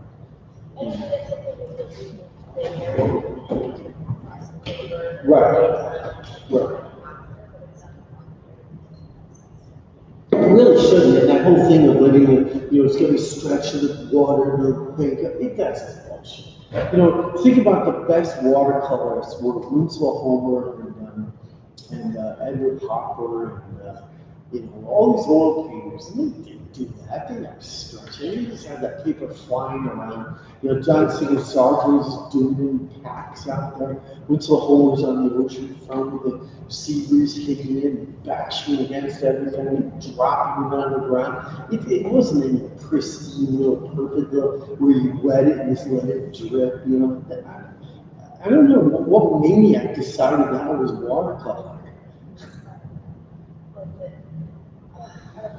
Just the birth of like, I don't know how to describe it. You know, it's building blocks. Yeah, right. Roses. Yeah. And they. I know. Yeah, it's true. And then they wrote books. Yeah. Right, right, right. It is. It is. Oh, sure. Sure. No, I agree. I agree. So you have some nice staples and everything?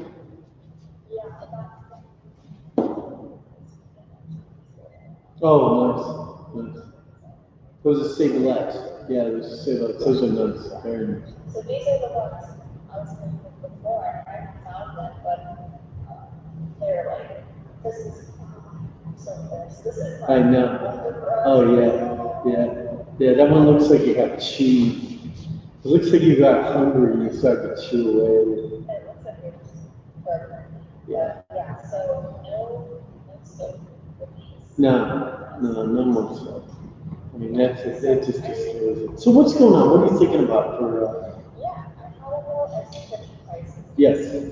Yes. And so I am going into my Oh, you are. See, that's what we're confused about. Because we kept adding it up and we kept thinking, how can that be? Because you came in. And I kept racking my brain, but I looked at the list and it said 3.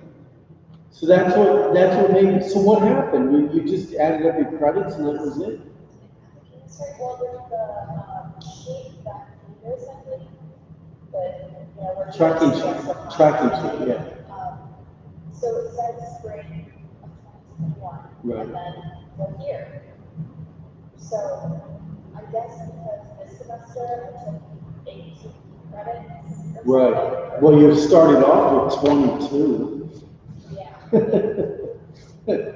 No, that's not why, Julia. It's really because you're being a transfer. Transfer students basically have 2 years at Bobcat once they transfer in. And that would be right now. That would fit into what we're talking about. Right. I just don't know why I thought I had like an extra semester or something. Right. But either way, it's fine. The reason for it is this. You have the option of doing the uninstructed prior to this.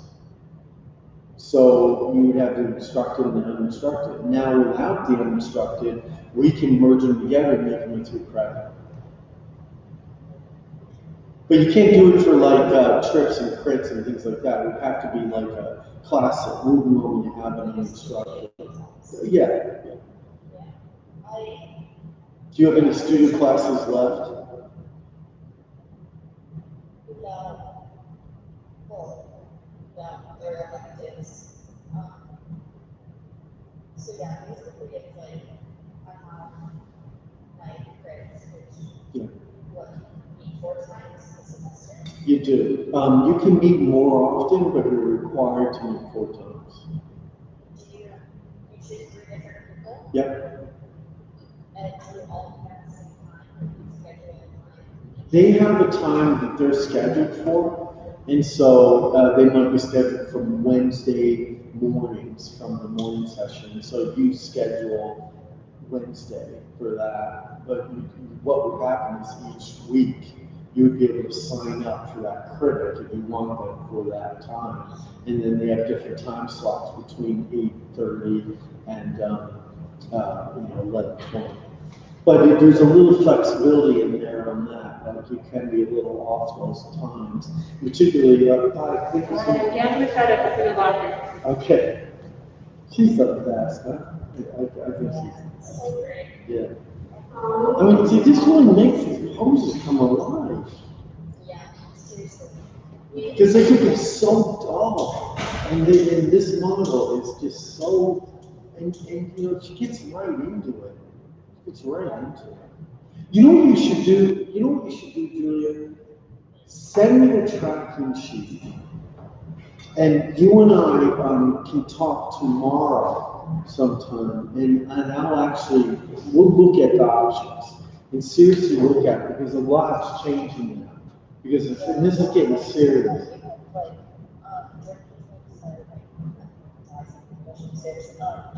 I spent the weekend like looking through all Yeah. of my options. I know. And after fitting in like a drawing thing that Right. electives and art history. Right. Right. Right. Or I was lucky to get electives, right? And so. There's an awesome art history class, by the way, that one that Jody Throckmorgan and Anna Marley are doing. You've got to dive at that one. What is it? It's Women in Art, and it's relating to a show that they just put up. For art history? Yeah. You just have to dive at that one. That is like an opportunity of a lifetime. The 2 major curators in our program, and it's all about a show, and related to the show, they just start doing it. Okay, I'm gonna have to. Yeah. Because I was just like looking at this shit, but for electives, what do you? Julie, you gotta get on that treadmill, girl.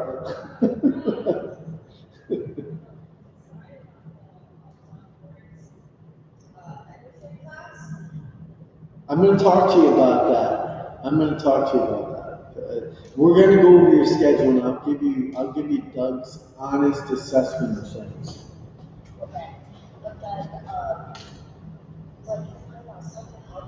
like, Greg Martinez internship list, but it wasn't listed on the spring thing, and I was like, oh, like, we can't work around it or something, and I'm like, I was like, Julie.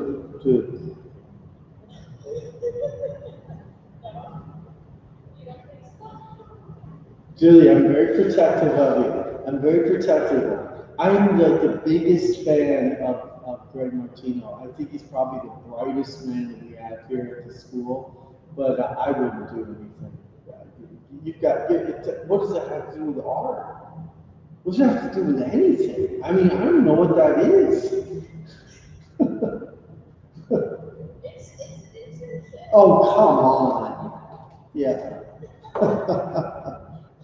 Julia, you're doing an internship with me. If you don't even realize it, you're actually doing one.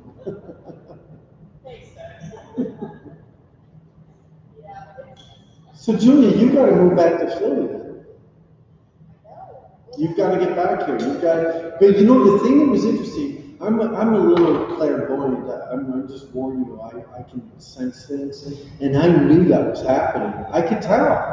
I remember I was talking about it. Why would I have talked about that? I did. I just started bringing it up, and I knew it was the law to bring it up. You were home. You were saying it's part of this semester, and so it just started to come in, and I had no doubt you were coming back in January. So here's the good news. The good news is we're not starting school right away. It's not till like the 19th or something. So you have a lot of flexibility in there.